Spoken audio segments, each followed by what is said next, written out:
You also brought to you by the Youth Bridge, is also brought to you by the CIMA, the American Institute of Certified Public Accountants, together as the Association of International Certified Professional Accountants, and the German Ozone Medical Center, offering alternative therapy, dental wellness, and beauty. This indeed is your election headquarters, and this is our special coverage of the NPP's Grand Unveiling of the ticket. Yes, it's the ticket. It's the Bawumia Napo ticket. And Napo has a ring to it, instead of just simply saying Matthew Opoku Prempeh. And you see Wingsting with me in short, but also with me is Elting Brobe. We'll be joined by Raymond Aqua and also by Dr H.C. Kanku, who has a book, by the way, on the subject of the running mates, the vice presidential slot, and its importance. Today, we are all over this for you. We are in the Ashanti region for you, where there are two very important events happening there today. That's where, indeed, the party has chosen to unveil Matthew Opoku Prempeh, who has now been taking just a few minutes away. Will be taken to the Otumfor, the Menksha Palace, where he will be introduced to the Asantehene himself. Shortly thereafter, he'll be taken to the Jubilee Park, where the Grand Unveiling will happen. We'll bring you all the coverage, all the analysis here on the touch screen, myself and Wingsting, and with the boys also joining me, the best political team anywhere on this particular continent. Yes, we are that bold, but definitely here in Ghana, we're going to be bringing that to you here. You don't want to miss a thing. Stay with us. This is your election headquarters, and this is a special coverage of the unveiling of the NPP ticket, particularly the running mate, Dr. Matthew Opoku Prempeh. Stay with us here on your election headquarters. We are live here on the JoyNews channel. We'll be live on the Joy 99.7 FM and also across our social media platforms.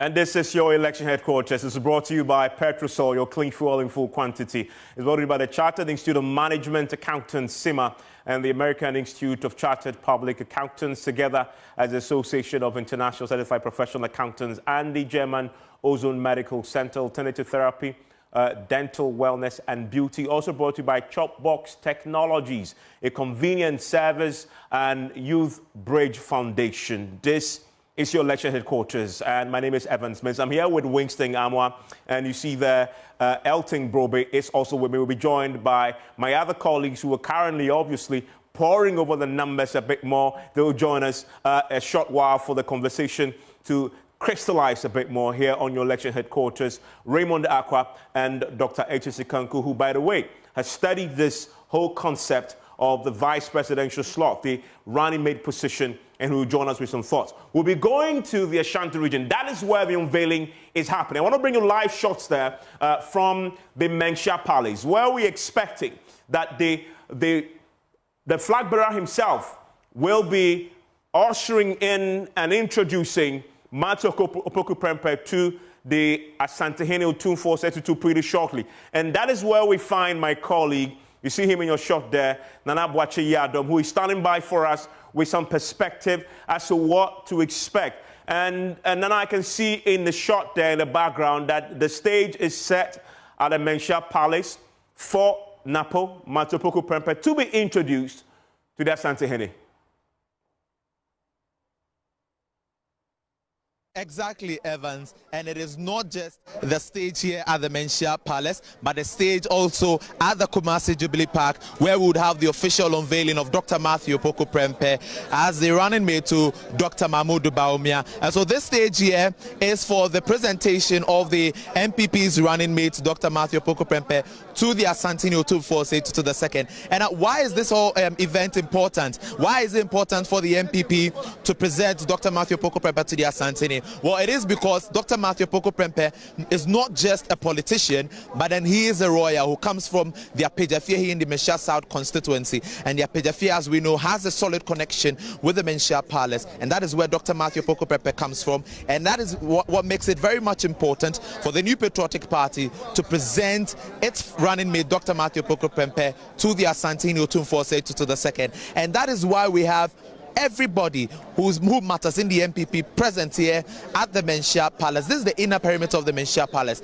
At the gate of the Menchia Palace, we have party supporters who have thronged the place, and then even inside this place where the Asantehene will be receiving the vice president and his running mate, a number of party supporters are here. And so the stage, as you said, Evans, is set here in the Menchia Palace and then at the Kumasi Jubilee Park. When we went to the Kumasi Jubilee Park earlier, we realized that a number of party supporters are already seated there, awaiting the flag bearer and his running mate, Dr. Matthew Opoku Prempeh. The Ashanti region, the NPP says, is going to be a major factor when it comes to election 2024.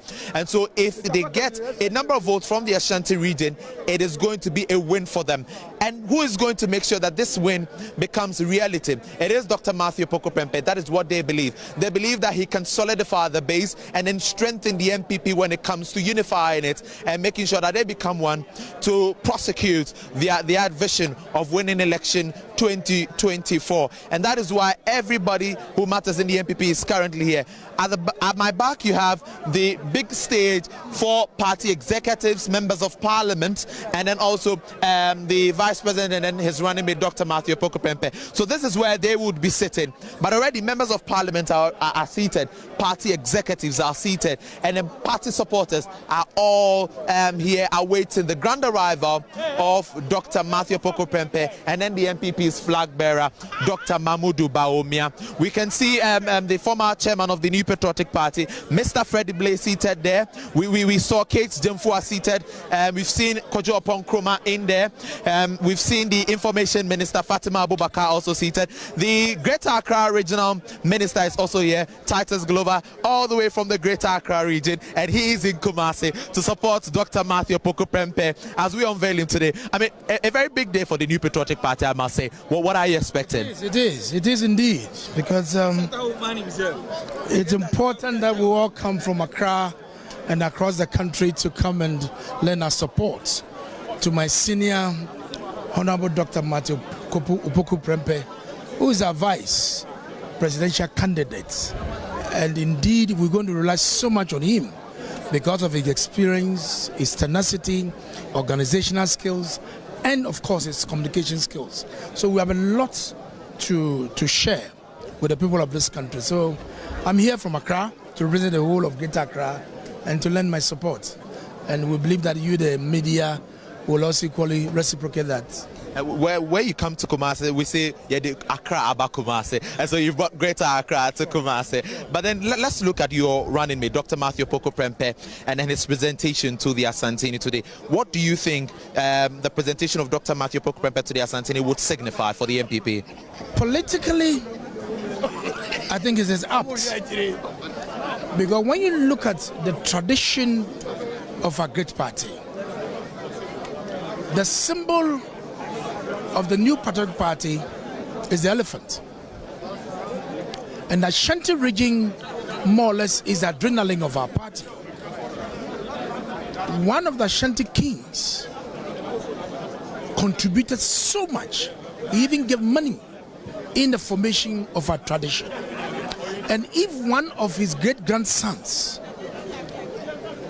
is a vice presidential candidate, it is so critical and important that officially we have to come and present him to his grandfather. Then, of course, we'll take him out to adore him to the people of this country, most especially in the Ashanti region. So for us, we think that this is his base. This is where the adrenaline of the New Patriotic Party, the UP tradition, is all about. Therefore, it is so important that we bring him home to adore him in his region, and more so to his grandfather, for him to hold his hand and help us. But let me take this opportunity to send a signal to the NDC. One of the Deputy General Secretary, called Bandi or something, I don't know whether you've seen this on social media, trying to accuse Asantehene, the king of the Ashanti state, that the fact that Ashanti is saying that Ashanti is dining with the NPP, therefore they want to treat him as a politician. I want to give a warning to Bandi. He should take the Asantehene out of politics. Asantehene is beyond politics. I want to send it to him. And if it is John Mama who told him to make that comment, John should advise him. Because the politics that we are doing, these young guys who have come, the way they talk, the way they communicate, the way they insult everybody, it's not the best. How do you describe Asantehene as a politician? That the fact that he's dining with them. So if the president is in town, Asantehene organize a program and the president comes or the vice president comes and he goes and break bread with them, it's a problem. When NDC was in power, John Mama has been coming to town. He's been holding parties here. Asantehene invites him to town. They break bread together.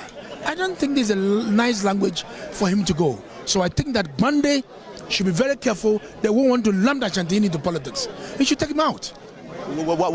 From here, what we're expecting is the unveiling of Dr. Matthew Opoku Prempeh at the Kumasi Jubilee Park. What kind of speech are we expecting from Dr. Matthew Opoku Prempeh today? Massive, hilarious.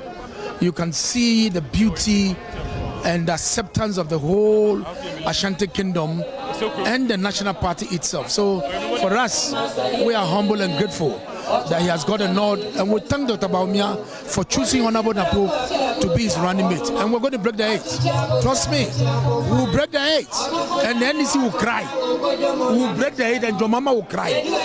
Thank you so much. And that is the Greater Accra Regional Minister Titus Glover, and then he is saying that, well, the NPP is ready to break the 8, and they are ready to win election 2024. That is according to the Greater Accra Regional Minister Titus Glover. Well, Greater Accra is in Kumasi, and then it is not just the Greater Accra Regional Minister who is here. We have ministers of state, from the Works and Housing Minister to the Minister for Information to the Energy Minister, Deputy Energy Minister Japa Mesa, who is here. We have a lot of them who are here, and so we would want to engage a number of them. But it is a very busy place for us to get to, and so we'll try our best and then get more sounds for you as to what we are to expect at the unveiling event of Dr. Matthew Opoku Prempeh happening live here in the Ashanti region. 2 events will be taking place. The first event is the unveiling of Dr. Matthew Opoku Prempeh presentation to the Asantehene, and then second will be the unveiling of him in the Kumasi Jubilee Park. The Information Minister is here with me. What are we to expect today from Dr. Matthew Opoku Prempeh, Dr. Bawumia, as we do the official presentation? Okay, first of all, it's important to give honor to whom honor is due. Dr. Matthew Opoku Prempeh is from Menchia. Menchia is his home. It is good and brilliant that first of all we come home to inform the royalty, to inform the Otumfuo Osetutu, so that the family will know the decision that the party and the flag bearer has taken, and the honor that has been done to Ashanti region and Asantehene in general. What your critics do say, is that, well, the NPP has lost popularity in the Ashanti region. That is why you are bringing in somebody from the Ashanti region, especially one from the Menchia Palace. Is that so? No. That couldn't be farther from the truth. Every single individual, irrespective of where they come from, deserve an opportunity in an NPP government. We have brought a flag bearer from the Northeast region, Wale to be precise, when our opponents and detractors were saying it is not possible. So everybody, don't be surprised if our next candidate or running mate will come from the Volta region. So please, don't be surprised at all. Any individual in the party deserves the honor and opportunity to serve this country. It is his time, and he is the best hand that we have at the moment as Vice President and running mate. It has nothing to do with popularity, and you will join us at Jubilee Park, so I know you will see for yourself how Ashanti region and Asantehene will receive us. When we get to the Kumasi Jubilee Park, that is the most important thing there. The most important thing is the unveiling at the Kumasi Jubilee Park. What speech are we expecting from Dr. Matthew Opoku Prempeh? I don't want to take the wind out of his sail. I know he's a public speaker. He's a charismatic person. I know he's done this over and over again. I am also itching to hear what he will say. So let us not take the wind handout of his seal. Let's wait for him to arrive and listen to his message and how he's going to support the efforts of Dr. Mahmoud Bawumia to bring peace. Thank you so much, and that is the Information Minister Fatima Abubakar. She says that we are not supposed to take the wind out of the mouth of Dr. Matthew Opoku Prempeh, but they are expecting a solid speech from him, a speech that is going to address the most important things in the economy and then in the lives of the ordinary Ghanaian. My your short is the Member of Parliament for the Ashanti Constituency, KT Hammond. Honorable, what are we to expect from your own nephew, Dr. Matthew Opoku Prempeh, today? Say it again. What are we to expect from Dr. Matthew Opoku Prempeh as we unveil him today? Well, you don't expect anything from him. He is to be introduced to the Asantehene Council and, of course, to the rest of the country. So you just expect him to be present, and he would be introduced to the people who have gathered to welcome him. Do you believe that a Napo Bawumia ticket can secure victory for the NPP? Absolutely, absolutely. That was the reason why he was chosen. He was chosen to help ensure that we secure absolute, comprehensive, complete, total victory. Looking at his track record in the education sector, there are a lot of criticism. In the energy sector, there are a lot of criticism. I don't know about that. We don't have 100% perfect human beings. No human being can lay claim to infallibility. So he may have had one or two difficulty challenges here and there, but he is solid, and he is going to properly, effectively, comprehensively with our candidate. The NDC says that a Napo Bawumia ticket is easy for them, and so they are going to win election 2024. Watch the space. Watch the space. The NDCs are prone to say anything that comes to their mind, anything at all that comes in there. So if they believe that this is a ticket that could easily be tackled, I pray for them. I wish them well. Watch the space. Honorable, finally, before I let you go, is the NPP breaking the 8 with Mahmoud Bawumia and Dr. Matthew Opoku Prempeh? What do you think? What do you think? What do you think? We're going to set history. We're going to make history. We're going to ensure that NDC is permanently consigned into the history of oblivion. You have worked with Dr. Matthew Opoku Prempeh. He's your nephew almost all the time when you meet him. Do you believe that the attribute of arrogance being tagged on him is true? Nonsense. That's absolute nonsense. You see, when they can't compete with you, they come up with all sorts of crap. I don't understand this business about arrogance. Some people take confidence for arrogance. The man may be confident, the man may know what he's doing. I mean, you don't translate that into arrogance. I have heard one or two people talk about arrogance, but I think that is complete nonsense. Thank you so much, and that is the Member of Parliament for the Ashanti Constituency and Minister for Trade and Industry, KT Hammond, and he has shared his opinion on to expect from Dr. Matthew Opoku Prempeh. He has shared his own experience with regards to his character and then the attribute of arrogance being given or being leveled against Dr. Matthew Opoku Prempeh. Well, we are still live at the Menchia Palace as we await the arrival of the NPP's flag bearer, Dr. Mahmoud Bawumia, the NPP's running mate, Dr. Matthew Opoku Prempeh. Then we would have the arrival of the Asantehene, Otumfuo Seitu to the second. Then we would proceed with the official presentation of the running mate to the Asantehene. Well, as I said earlier, it is very important for the NPP to have this presentation because they believe that as a son of the Ashanti Kingdom, Dr. Matthew Opoku Prempeh can garner votes for the NPP and can strengthen the party's base here in the Ashanti region. Well, this is a stronghold of the New Patriotic Party. And so if you have to do anything, you have to consider making sure that the party's base is strong and fit enough to execute its agenda of breaking the 8. That is what we heard from the Minister for Trade and Industry. And that is Nana Abuachiad on there from the Menchia Palace, where we're expecting, as you've just heard there, the running mate to be introduced to the Asantehene Otumfuo Secretary shortly. I'll come back to the studio because there's a lot to unpack, even from what we've heard already. They are nonetheless there on the ground, waiting for this momentous unveiling of their running mate, a man that they have looked forward to, and I can imagine that a lot of the people there are from the Ashanti region themselves, are they not? Exactly, Evans, and a number of them are from some constituencies within the Ashanti region. Many of them came in buses from the constituency. And this place has been charged up. Not long ago, the diesel was given out the people would and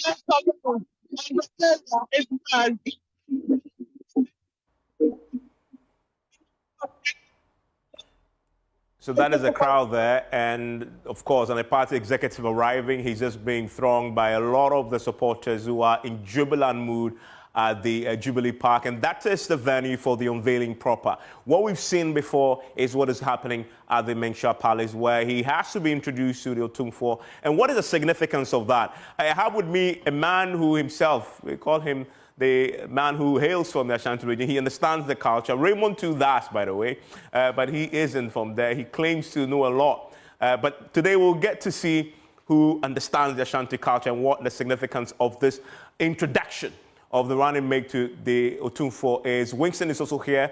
At the touch screen, we'll be bringing you some analysis of what we've been trying to understand, what the Napo factor really is. But Elton, let me start with you. What's the significance of this move to take him to Menchia, the Menchia Palace, and introduce him to the Otumfuo? Well, I think it's very significant because you want to look at the lineage of Dr. Matthew Opoku Prempeh. He comes from the Apejafie. The Apejafie is just a walking distance from Apejafie to Menchia, but that's, you should walk like 5 minutes. Now, the Apejafie, their role, as far as the Menchia Palace is concerned, they are into protocol arrangement. So, if the Asantehene must get to any place, the Apejafie or the Apejahene is the person to get there first to ensure everything is properly arranged before the Asantehene comes. So that is their primary role. So usually, if you have been watching videos of Otumfuo anytime he sits on the palanquin, you will find people like the Apejahene or even Napo himself working closely with him. That is their primary role, to ensure that everything is usually arranged before the arrival of the Asante. So that is their role.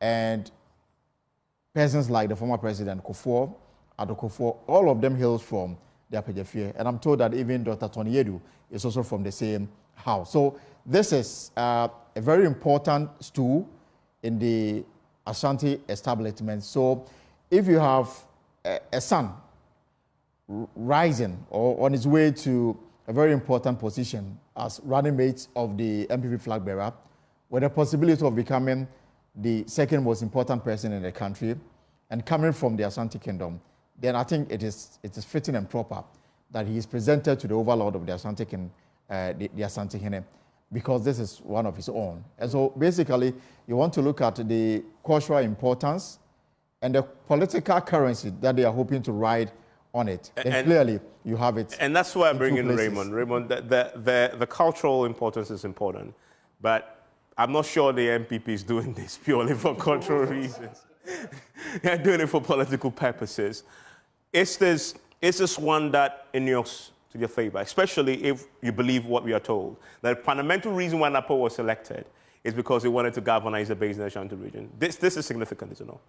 Real or perceived, there is something to count on. When first and foremost, the region is where you get your highest number of votes. Indeed, the difference between the NPP and the NDC in the last election was over 1 million, 1.14 or so. So, put in perspective, if the NPP is able to maintain or increase that number of votes, and yes, extend it to 1.4, possibly 1.5 million, they would be heading in the right direction. All you require is other regions doing very well, 45, 50%, and as you do all the time. But the difficulty here is that NPP knows that we've been in power for 8 years. After 8 years, your votes tend to decrease across the period and across the regions and all of that. So you need to make sure that your route is firmly grounded in a place where you can get the votes easily. One of the things that people vote on, it's one of the models of what they call it, voting, the sociological model. If I identify with you, I would vote for you. Because inherent in that thinking is that you understand me and you're a lot more likely to represent what I believe in. If I identify, let's say, as an Asante who votes for Asantes all through because I am NPP, because historically we've been attached to the NPP, and I appear to get some direct or indirect endorsement, and this endorsement, they are not expecting the Otumfo to come and say that today I want every Asante person to vote for. No, that's not what they're expecting. The mere fact that they've been able to mount a platform in Menchia, put MPs, ministers there, chiefs on the other side, more like a Deba, in reception of the man. The signal is that today we are showing it, others will show it to go far. Asante people will be given the impression that, let's not forget, one of your own is in the fray. Don't forget, one of your own is in the fray. What does it mean? It means that even if I sat down for a very long time, I'm angry with the party. Today, I have I have a card on the table. I have a direct play that I can actually be connected to. So if I'm also calling people and others are calling the people they know, I could equally reference it. I could discuss him and I could put him in. So that is the entire spectacle here. Project it properly, make it obvious that people will support him. They are supporting him not just because they believe that he will do anything or they care, but because that sociological model is based on an emotive connection. Emotionally connected to Asante, so I'm emotionally connected to an Asante candidate. Also, there's a background to all of this conversation. When Movement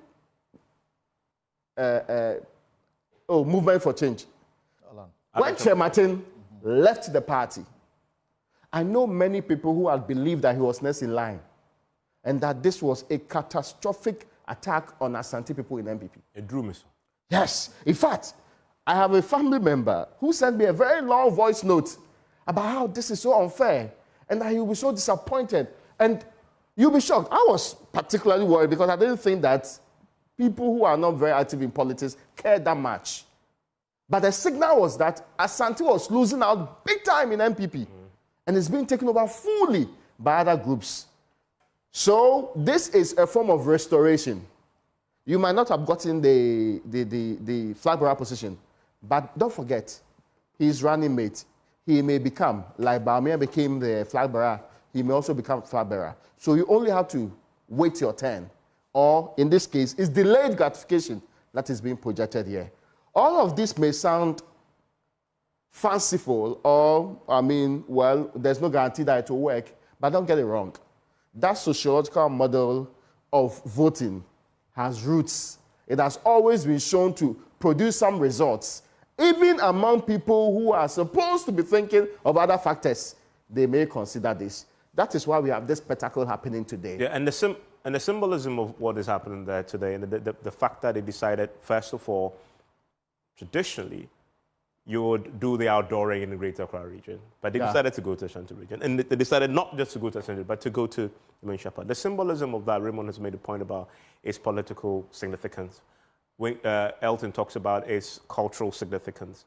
But there's also the subject of the Alan factor, which is also very, very important. If Ashanti region has ever been important, it's been more important in this year's election, or could be more important this year, like than any other year. Because in a year where you have a stalwart of the party, hails from there, campaigning there, holding walks there, deliberately wants to break your front there, you need to necessarily make sure that you're not just campaigning on the ground, but you give people the sense that even the soul of the Asante Kingdom, right, which is the Menchia Palace, is somehow in support, even if it's not. Right. I mean, the look of it can carry that message across. I mean, years ago when you're going into an election, you're reminded that if you're going to vote, to abide by kind, you know what that means? Cast your vote in a way that it will be counted. To wait, vote for somebody who stands a chance of winning and not just any person. And that's instructive for a particular reason. So Raymond talks about the Alan factor. By the time the NPP went into the first round, the Special Delegates Congress, it was obvious that the vice president at the time had realized that if he was going to be successful, he needed Ashanti on his side. What did he do? We know that story. People were promised positions, and you had stalwarts of the party in the Ashanti region telling you that it has been agreed, Joe Asewusu said it on PMS Press, it had been agreed that if the vice president becomes victorious, he had to choose a running mate from the Ashanti region. You probably would say, oh, why would Asante not have number one, but go for number two? Times had changed. But it will be better to have 10% of something than to have 100% of nothing. So what do? If you can get a running mate, you take that. But this is the most important point. Look, hate it or love it, the Asantes are one united bloc. And if they say they're going for you, it means you are on your way, all things being equal, to winning election. I'll give you a typical example. Everyone talks about the 1.1 million. But you see, the NDC had more votes in the Ashanti region than they had in the Volta region. The NDC. Yep. They had more votes in the Ashanti region than they had in the Volta region. So if you are the NPP, for instance, what you need to do, and they had the margin of 1.1 million victory.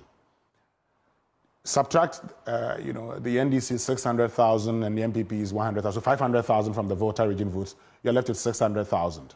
Go to the northern region, less than 100,000. Go to Savannah, about 40,000. Go to northeast, where the NPP actually won. Go to upper east, go to upper west. Add everything together, about 400,000. You're actually looking at the NPP still leading with some 200,000 of the votes. Then they lose Greater Accra region, but they win the central region. They win eastern region, western region. They win. Then you look at how it's going. So you need the Ashanti votes to actually offset the other areas that you may not be doing well. Mm-hmm. And if you want to do that, the Asantes have adopted an approach. And you would have seen that during the Hugbechuchu, the Asantehene went there. When he was going there, the narrative at the time was that, oh, Asante is Asante, because of all the wars and everything, all the problems, the conflict. We came together. Oh, it's part of the union. The Asantes have adopted an approach where today, if you identify with them, they accept you. So it may not even matter where you come from. But once you identify, they accept you. But this is the thing about Napo. If you have a man coming from the Ashanti region, how else do you introduce him? It will be important to take him to Otumfuo. If you are Otumfuo and you are bringing your son to you, and your son is being honored, how do you receive your son? You will receive your son in what may look like a deba. So the NPP being mindful of the fact that they need... But it is a deba, because yes. if you look at the composition, exactly, you actually have the occupant of the silver stool and all the paramount chiefs in the Ashanti region, plus their queen mothers. So clearly, this is more like a mini deba. Good. Welcome, Napo. Good. So what you see the NPP doing is sending a certain signal. And look, Otumfuo in Ashanti region doesn't get it wrong. If he accepts Napo in there, of course he's not going to throw his weight behind Napo. He's a chief. And a wise one at that. He's not going to say Muntu Abamano, but he knows how he's going to talk. It will be the conversation in Kumasi for weeks to come. And if you are the NPP, you actually need this. And two, Evans, you're going into an election where you agree that your stronghold is the Ashanti region, and that's where you need the most votes to actually make the election difficult for the opposition party. If you're going with a candidate from the Ashanti region, you need everybody in the Ashanti region to identify.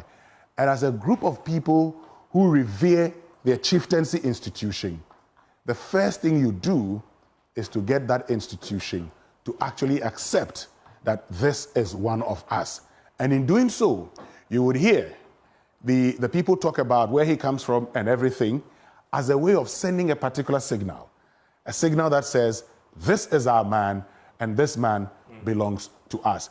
Mind you, it will be very difficult for any other person to get the Otumfuo to have a deba for his introduction.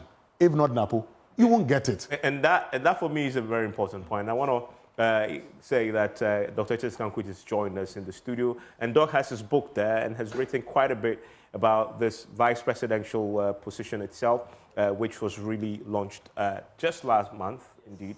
And it's good that you're joining us. You're going to get into that, very important. So in essence, we'll talk about why is this position even important? Why the big fuss? Because after all, I mean, the vice president in the Constitution is only useful if the president says you will be useful. If the president says you're not useful, you become very ceremonial. And you've said that the vice president currently has redefined that particular role. We'll come to that. But Winston, all of you have said something. And I want to quickly go to the touch screen and do something that we've talked about the political significance of what is happening today. And you've mentioned some of the numbers here. And just to get people to appreciate why for the NPP, Napo and the Ashanti region is important. But let's start from the very basics. And if you're just joining us and you drop from Mars and don't know who Matthew Opoku Prempeh is, let's talk about that. Of course, he is 56 years. We know that. Yeah. And so he's actually young. Oh, he's young, yes. He's actually very, very young. No, not very young, but he's young. I mean, compared to when Bawumia came, Bawumia was very young at the time, but he's young. Yeah, he is young. And we'll have to talk about, does he rob off the young folks? Again, remember that this is head-to-head, him against Joyland Opoku, right? Who is far older than he is he not? Oh, yeah, she is. I mean, you know, she's 73 years this year. Yeah. And that's a key point I will talk about pretty shortly, about his age and whether or not when they stand on the stage, because the youth vote will be very important this year. We're expecting some, EC this year alone, is expecting some 800,000 first-time voters to get on the roll. Yeah. That can decide an election. That can decide an election. So this is key. Would they necessarily identify with him because maybe they see him as young Usi? But in any election, that comes to play. And then, of course, that's the reason we're talking about. He's been the MP for Mensha from 2000. So he was one of those who, when the party lost the elections in the second round of 2008, won his in the Ashanti region. Because it's a safe seat. Yeah. So you expected him to win. We'll talk about his performance, though, because it's not just about winning. It's about how he won, his performance. We'll talk about that pretty shortly. And maybe that makes him a very strong individual. Story about how he became the MPP's parliamentary candidate for Mensha South, and I know that we'll talk about. No, let's talk about that. When remember that in 2008, you know, he had just come in. He came in at the last minute. In fact, Dr. Kwame Adokufo, who was just leaving Parliament, and the convention was that the current head of the National Service Secretariat, Osai CBNP, was going to be the MPP parliamentary candidate for Mensha South in Ashanti region. Osai CBNP was the personal assistant of Dr. Kwame Adokufo. Former defense minister, brother of former President John Kufuor. And then, few months to the parliamentary primaries in the Mensha South constituency, Napo emerged. Napo, a nephew to Dr. Kwame Adokufo. So, at the MPP's parliamentary primary at Mensha South, Dr. Adokufo was given the opportunity to address the delegates before they will go on to vote to decide who should lead them in the constituency. So in summing up his message to the electorate, he says, you guys have put me in a very difficult position. I have my personal assistant here, OCSCB entry, and I have my nephew here, Dr. Matthew Opoku Prempeh. I will leave you to make your own decision. And then at the end of it all, Napo won.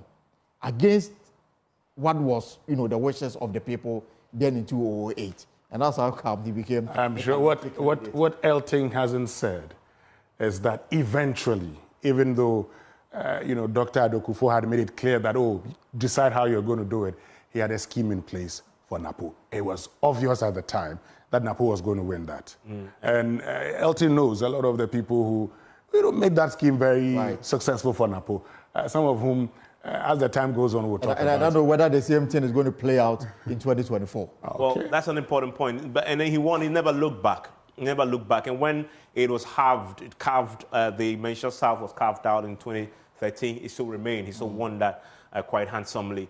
And the thing about this year's election that I like, you have two vice presidents who both have been education ministers before. And one of the things we'll be doing tonight is looking at head-to-head, their track record in the education sector. And for me, that's key. And we've not had this before, have we, in our electoral history, where we have two vice presidents who have both held ministerial positions in the same ministry. You can compare like for like, right? And if you're really going to talk about track records, another reason why I love this year's election, it takes the issues way away from personality, tribe. It really puts it right at the heart of the key issues of importance to people. Yeah. Bawumia himself has his track record. Will assess that JM has his own track record. He's been president before. Then we have Napo, who's been education minister and an energy minister. And then you have Jubilee Park, who has been education minister before. So that will be interesting. And trust me, we'll analyze it for you. We'll put up on your screen for you pretty shortly on the touch screen what they both achieved when they were in education ministry. Stay with us for that. And then we know that he's in the energy ministry as well. And when we come here too, I'm looking forward to this conversation because the energy ministry is a place that many have described that if you survive there for that long and you don't have doom, so you possibly are a magician. What did he do there? We'll talk about that pretty shortly. So I'm not going to get into that a bit more, apart from just pull up this that Winston was dying to get into. In fact, he's gone into it already. Let's talk about his constituency. This is Napo, and Eltic, you were talking about when he first popped up here. 208. In 208.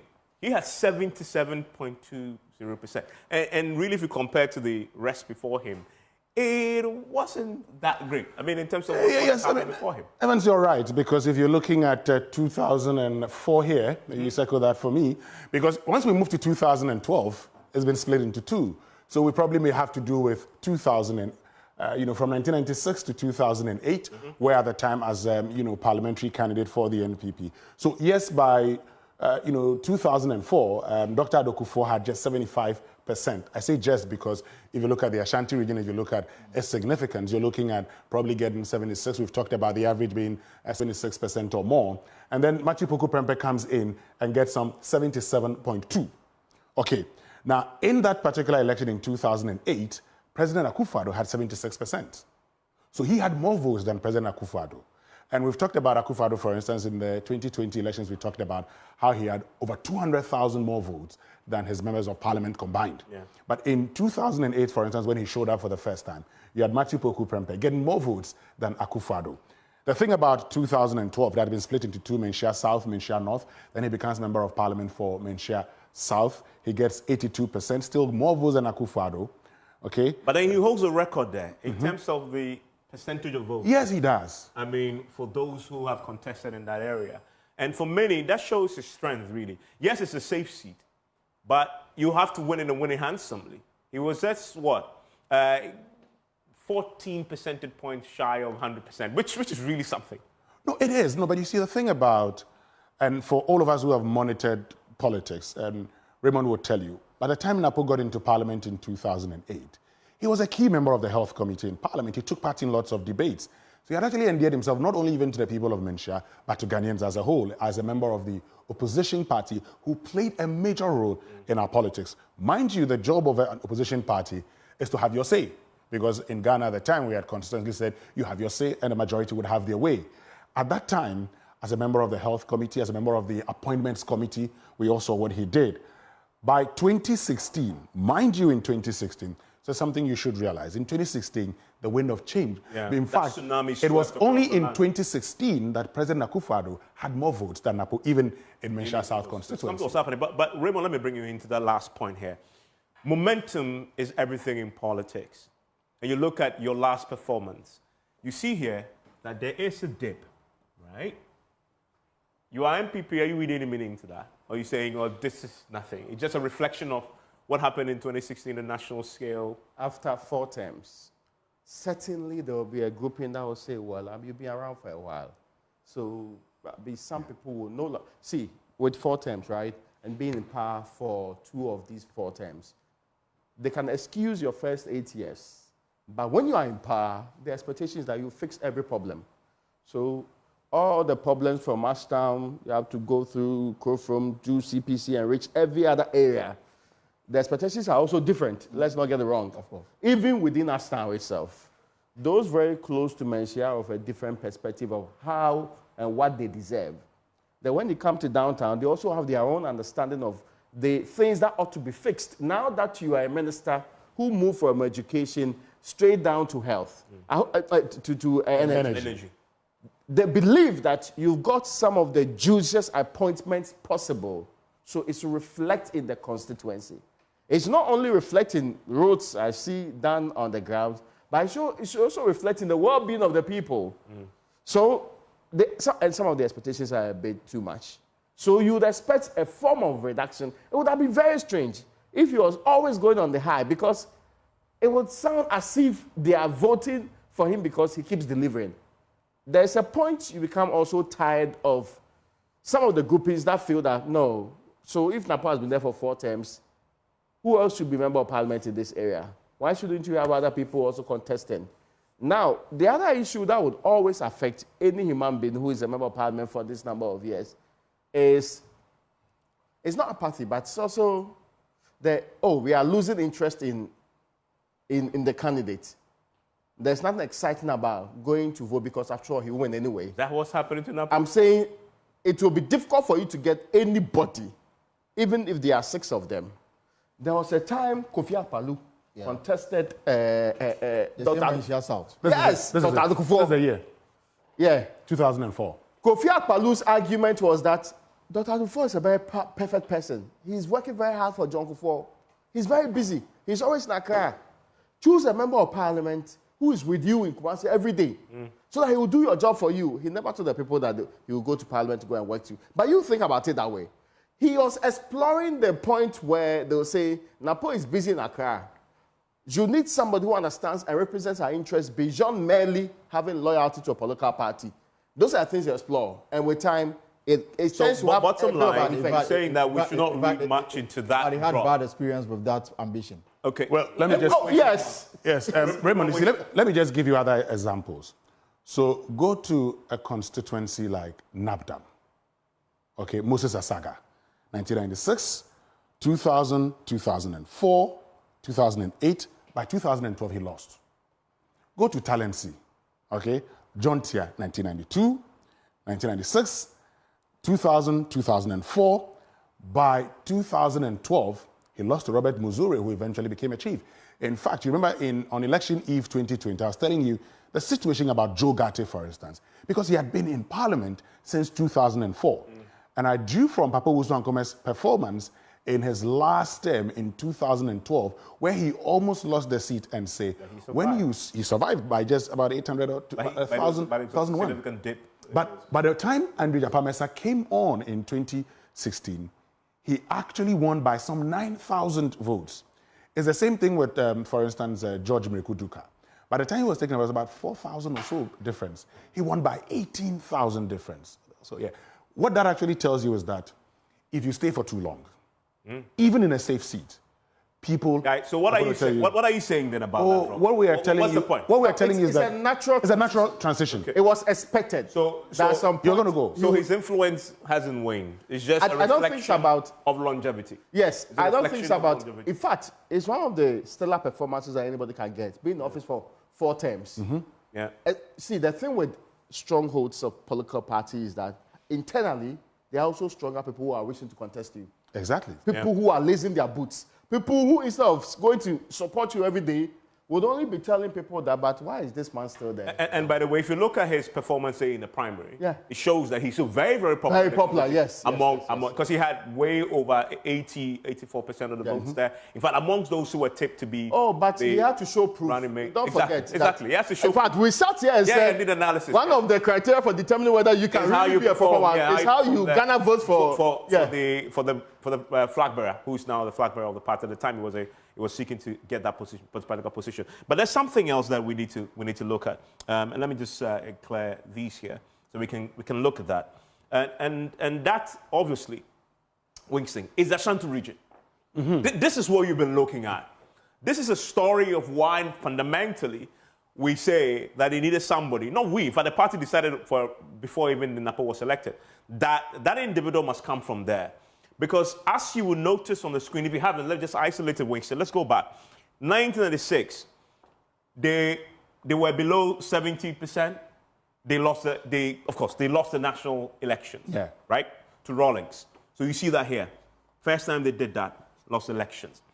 You go to 2000, they go above 70. I mean, just almost 75. Yeah. What happens in that year? They won the elections. Yeah. NPP won the elections there. You come to 2000 runoff, even stronger. Goes to 80. Even stronger, goes to 80. They win the elections. And for me, when we're doing the analysis, I wanted to see when the runoff was. Because we've said over the time, and anytime we said it, we haven't shown the evidence, that anytime they're above 75% of the votes, they win in the Ashanti region, they tend to win the national elections. The runoff story tells that story in the 2000 runoff. And then you come to 2004. Again, 76, above 75, win the national elections. You come to 2008, and you begin to see what we're talking about. They drop below 75%. And what happens? They lose. They lose the elections. And whereas we say that when the NPP drops below 75% in Ashanti, they tend to lose the national elections. Anytime the NDC climbs above 25, they tend to cause an upset somehow, or they win, they're very close. With the exception of, and I know we are coming to the year 2000, 2020. 2020, yes. 2020, we've always said, and we have to treat that as an outlier, because a lot of things went in 2020 that doesn't make sense. It doesn't follow the trend, it doesn't follow the pattern, etc. And then you come to, again, the 2008 runoff. They sort of climbed slightly, but they're still below. Yeah, still couldn't win. Still couldn't win. They're still below the 75% mark we're talking about. 2012, same story. They're just at 70%. Yeah. They lose elections. You come to 2016, and Winston, you see that? Yeah, that's 76%. 76%. They win the elections. They win elections. Now, if you come to 2020, they're actually still in the highs of 70s. But, and of course, they maintain and they win the elections. But something happens there. NDC climbs quite significantly because of the outlier situation we're talking about. But this tells a story. You need somebody, the summary, you need somebody who can get voters in the Ashanti region to hit these 76, 80%, 76% vote margin there for them to win the national Evans, I'm sure you remember the agenda 30% in 2016, which the NDC talked about.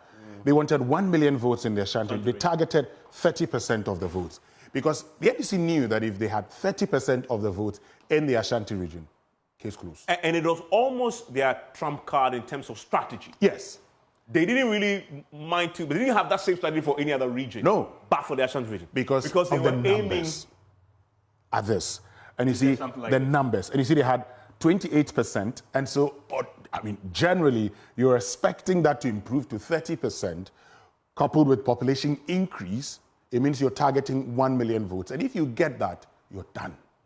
You're done because automatically, once you get 1 million votes, it becomes very difficult for the NPP because then you close the margin. And I've just shown to you that the NPP uses the Ashanti region. So before anything happens, the NPP expects the Ashanti region and the Eastern region to actually help them.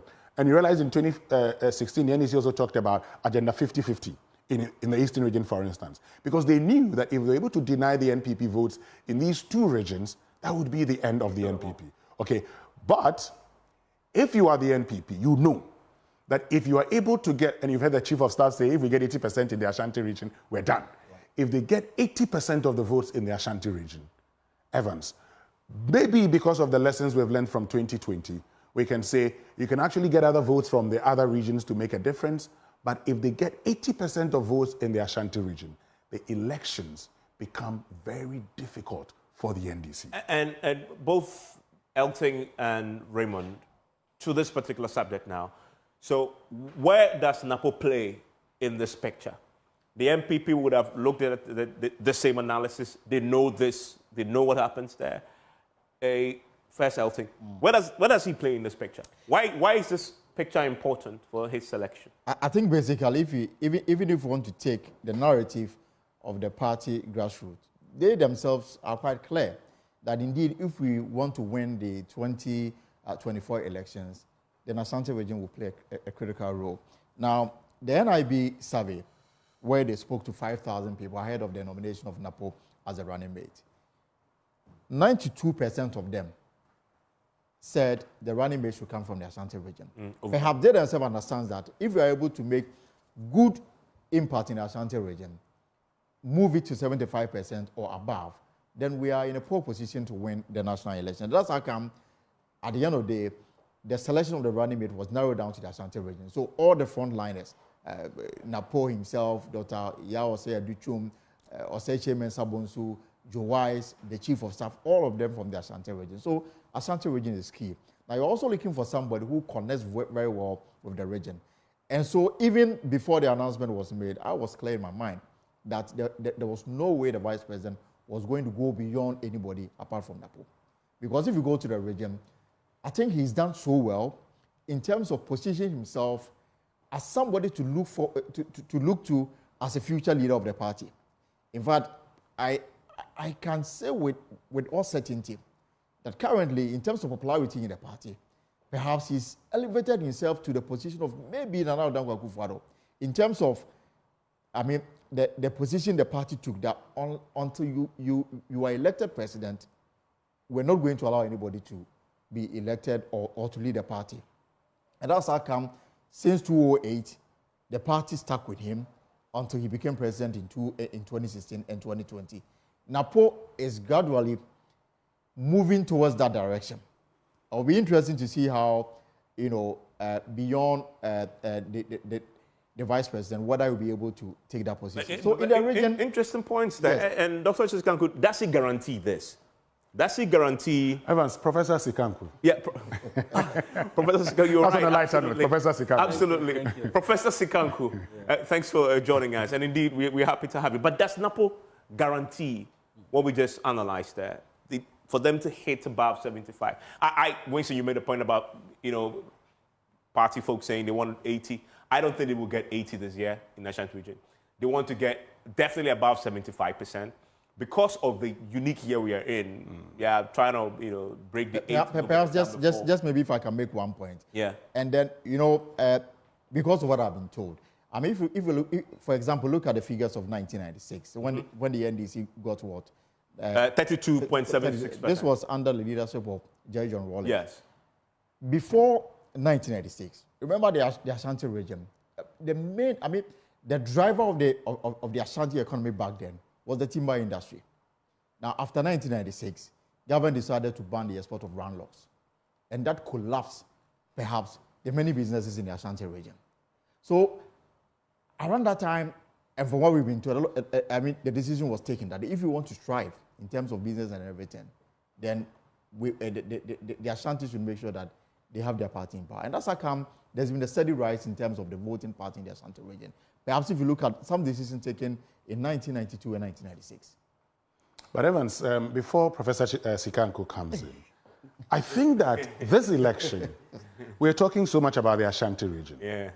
But I suggest to you that in 2024, the elections will be in the 5 regions of the north. We'll just hold your horses. We'll come and expand on that. I don't know why you're saying that. We'll come and expand on that. Yes, Prof. Does he guarantee this? In Ashanti region? In Ashanti region. I think to a very large extent he does. And hi to everybody, the panel. I know the last time we met was during the primary when he was declared the presidential nominee of the NPP. That was when we met as a team on this desk again. So hello to my panelists, Elton and Raymond. Ray and Winston and Evans, yeah. But yeah, in every election, there are different dynamics that work in every election. And so each election cycle has its own dynamics that work, which you cannot transfer necessarily from one cycle to the other.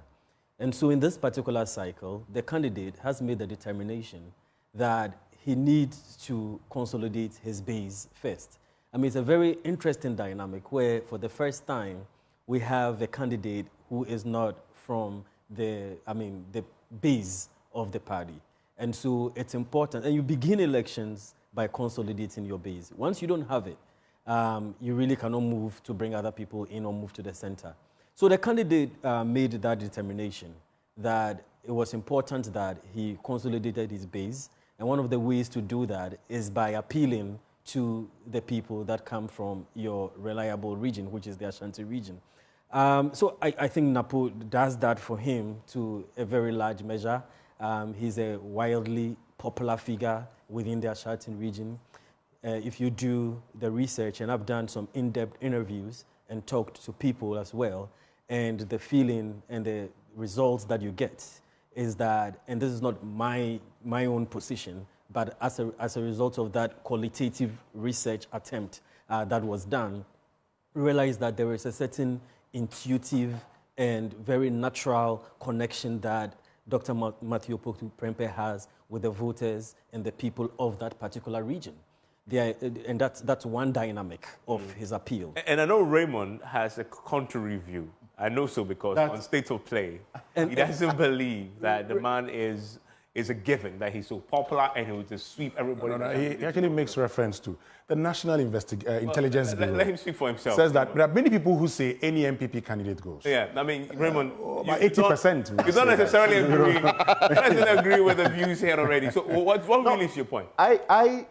I insist that, I mean, you may have several reasons for choosing anybody, but the expressions like it's a given. It's guaranteed. Yeah, it's guaranteed. Those are not expressions you can use. In fact, in every serious setting, you cannot do that. But it's still human beings we are dealing with here.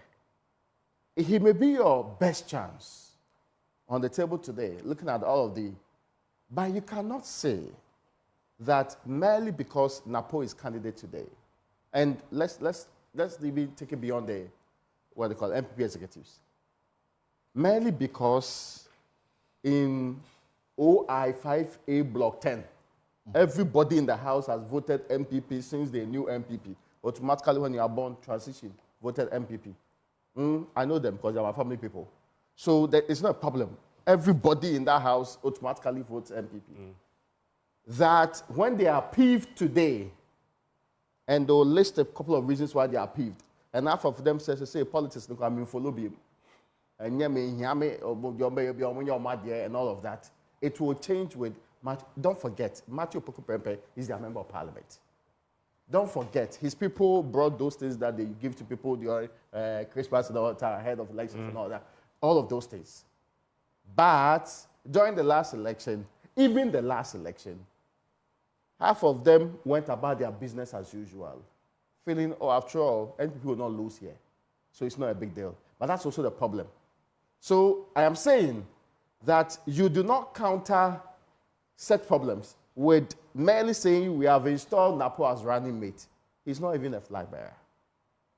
You get my point? But is he or is he not a galvanizing force? Oh, let's not get it wrong. Ashanti region. Today, if you ask Napo to be stationed in the Ashanti region for the next 6 months, making sure that party agents, party people who have difficulties, making sure that he doesn't cross paths with whom to meet consistently, and they all stay on their own paths, and he's making sure things are done, he will step on a couple of toes, but still, he will get you some results.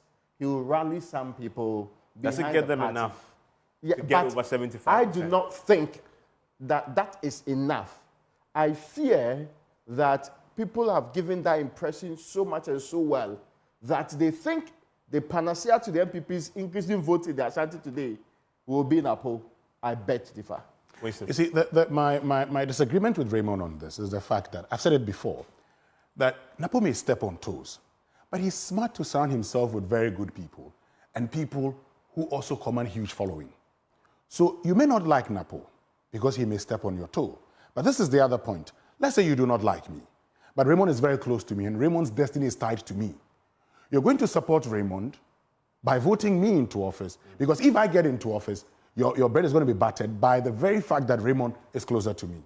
That is what Napo's done. So go into the NPP and go into the National Executive Committee. Who? Nanabi? No. Was he not the one who was writing everything that, the meetings with Napo and the Vice President and everything? Are you going to talk about the General Secretary, Justin Kodua Frimpong? He's a Napo boy. Go to the Western region. Are you going to talk about Andrew Japamesa? He's a Napo boy. What Napo has done very well is that, being mindful of his own weaknesses, he surrounds himself with people that you may like. And cultivates loyalists. And these guys are the ones going to do the job for him. As for Wontumi, in his own interest, the NPP must perform better than they did in the Ashanti region. So you cannot fight the man who's been brought to galvanize your base so you win. So even if you don't like him, chairman. He is the regional chairman. Primarily his responsibility. It is your responsibility. So you have to make peace. Because at the end of the day, you have to work with him. Of course, there may be disagreements here and there, but you have a common goal that you want to achieve. That is where Napo comes in. See, the people like him. And one thing he's done very well. Are we overestimating or exaggerating? That's what Raymond is saying. No, we're not. Maybe overestimating No. Look. that influence. No, look. Napo is not a J. Kufuor. Let nobody talk like Napo is a J. Kufuor in the Ashanti region. He's not. Okay? But what he has done is that he has made it difficult for anybody to bypass him in the Ashanti region. How did he do that? He did that by cultivating loyalists who matter in the party. So the people who matter in the party are saying, oh, it's Napo. And I told you the last time that there was somebody who advised Dr. Bawumia, to actually send 3 names out there and find out from the people whom they would want to, be selected as running mate. Now, when he sent the 3 names out there, Evans, all these people, everybody, everywhere they went, they were talking about, oh, Napo. That's why, Raymond, I told you that it was a confirmatory research. What the National Intelligence Group... I still insist that it was a confirmatory research. They went out there, conducted this research just to show that, oh, this is the man everybody wants. And we have not even agreed that they did any research in the first place. Well, I mean, yeah. Prof. Well, I mean, we've had our own... Up till now, there's nothing... We've raised doubts about it. All that we've been told is that, oh, we divided, but at least a sampling method is not detected. Yes, it's not in there. But you see... In the entire brief, that we are supposed to take serious. Yeah, so, I mean, definitely you would want to see the research and then get into even the population, the sampling, and the methods, and to be able to make a good determination of that. But, Raymond, the thing is that I don't think that when we are talking over here, part of it is it's very much qualitative. And I think it would be very naive for any politician to think that just by selecting one person, he cast a certain magic wand over a region, and then automatically everybody just monolithically full sway. I do not think that. So I think that's a basics that we have to cross. It's not like an absolute discussion that this is what's going to happen. And I believe that's what Winston is saying. But on a very qualitative point of view, as a starting point, you do need to consolidate your base. And the fact, and that's why I began by saying that the dynamics in every election are very different. This is an election in which the flag bearer of the party is not from the stronghold. The stronghold of the party. So what do you need to do? You need to make up for that in the first place. And that's one of the things that they did. Number 2, the selection of Napo, and I was getting to that when Evans brought in your disagreement, but I think Winston has tried to clear that. So there are 3 things. Apart from the fact that he is ethnically from the region or geographically from the stronghold, so automatically there's a certain connection there. The second dynamic or variable that I was going to talk about was what he said in terms of his cultivation of the party base and his cultivation of a lot of loyalists in the party. Listen, if you did just a very cursory analysis of NPP supporters on social media, on WhatsApp, on Facebook, whether it's TikTok or whatever, you would realize a certain pattern. That there are some people who actually do not use the flag bearer's picture or just the flag bearer's picture, but then they actually do use Napo's picture. The connection and the sense of loyalty to him is so deep and so strong that just by selecting him, and that was the indirect relationship that he was drawing on, he brings on board all those people who were apathetic, people who were not necessarily still on board with the whole Bawumia thing. Immediately, that vice presidential choice kind of satisfies that particular angle or region of the party. And so that is a number of people that he was going to lose. Remember in 2008, a very major reason of President Akufo-Addo's loss during the first round was the apathy in the Ashanti region. He makes a very clear attempt to avoid that in the region. So we are not saying that is the only region. And then thirdly, there's a third factor which makes him appealing. It is that, and I use this word, S-C-I-O-N, Eskion, of the Ashanti royalty. And that connection is there. And that word, I want to write that word down because we have to we have to really look at that word. And we know how much they that word has become very controversial. And we all know how much they revere the chieftaincy system over there.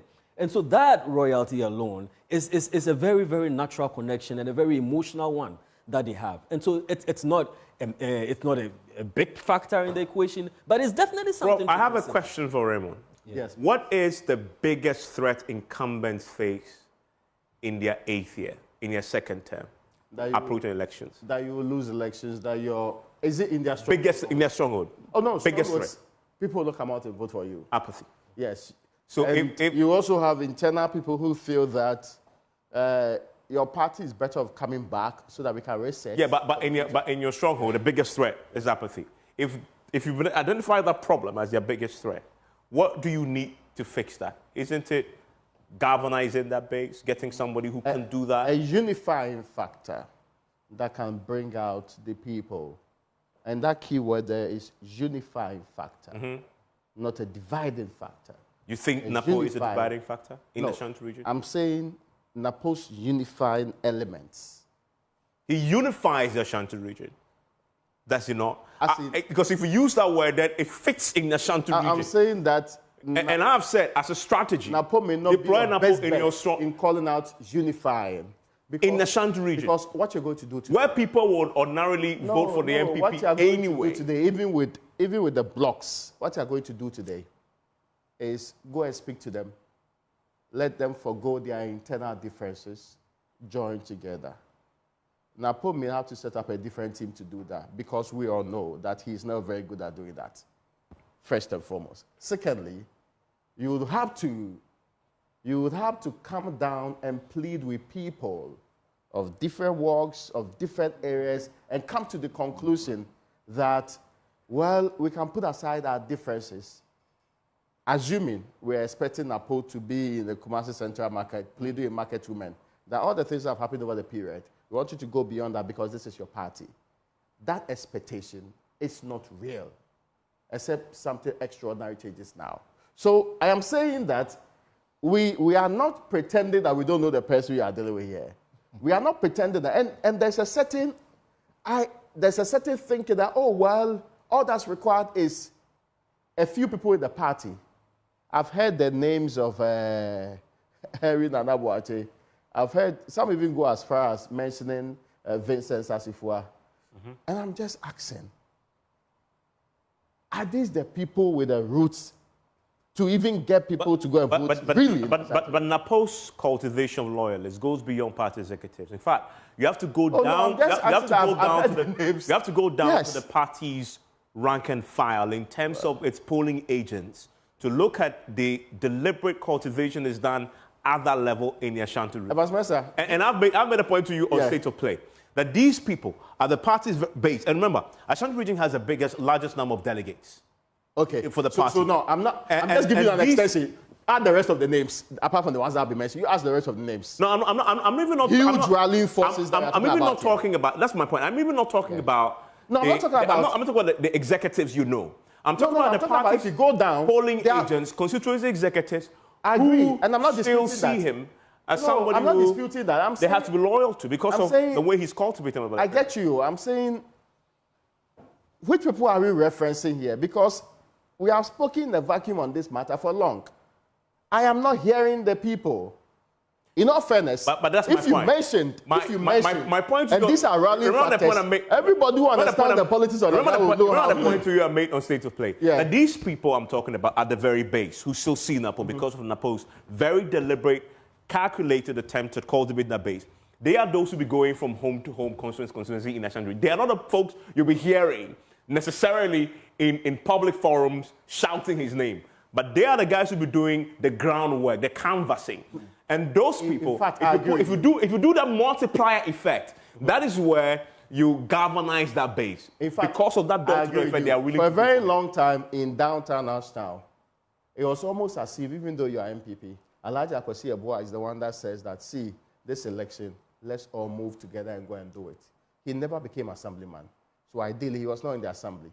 But everybody who lived there, throughout Kufuor's time and all three, he was made MC along the line.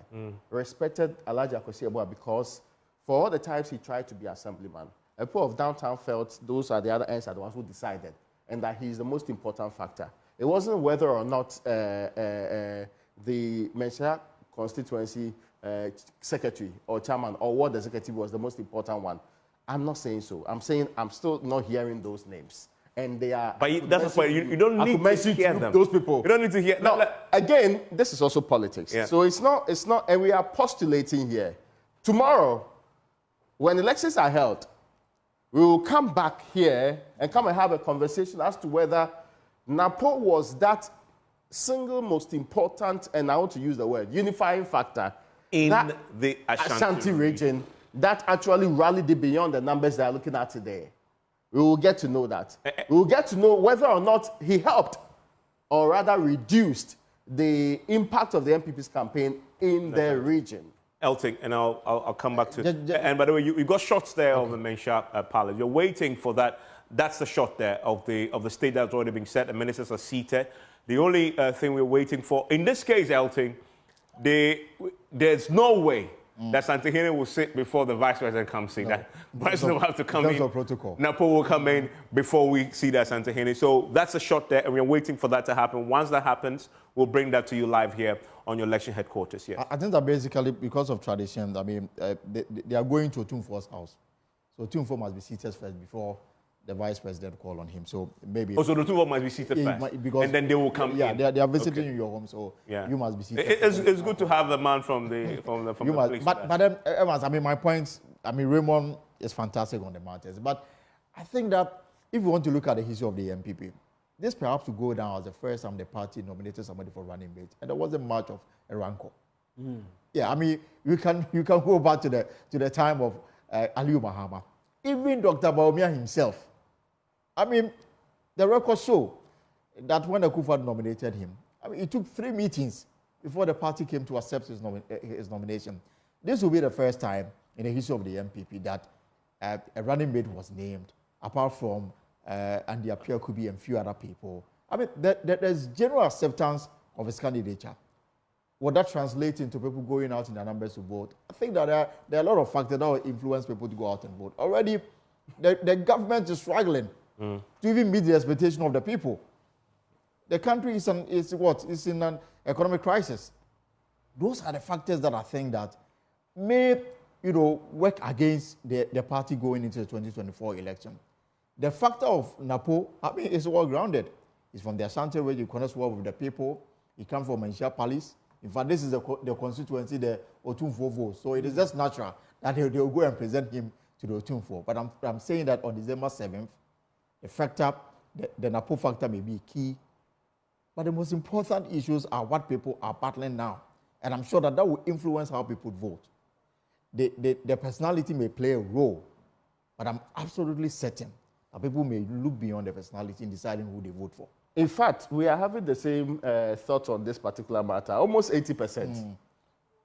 No, I think the reason why Evans decided to zoom in there is because we are considering the Ashanti factor in the Ashanti region. But I don't think we are necessarily saying that, I mean, that is the magic one for them. Absolutely. Of course, the rest of the country is there. I mean, there are but several. But that is the magic one. Oh, yes. Ashanti is the magic one. Yeah.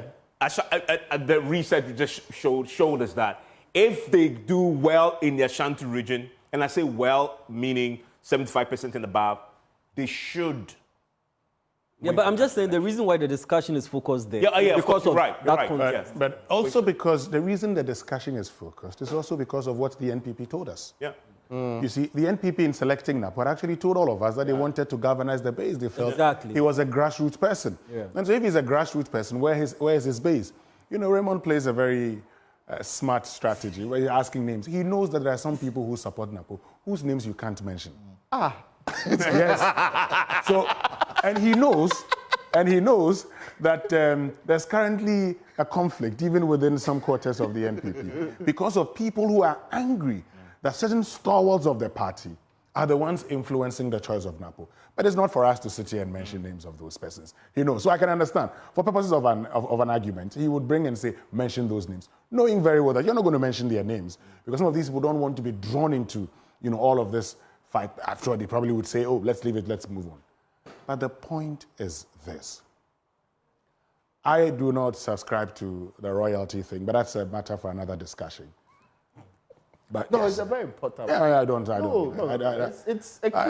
It is because they are at Mensia. No, but I have Mensia Palace.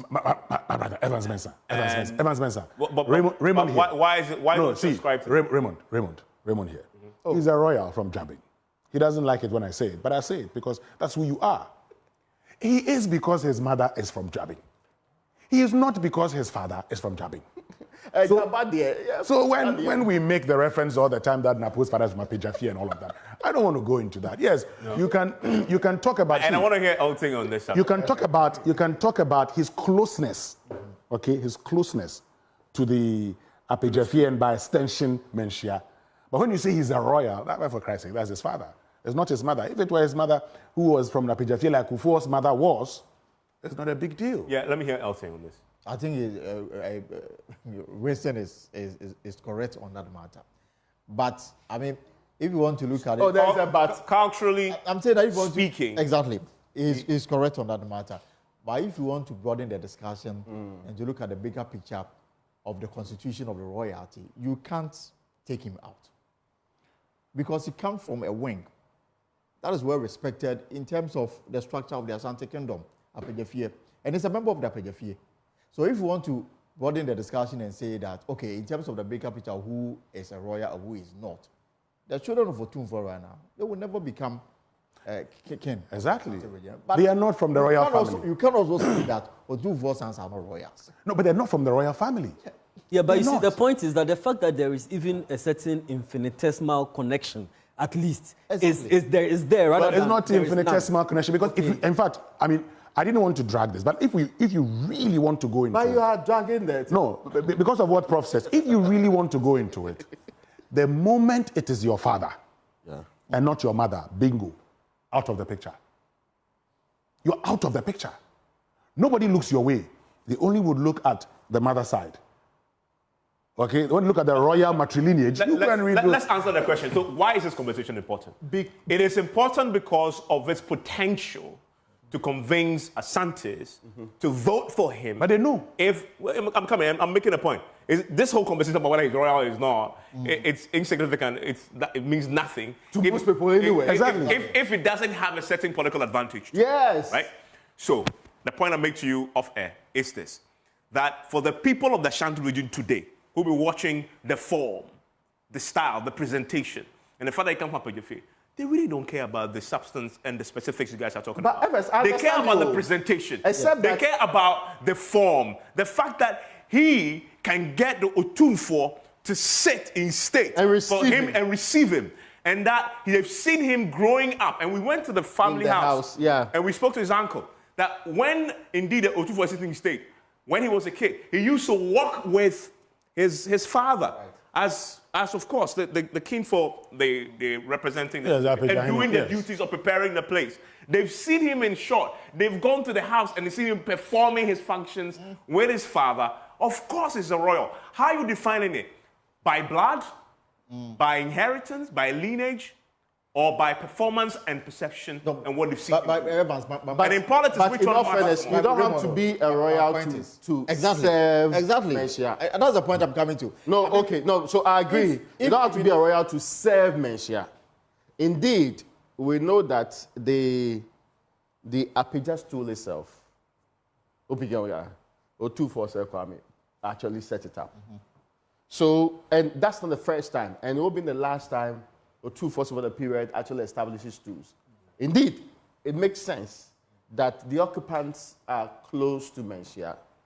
I agree with Winston too because there's reference to the Kumasi matrilineage. In fact, the title in the history of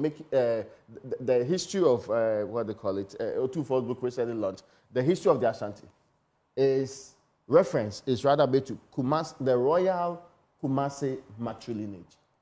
That is factual. But again, I agree that this is politics.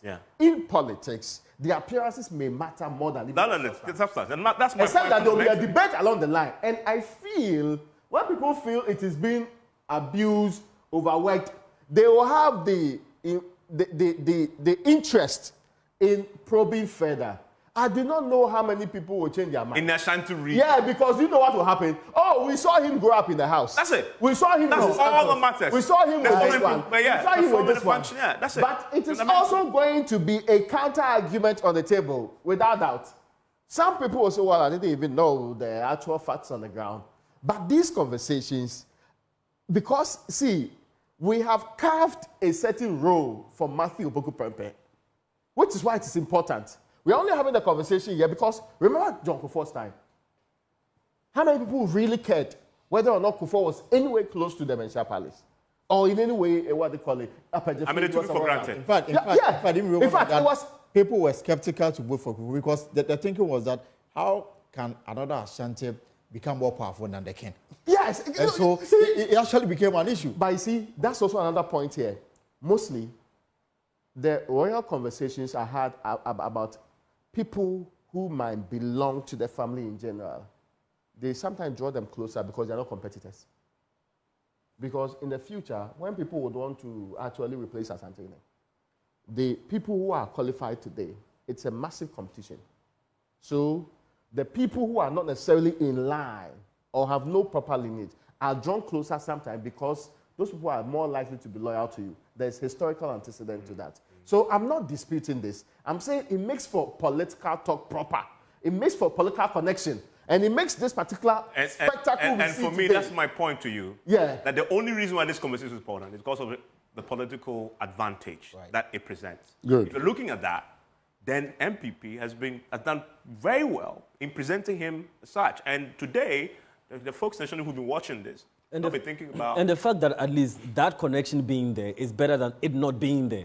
It's just a minor part of the conversation. No, actually, it's not a minor part of the conversation. It is the conversation. It's the reason why they decided to go to Asantehene first. No, I'm just saying in terms of the hardcore matrilineal thing that he was talking about, that's what I'm saying. That even if that is not there, it is better that there is some form of connection than there is not nothing. at all. And I want to make a point also, because this is a contest between NDC and NPP, and every conversation that's happening right now is been done within that context. Right. When they had Jaylan Opoku, we've said and analyzed that NDC too needs the Ashanti region. Yes. As much as NPP needs it. Because if you can undercut them and undermine them in their strongholds, you're winning. They could have taken Jaylan Opoku, right? To the Asantehene. In fact, others have done so. I think the Otunfoɔ is arriving. Otunfoɔ is arriving right now on your screens as you see him there. That's a powerful scene. Yeah, and Elton will walk us through what we're seeing.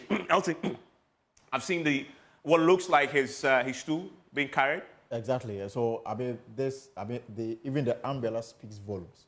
I mean, the number of umbrellas out today, it tells you the importance they are attaching to this program. So once he arrives and seated, then of course you witness also the arrival of the vice president, who I'm sure will come in the company of Dr Matthew Opoku Prempeh to now go and pay homage and then, do the necessary presentation. So Evans, I mean, this is it clearly.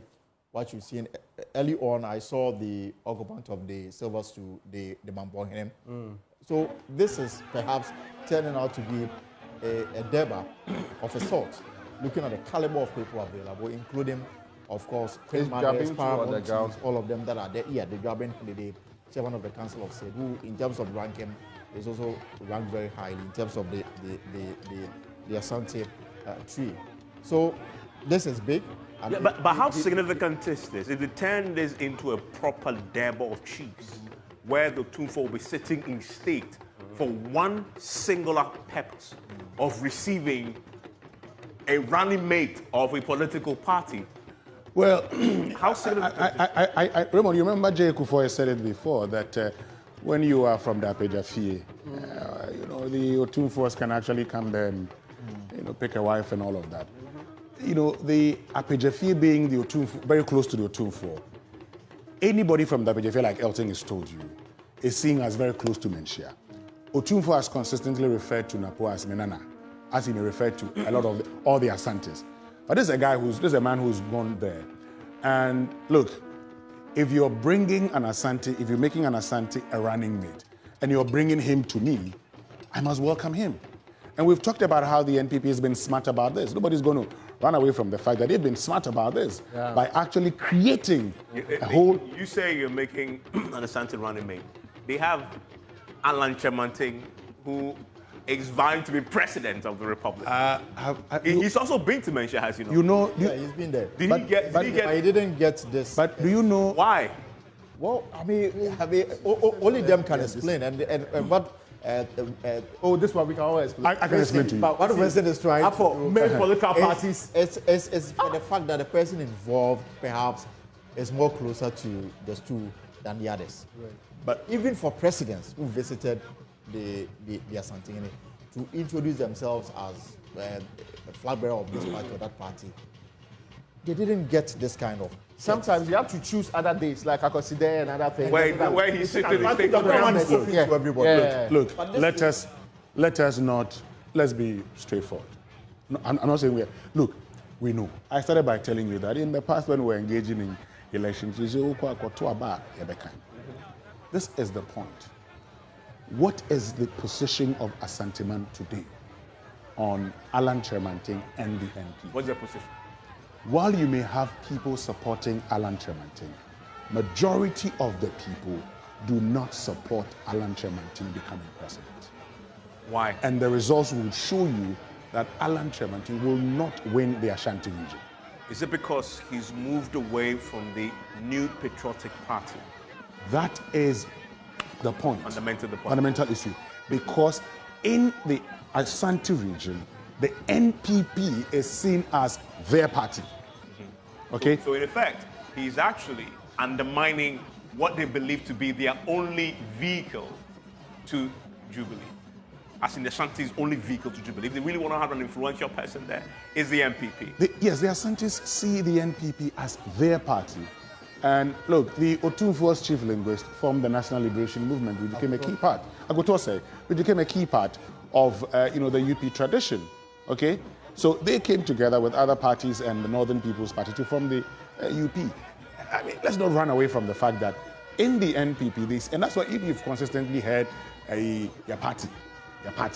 Raymond made a reference to the fact that in certain homes, when you are born, you're born to love the NPP. Look. I give you, look, very important. There's a trifactor. Yes. You have to have unalloyed loyalty, first and foremost, to Menchia. Secondly, Kotoko is given to you. So automatically, even the team is not doing anything useful, you are automatically supporting Kotoko. As for the NPP, it's a factor that automatically, in fact, if you grow older, and you want to contemplate choices, you can sit with your family members and have a conversation. And they are looking at you, and when did you get these ideas about? No, you know, and I'll tell you something. It's ingrained in a way, and there's history supporting it.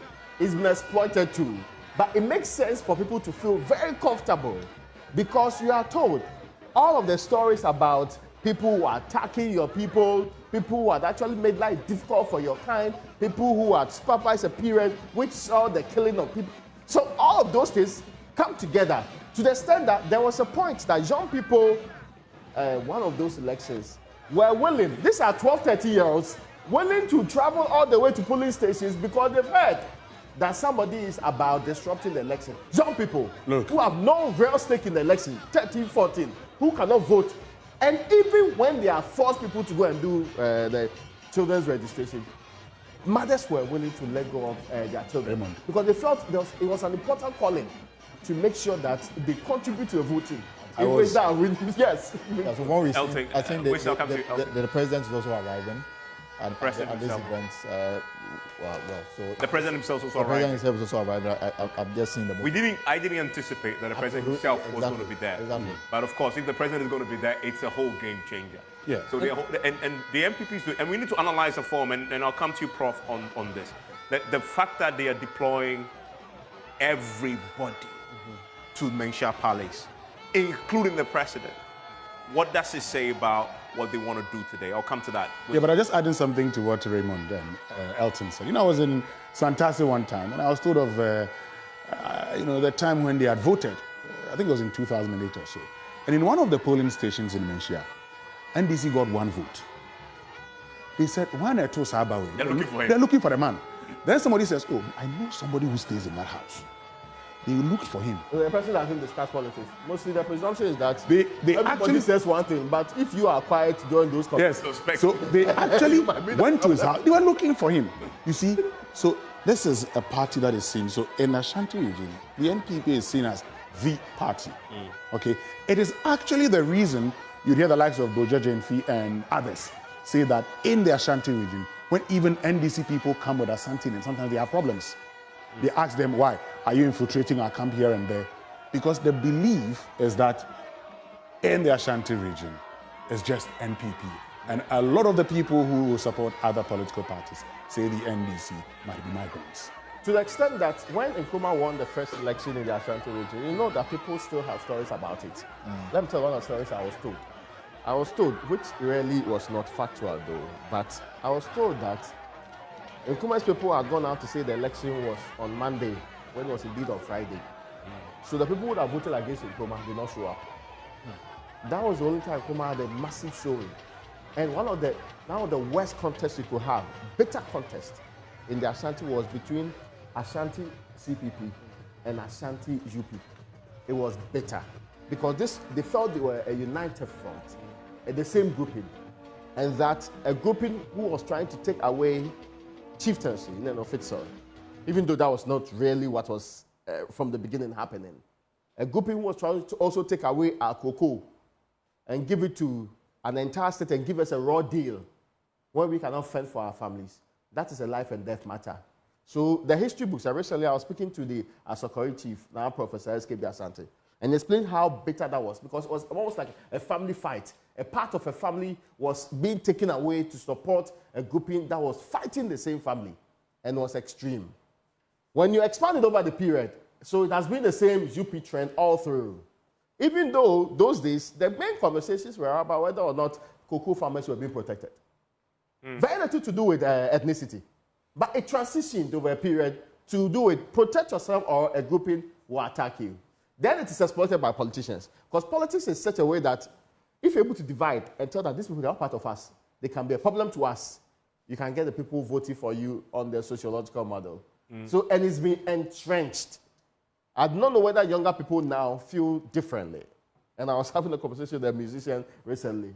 I mean, I think it will take a longer time, but people will still feel that my interest first, and my interest may be voting rational choice. That if they have not delivered for me, I can boot them out. But still, even today, hardcore people in Ashanti who are not, they don't even discuss whether I'm MP or NDC. Who are hardcore people in Ashanti will say, well, I don't like what the NPP is doing, so I will eat fufu and sleep. I wish them all the best. They're going to vote at all. Yes. So if you're just joining us, this is your election headquarters. It's brought to you by Petrosol, your clean fuel in full quantity. It's also brought to you by the German Ozone Medical Center. It's brought to you by Youth Bridge Foundation. It's brought to you by CIMA, the Chartered Institute of Management Accountants, CIMA, and the American Institute of Certified Public Accountants together as the Association of International Certified Professional Accountants, and, of course, the German Ozone Medical Center, Alternative Therapy, Dental Wellness and Beauty, Chalkbox Technologies, a convenient service, and Youth Bridge Foundation. And you've been with us from the start of the one. We've been to the Mencha Palace, and you've been seeing the raw visuals. And that, by the way, is the president, President Akufo-Addo, who's just walking in now. And I believe that is the Otumfuo already seated now. Otumfuo is seated, and the president has just gone there to pay homage to him. And that's the president. Once the president has arrived, we expect this to be underway pretty shortly. And Elton, you need to give us a sense of the Otumfuo sits in state, but he wears, the cloth he wears always has a very important meaning to it. We need to get into that. But that, is that the vice president? Vice president, right. That's the vice president, short. And for our radio audience who are joining us on Joy 99.7 FM, if you really want to get a full picture of this, the place to be is the JoyNews channel. It's across our social media platforms. So the vice president has been there, is going to pay homage. And that is Napo himself, the Matthew Opoku Prempeh, who's gone there now. He is on his knees, shaking the hands of the Otumfuo. And Otumfuo is having a conversation with him. He's turning, Otumfuo is calling somebody into the picture. The vice president. That's the vice president. So the two of them now have gone in. Oh, that's the wife, I believe. That must be the wife of the Napo. That must be the wife of Napo. Anybody want to confirm that? Okay, must be. So that there is. We'll get clarity for you pretty shortly. But Elton, explain to me, why has he, sort of dropped down his cloth there when he went in there to greet Otumfuo? Explain to us. I mean, it is just to show submission. Evans, that's it. I mean, to show submission. That, I mean, Otumfuo sits and sits. Once he's seated, basically we are giving respect to the occupant of the bodies too. And if we are wearing a cloth, that's what you bring it down. To show respect and to show submission. And that's what he's done there. And we'll keep that on your screen for you to watch, because now the event itself is about to start. I don't know how they plan to do this, because the Otumfuo is seated, obviously where he sits. Otumfuo will not break tradition for anybody. And we have another stage for the president, the vice, and Napo, where they'll be seated. I presume there will be some speeches, because it's been set up for that to happen. You are likely to hear the Ashanti regional minister announce the reason why they are at the Menchia formally, and then the Otumfuo will have to welcome them, and then you perhaps I would expect the president or the vice president, the president to introduce the vice president, and then to tell him why they've come to the Menchia Palace and to officially present Dr. Matthew Opoku Prempeh to him, and then you hear the advice that will come from the Asantehene. And you see a long line of party executives and other dignitaries all going to sort of pay homage to the Asantehene. This is what you normally see on a Kwisidai, right? But they're doing it today. Anytime he sits in public, must just happen. Like everybody else who comes there must go and sort of pay homage. Yeah, because these are all members of the NPP. They came with the president, so all of them will have to go and pay their respect. So I see Kwabena Japan. I saw Adjasafo a while ago. But the very first person was Untumi. He was the first person who walked in there when they got up to actually line up. And I think he's perhaps done. Yeah. Is it not the Ashanti regional chairman? So Yes. In terms of, they are leading them to pay homage. So Sampine, Samia Uku, I see there, and then Cabo. Yeah. And then so a long line of party supporters, the NPP, and it is just so that it is done according to custom. And if you want to position yourself for the future of the NPP, you have to be in this queue because you are recognized early for showing loyalty and consistency, so that later on we will know which people are still in line to get. You see, important. Yes, the positioning is very important if you want to lead the NPP. You're looking at two things because and again, now it's become Buzia Dankwadombo. If even Matthew Opoku Prempeh is made candidate and he's choosing running mate, it will be sensible to know who is really, in his good books. No, but you see, it moved from Buzia, went to Dankwa, and then it goes to Dombo. Yeah. And we had all the talk about from, Dankwa, it must go to Dombo. Yeah. And so it looks like from Dombo, it must come to Buzia. And if it must come to Buzia, your guess may be as good as mine. Your running mate is in the queue. The running mate is Buzia. Yes, but this is a new queue altogether. I think what Dr Bawumia did was reconstruct the queue in a way that now you're not sure those who are lined up. Let's be fair. Now, you see, he reconstructed in a different way. Now, today, it is himself. We are seeing Napo now. The other people will show up along the lines who are really going to be trying to put up. But if we're competitors of Bawumia's time or Napo's time, you'll be fading out 8 or so years from now. Akufo-Addo has shown you something. He's shown you that his will must be done. Okay, and his will indeed has been done. And in doing so, Akufo-Addo went to Dombo, as all the others had, but made sure that Dombo became flag bearer. And all of us, when by 2012, 2013, 14, you knew that Napo had presidential ambition. With me, I was on University of Ghana's campus, and I keenly followed what happened in 2007, Evans, when Akufo-Addo had said, after saying that the young man who gave me a good run for my money and all of that, told him that I will tell you what John Kufuor told me. He came to my house and told me, you will be president after me. I hope you get what I'm trying to say. This is something was telling Alan. He was telling, yes, Chairman Ten at the time. I mean, if it was clear at the time and Akufo-Addo had been president, one would have thought that his actual understanding of the queue would have been traumatic coming after. So, I mean, it's not so clear. I'm saying it can be reconstructed. Tomorrow, even the people who say they are in line, even the ministers currently, who are also lacing their boots in different quarters. And that on your screen was Safo Mafo, yes. Raymond, senior minister. The MPP's line very soon will become like the NDC's. If you want to be flag bearer, you have to be running mate.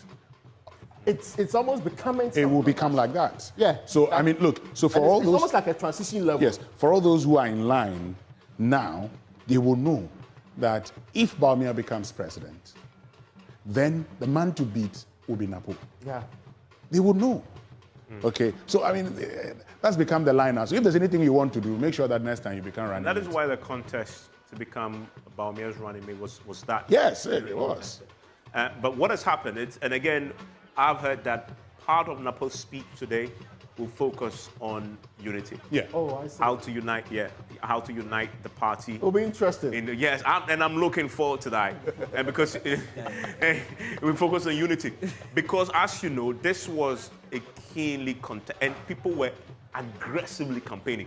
And it wasn't done overtly. Yeah. It wasn't done covertly. It was done overtly. Yes. I mean, it's so something. Normally, running mate positions, people will try and deny, but these people were actually cultivating, going out there and talking to people and rallying supporters for them. We saw Natoshi. But the reason for the feud between Napo and Wuntumi is because of the running mate. Absolutely. Yeah. That's who becomes the running mate. I mean, Wuntumi's preference was the education minister. Was it exactly? And then he obviously, became the only threat to him. And so I didn't like you. So they had to go and unite. What I haven't seen though is heard from Educhun, and I think that for me is key on this subject. Right. We've heard from Natoshi very, very quickly. Right? I haven't heard from Educhun, and I think we need to hear from him. No, I actually They don't need to think find him. Educhun will be a problem. No, it's not whether he'll be a problem. It is a signaling. It's a signaling to the base. Oh, but we all know, in all fairness, people in the NPP were aware that when Napo was leaving the education ministry, one of the things he never wanted was Educhun becoming his replacement. True. Yes, that's what There was a very, very bitter fight between yes, the they two were of them. not. Even in when fact, it reached the point we were being told that he had told you to stop going out there and representing the ministry. Yes, you couldn't. So after that relationship, it was a bit completely broken down. Yes. Yes. To the point, even when it went to energy, they so fought. Yeah. To the point where Educhun purged the education ministry of Napo loyalists. All the elements that sounded and looked like. Purged them. Targeted them. Who's that? It looks like Educhun, right? No, it's not that one. Okay, but that's one of the things we're watching very closely. You remember the former GES director? Yeah. Professor Opoku Prempeh. Yes, another loyalist of Napo, who obviously from what happened was one of those who suffered the purge from the education ministry because of just the animosity between the two. And then here are the two people who were vying to be running. I thought that was going to be very, problematic. very bitter.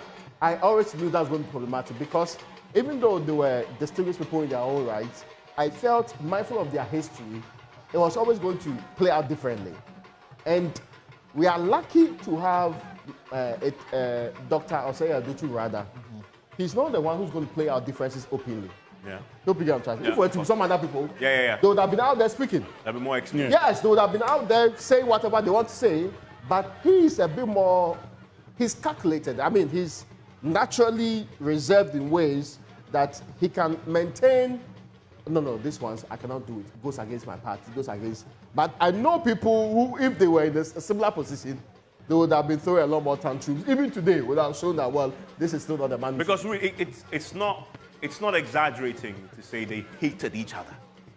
Well, it's not exact. Look, I think it almost reached that point. They were uncomfortable. No. I mean, if you know, I know you're trying to be, politically correct. Very politically correct. It did not only. It wasn't a fight only between them. Fight between anybody. If either you are for or against. Yeah. And there's no middle ground. It's aligned not only for education. It's aligned in the Ashanti region in forms. Aligned in other sectors. So, for example, but we had a situation where, as energy minister, Napo caused a statement to be issued to expose what he believed to be a lie on the subject. Some World Bank money. Yes. Nobody see. Nobody see. Guys, hold on. Because the spokesperson for Educhum had blamed Napo. Exactly. For not. It played out in the public domain. But if you do that, he certainly will be forced to come out and issue a statement. But look, I've told you, I've said this thing before, that I met a group of people in 2020, Evans. 2020, they were discussing, right, Bawumia's team for the primaries, Raymond, in 2020, before election 2020, they were discussing the team. So at the time, I suggested to them that, I hear it's going to be, Bawumia and Oforiatta, Ken. Then somebody who was very close to Bawumia said, it will not be Bawumia and Oforiatta, but it will rather be Bawumia and Napo. That was in 2020. He said it was going to be Bawumia and Napo. And we all know that, yes, a lot of people made a play for Ken Oforiatta to be. I think the economy did not deal with it properly. No, but even Bawumia was uncomfortable with the Bawumia Ken Oforiatta ticket. He was uncomfortable with it. The first time, they appear to have similar competencies. And this concept of mentality was only going to work if the vice president was in a position to control the finance minister. But we all know Ken Oforiatta to where he sourced his authority from. And couldn't have been one who's ably controlled at any time. So at that point in time, I knew that it was going to be Napo.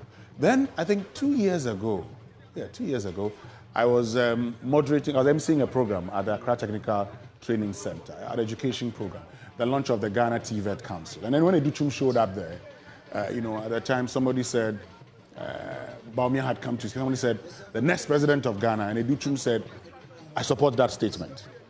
At the time you had Alan Chemantim showing up. He said, I support that statement. Not long after that, I heard his name as a possible running mate to Dr. Bawumia. And once that was suggested to me, he's a fine gentleman. No two ways, no doubt about that.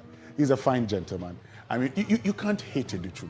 Okay, you can't hate Educhum because he would agree with you first of all. With you. If you disagree, he will agree with you, and then tell you the guy who is a government official does not come debating over whether something is wrong or right. He starts by saying, "I admit that there are massive difficulties in the sector," which really disabled a lot of the attacks. So on the ministry at the time. The three of us sat and gave out the best and worst performing minister, and even when he was deputy. Yes. So you can't hate Educhum, but Napo is, and that's why Napo was chosen, because Educhum, you can compare him to Bawumia. Bawumia is Mr. Nice sometimes, but these days he's learned how to jab. But you compare Educhum to Bawumia. Napo is the grassroots person. So let's go. We know his problem. His problem is that let's go. You go and say something. The next moment, people are trying to defend you. It's the only reason I also like how the NPP is introducing him. They are not going to present a speech. They can present a speech because after all, he's going to read. But what do you want him to, what signal do you want to send with Matthew Opoku Prempeh? You're sending grassroots signal. And again, mobilizer. Do a rally. That is Educhum's weakness. Yeah. Although, obviously, he is very like Janan Opoku Prempeh. He would have appealed very well to the middle-class voting voter. But that is the strength, they believe, of the man whose face is going to be the ballot himself. So you need somebody to complement him. What is Bawumia's weakness, right? One of his main weaknesses is that they see him as an outsider who was brought in and somehow grew on people, right? But Napo has been an insider from the onset. From all connections. From all connections, right? He's linked from his royalty. From his royalty. I sense a bit of sarcasm there. Yes. And so you really want to compliment him. In an election year where you need your grassroots the most, then you obviously will need somebody who can complement that, who can go into Ashanti region. And so Napo obviously is not your man for maybe Bono, Greater Accra, Central region. He's not your man for that. Napo is your man for Ashanti. He's your man for Eastern region. He's not going to be in the Bono East and Ahafo. I get you. Ashanti, Bono East, Ahafo. This project is really predominantly not just Asante, but it's also an account thing. An account thing, yeah. I get that coming from people very close to him that, well, what makes you think that we will not be equally having the same conversations with the people in the Eastern region? Yeah, no, Eastern region definitely. Continuity, really. Yeah. And it may be in Bono, why don't we? And Bono, what makes you think that we don't have that conversation with them? But he's not going to be deployed in Greater Accra. No, he's not. Not going to be deployed in the central region. No, he's not. He may not even go to the western. He may actually, no, he will go to Western North. He can't come to Greater Accra. There are times he'll be brought to Greater Accra to campaign. No, but that will be, that for me will not be. No, he could be brought into Greater Accra. His main regions will be Ashanti, Bono, Bono East, Ahafo, and Western North. No, but Eastern region too. He will go to, but I'm giving his main regions where he'll be campaigning. That's where he would be.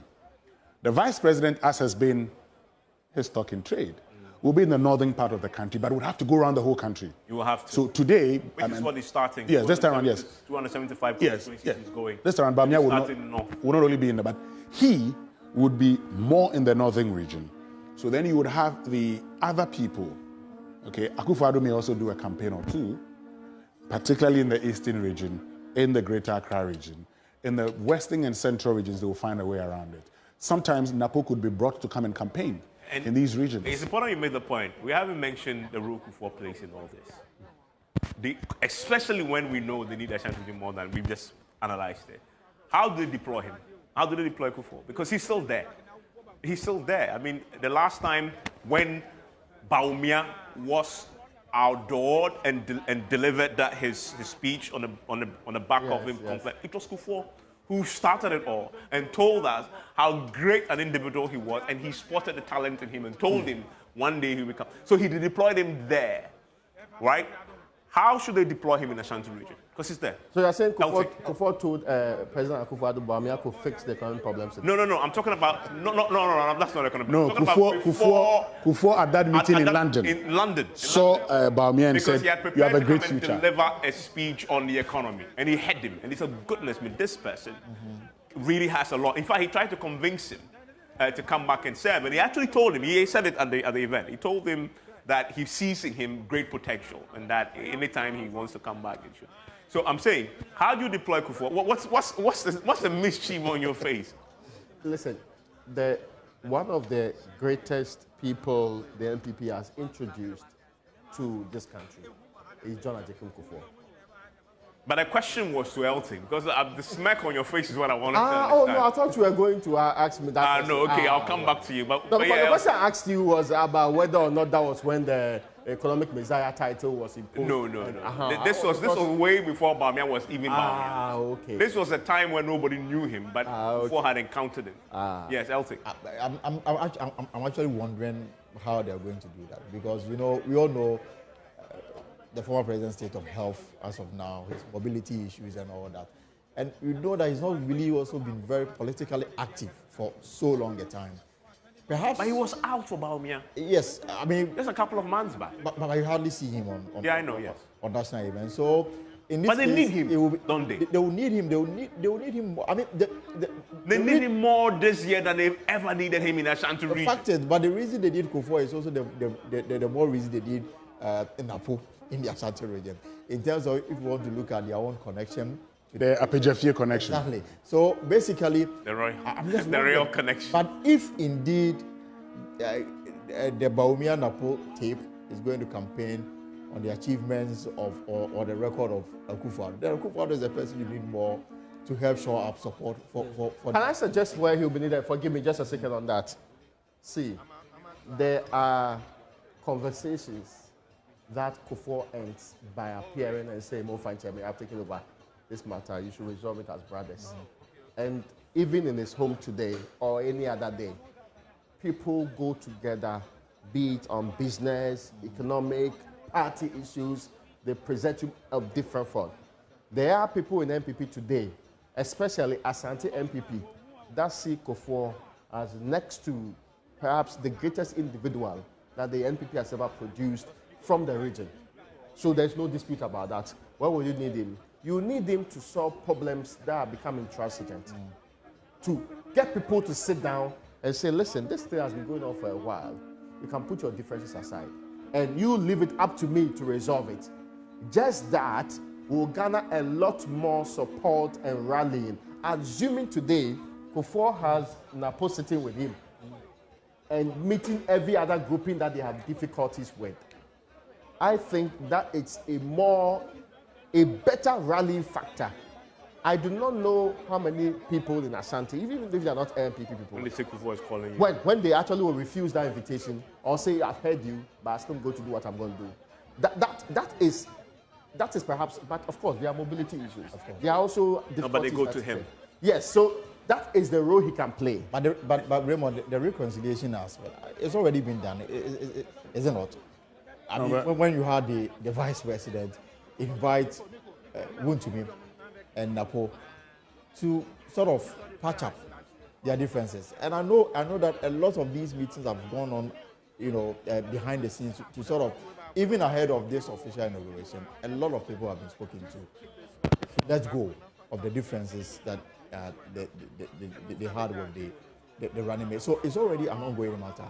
It will be foolish on the part of the NPP to assume that there are not issues that requires urgent attention to resolve. Prof, let me get Prof's thoughts on this matter, and I think it's just great. Prof, how would you deploy Kufuor? Well, so, former presidents, when they leave office, or presidents, when they leave office, transform into statesman, into a frame of a statesman. And so once they leave the presidential office, even when they're in office, they're even the father figure. But even more so when they leave office, because at that point, they are no more in active politics, they are no more involved in the daily back and forth and partisanship and getting factions within the party.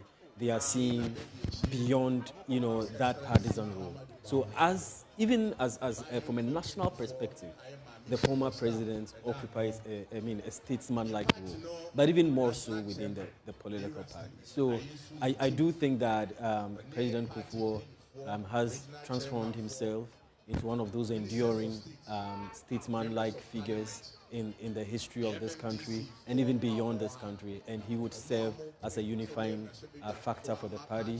He would also serve as that figure who would definitely be the go-to person in case there are issues that are intractable or unresolved within the political party, and that's how, and that's the kind of role that he's performed over time. You realize that even when in the heat of the Alan Chamantin and the primary battle, he never really came out as stuck. Even though we all do know that, Alan Chamantin was his protege and that he belonged to that particular, he strongly supported him. But he never really dipped his hand into that matter. He stayed off the fray and made sure that he occupied that kind of above the fray, level within the party. And I think he would continue to perform that role. So I do see his role even beyond the Ashanti region. I see his role going in a more national way, but also in terms of acceptability. That faction of the NPP, which was more Alan, that faction of the NPP, which was not so rapidly supporting Bawumia, once the former president spoke and said, this man is a man of destiny, I think it did a trick. It did a lot for Bawumia, getting the former president to say that, because most people knew that Alan Chamantin was really one person who came off the Kufuor wing of the party. And so to have Kufuor finally give his blessings to Bawumia, it's kind of ended in a rancor, because some people will be looking at Kufuor to see which way he swings or which way he goes. And once he does that, I believe it kind of settles a lot of things within the party. So I think that is where Kufuor comes in within the party. But even for Napo, you were talking about his usefulness, and I think he goes beyond. And where will he be deployed? I think that was the conversation. I think even for Napo, he goes beyond. Yes, I know that for pure electioneering and pure campaign reasons, yes, you've outlined those dynamics and you've mentioned those. I think Winston said Ashanti, Bono, East, Ahafo, Western North. Ahafo, and then Western North. And that's true. But there is a certain usefulness that they could play it out, and I don't know if they're going to do that. But these are not the only regions that are going to vote. And they do need, the lesser their numbers go in the other regions, the steeper the hill they have to climb in those strongholds. So what they can do is to play it up on a national basis. I remember when I studied the Obama campaign, some people try to bring about that system, what they call the constituency politics, where you make sure that you are getting your advantage in certain regions. But Obama came in and said, no, I want to do, a very broad-based campaign. How would they sell him in the other regions? I mean, he's a minister of the nation, of the country. He has been a minister of energy. He was the main prognosticator of what is by far the most consequential and, education-altering, systemic change in our country, which is the free SHS, that we can identify. They do want to present him as a strong leader.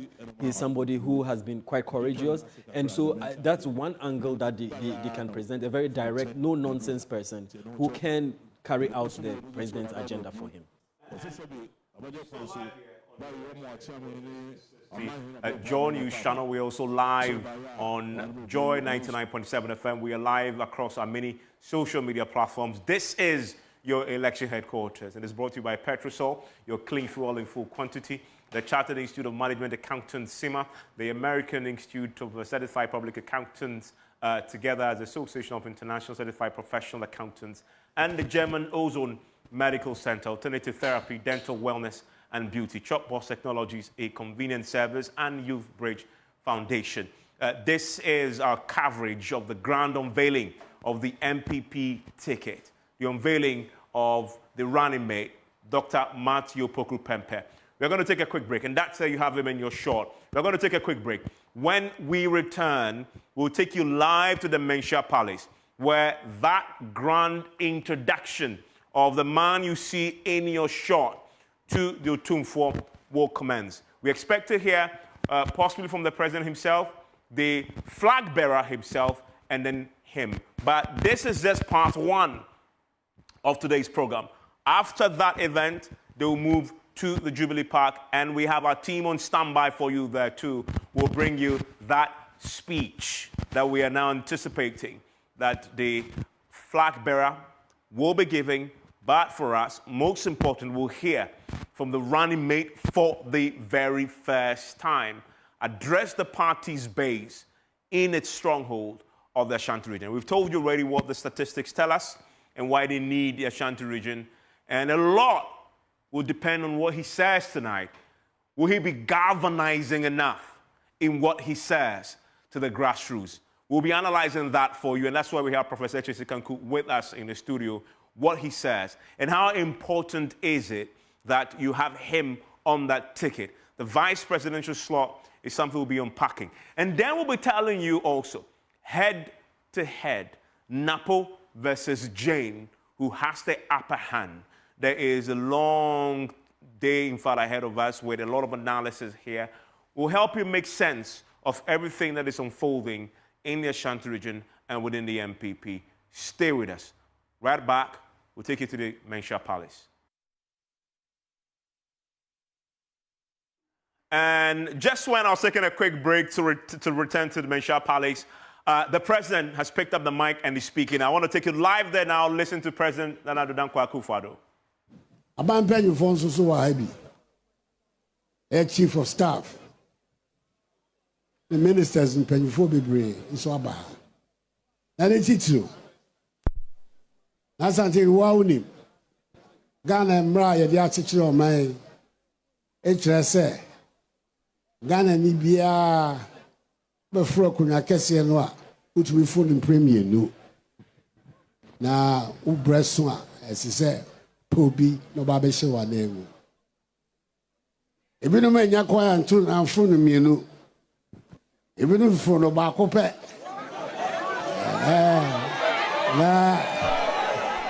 I don't know, that's what you want, yeah. Yeah, pretty. Now, we have to push them.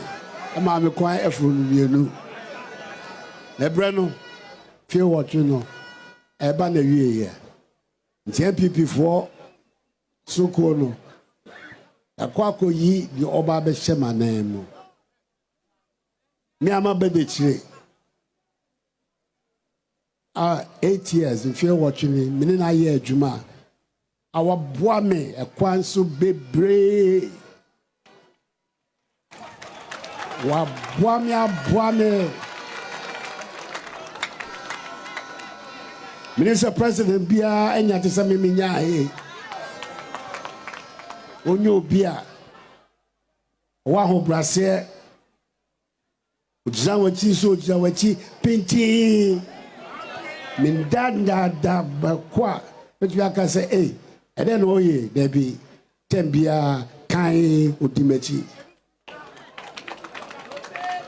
No, and NPP for any nice year original. I don't hear you know, so my big name.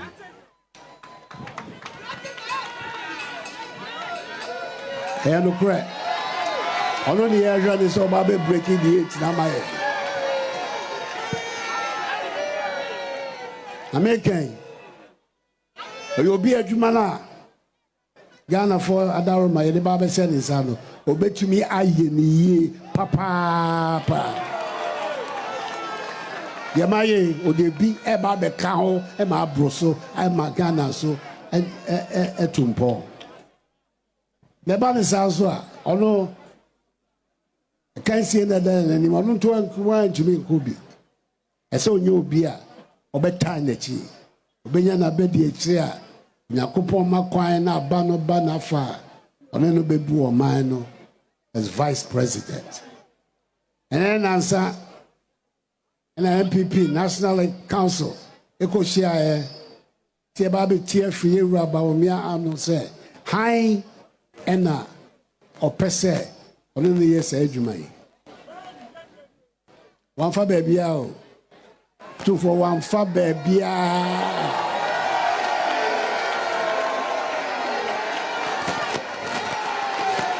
fa baby wow fear I fear ala unana agala for nya friend Napo oyam reshe bedwani ama mensia sao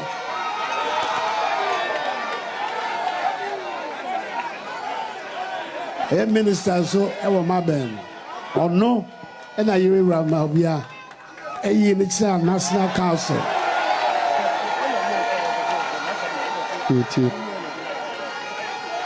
It didn't buy no. I could say a person mono. Ubia ni National Councilor or can say Debbie and Fatah. Yenina. Unanimous of the National Council. Like I said, Napo, Matthew Opoku Prempeh, and said Efata. So no, and Dr Bawumia. And it teaches you the aim at the pan and say, Matthew Mia, and then me you were the actual. I'm Rancha Minoa, yeah, Juma. It's a bit of minim. While one day, and it will be to me. And we said Ghana, 7th of December, Ebe, Abanabawani Afa, a Juma Ghana for Baby Show and Son, won't be to me, I hear Abro, so I'm a ye pa. Bawumia de no makata. Na unane. Bedu aka say unane. You can open waba be do baby awadu. Ya ba first no. Juma kese na me pese ye e mo ban e free senior high school policy no. Ono na me de share nsa. Na me ma kunti so me de share. Me so betumi aye. Enti na me de share nsa. Oye no fe. My ne free senior high school.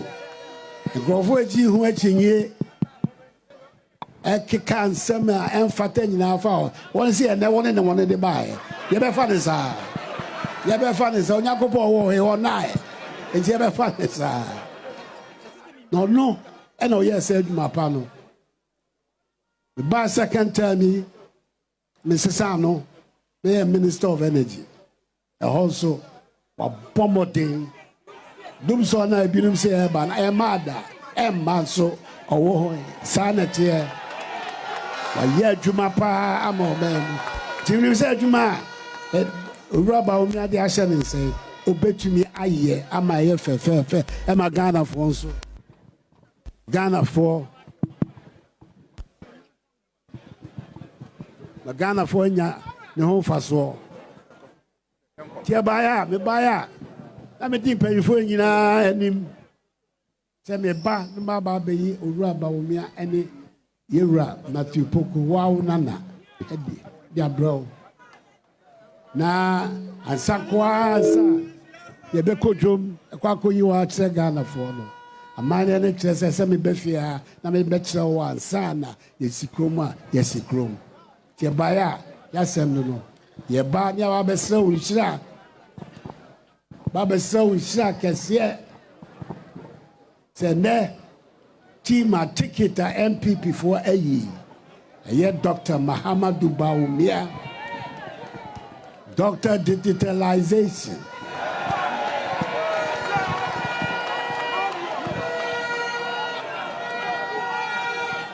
And then I bet you say, Matthew Opoku Prempeh Napo. Me bon about so. Na mane bia so ye ma wona kunim di eba woni afa no. Why? Me da se pa. Say ye be, bo man dey se be ba asa no. Waboaboa ma he abrempon na de se wa Asantehene mu nyina ide abesia ye fefe sa. Unyakopon hira o. Me da se papa. Aye ni onyam na o da se. Me da se.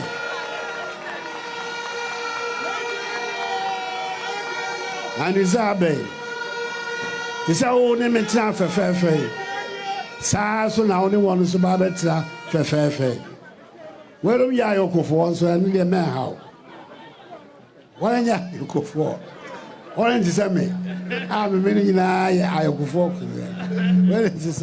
Neso one me no better fefe. The same is me no fefe. Na me do wase. E mo bebre a wa boa me. Amamu yo a maye me das papa me sheda aba be do ase akra say adwuma ni say me sa no afi na ne de ye ba say ye ba be yi Dr Bawumia babia ene na be de chire wow nana na Opoku Prempeh en na cha de na cha me Asantehene cha me adwuma kakra ba se ba be se ye mfa 224 ana amahene abrempo wa ha se yasem kakra ye ba se ba be kan ye danase so no so abue kwan amaye adi awa tu fefe nyame hira Asantehene esia Ghana mai esia na Asantehene ni na brempo nyina me da mase pebre.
The race for the Jubilee House is beginning. Ghana is at a crossroads.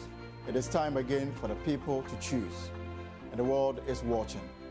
We will do this because in a nation where every vote counts, where every voice matters, there is one name you can trust for your election coverage: JoyNews, your election headquarters. Our team of seasoned journalists will bring you up-to-the-minute updates and biased analysis on the stories behind the headlines. The election headquarters for an informed electorate. JoyNews, independent, fearless, and credible.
So bringing you the live coverage of the grand unveiling of the NPP ticket. We've just heard from the president, Nana Addo Dankwa Akufo-Addo. We're now expecting to hear from the Otumfuo himself. For those of you who are on with us on the JoyNews channel, the Otumfuo is just about speaking, and all cameras are strained on him now. Any moment from now, we'll hear what he has to say. The president has formally presented the ticket to him, and that is the Vice President, Dr. Bawumia, and the man he described as your own grandson, yes. So he's presenting him to him now, and we expect him to respond to it. It'll be interesting what he says in response, because this is party politics. Yes, but at its best. You see, Evans, you've seen Akufo-Addo all of a sudden transferring the free SHS to Napo. Yeah. He's transferred the free SHS to Napo. And so he's already getting ready for the campaign. He's telling you that, oh, what all of us are proud of today was implemented by this man. And I actually made him successful because I believed in his capacity and capabilities right from the get-go. And so I made him education minister. And that is an important point. We'll analyze what the president said and what it means for the optics, but also for the party in the Ashanti region pretty shortly, because he said a lot there that sort of says, it almost was the president was saying, I am leaving the stage now. And he says, actually, I'll come back and thank you properly, but today I'm here to present them to you because of what they've done. I want to go live there now. We're expecting the Otumfuo to start speaking pretty shortly. Once he starts, we expect that he will speak in Twi. Elton is here to do us the honors, so when he's done, we'll get to hear what he said in English. And because even me, my Twi is limited, and so I can't do justice to it. Raymond, what's that? What's that laughter about? Raymond's Twi is very good. Raymond's Twi is very, very, very good. Admission of limitation. Mine is. But there are appellations, I guess, in the background, just all setting the stage for the Otumfuo himself to speak. But while we wait for that, let's do a bit of what we heard from the president. One of the things the president did was obviously to shift the focus from himself to not only the vice president, the flagbearer of the party, but to Napo, and to say, I'm done my bit now. I'm handing the baton over to these two individuals. And one of them includes your own grandson. And so take care of him. You've been helpful to me. I heard him say that you've been very helpful. You've aided my administration. He didn't say it directly, but he suggested that it's time for you now to assist them in whatever endeavor that they want to embark on. What is the endeavor this year? It's to win the election, right? How much meaning are we reading into that? I think what we heard from the president, and some of us were even shocked, not only because he showed up, but he chose to be the one introducing them. I hope you get what I'm trying to say, because this would have been seen largely as a party event. But the executive president took it upon himself to say that I am basically bringing to you people you know already. This one and the other person, I've worked with them. And I worked with them and I know their strength. And I know truly that they can help the country go where it's not to take them. Of course, he also threw a jab at former president, John Dramani Mahama. He said, oh no, I've been there twice in the seat. I've been two-term president. Oh, Bidi Bako, as in the man was there only once. And I mean, he did not succeed, but he's still trying, and that's why he's still trying to be here.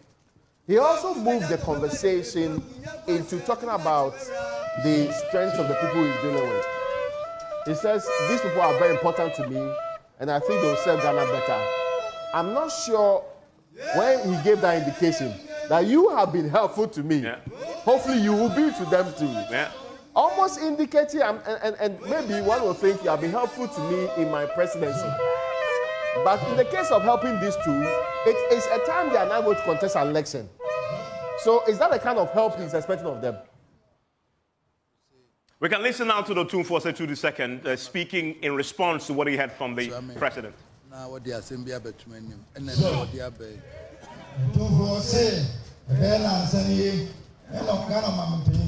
His Excellency, another down for before them. Made the person assume, say, and there or by saying, you know, they are similar. So, Bonanan Munina, Manian, a mine, and Munina, see him run up, or my penis or Barbara saying. Say, Asantehene, it's us here, Bonanan, Mania, a mine hand, a brimpon, and the shame now, so my penny Barbara say, into my maternity. So, if we see a train, what bay. Mfo say in the fish ya wana na Asantehene etuwa ya trewa wabe so see dana se papa send wabesa sada NPP man yokuo no nyina se send wo mu nyina aka mo ba e de asem abatu anim sei so na man pene otumfo oso da wase papa so aba enyanko emum za NPP ya man yokuo no oso na man yokuo no odo mu nyina se send mu nyina makaka mo so man penny can was in them there some dead and ebrew and pass on no the other too many way. Oh, Casano was a same dead and I'm able to so man penny I'm done as here, so one man as some SE Ayaho Amayan. Man penny and all done as here, I'm someone they won't say, as someone SE. I'm an SE.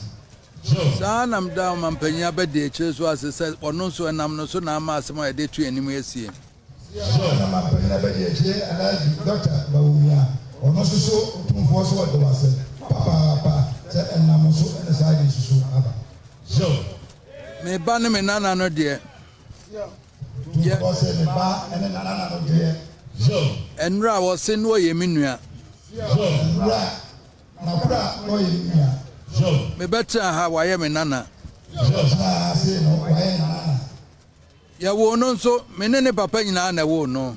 So, awono wanene papa nyina na wo no.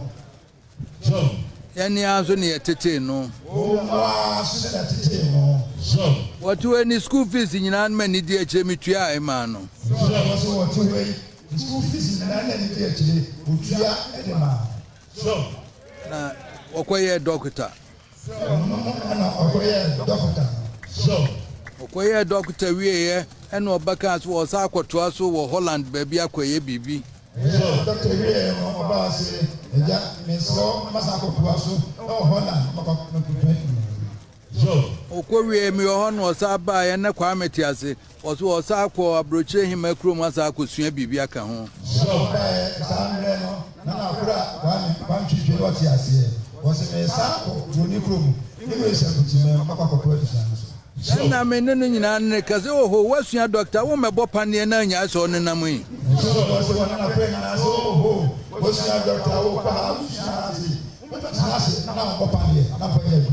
So, no, say, a cabak was a cobabu no so obey. So, or buy and bank and better Hokakra. Rabbi of Akufo Abedia dear. And was sending me was our catchers and your friend Frona and Nebusan said, dear no persuade. So,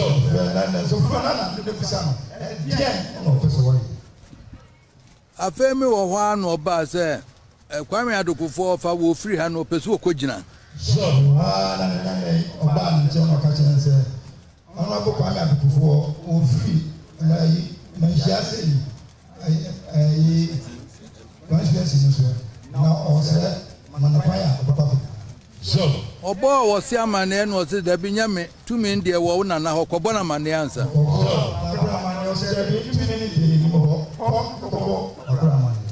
oba enam se no na apeso ye wo se na nan oba ye ofisa no na apeso ye so me man question no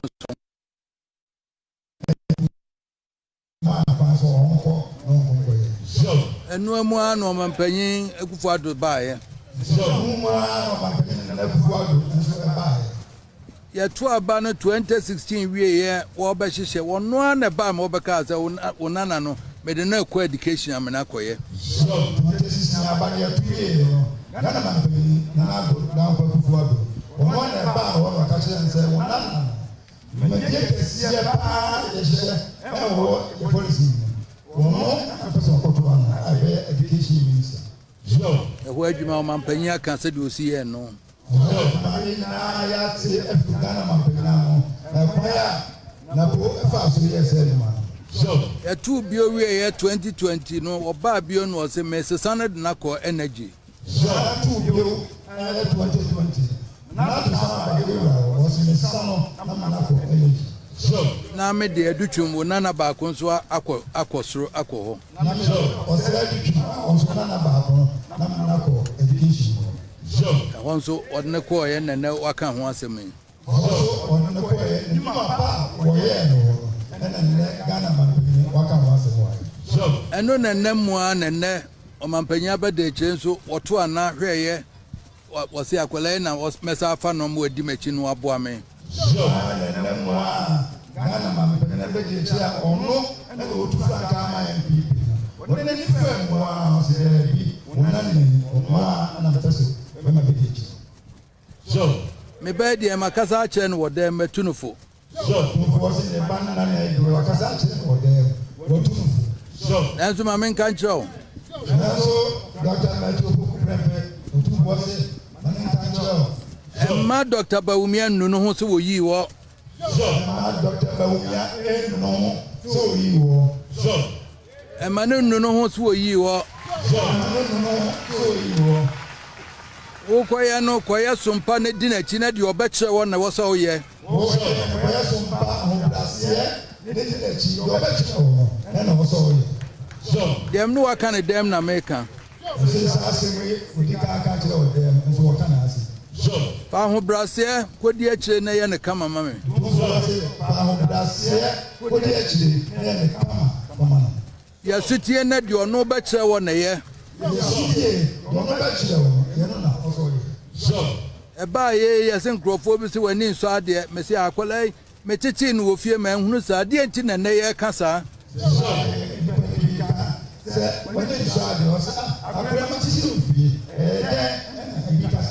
so kem de ye ka no media mesa wuti se ntisa e ma ne nye ho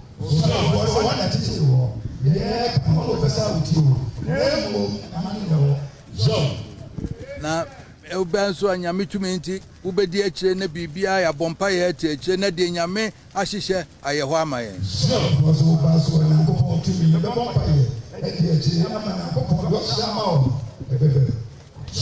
Dr Bawumia ka cha zame de na hyenensa Dr Bawumia otu voice na ka chiro wode nana no ahye wonsa so bia wonso tete no enfomso bia na beba maso nti na me amentia no wodem bia tete no enfomso bia bia na so nti manonte no ntia no wodem so Ashanti regional chairman wosme dana se papa Bawumia ayi wontumi Ashanti regional NPP chairman wontumi otu voice na ka chiro oso wode wase papa so da wonso bibiara wajana na chi ne na ye ne ba ko kama bibiara wajana na chi na ye kama so jame wo se de aka de ni nyina wo nyame ho momo kamo de mon kan ye na mon cheche magana fo nti ase amanyokuafo bi nso kia de wo mso betie na Ghana fo mfa nokre enhwem ni enyi de be fata be bo aye nyina ya ka de o na ko na fuko de mamo wo se mo de na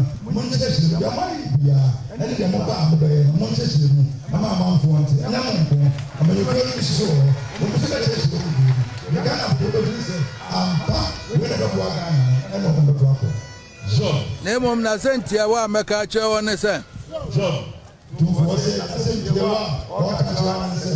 wona na krata amatwa se ye de madwuma ye nka ho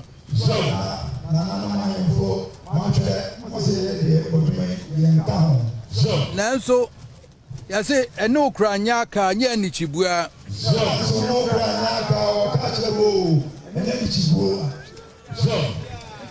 ya se no okra nya aka nya nichibua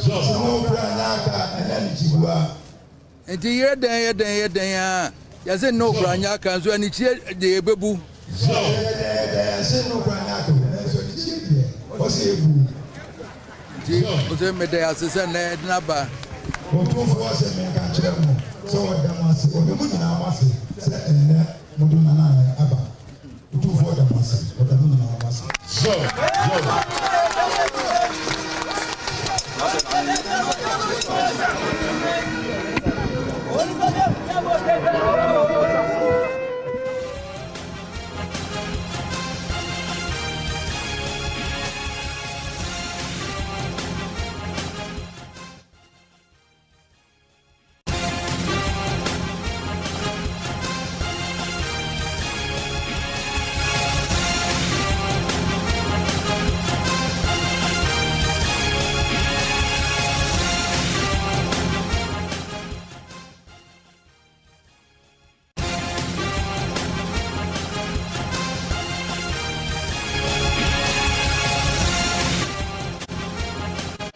And that is the Otumfuo Osei Tutu II. What a speech.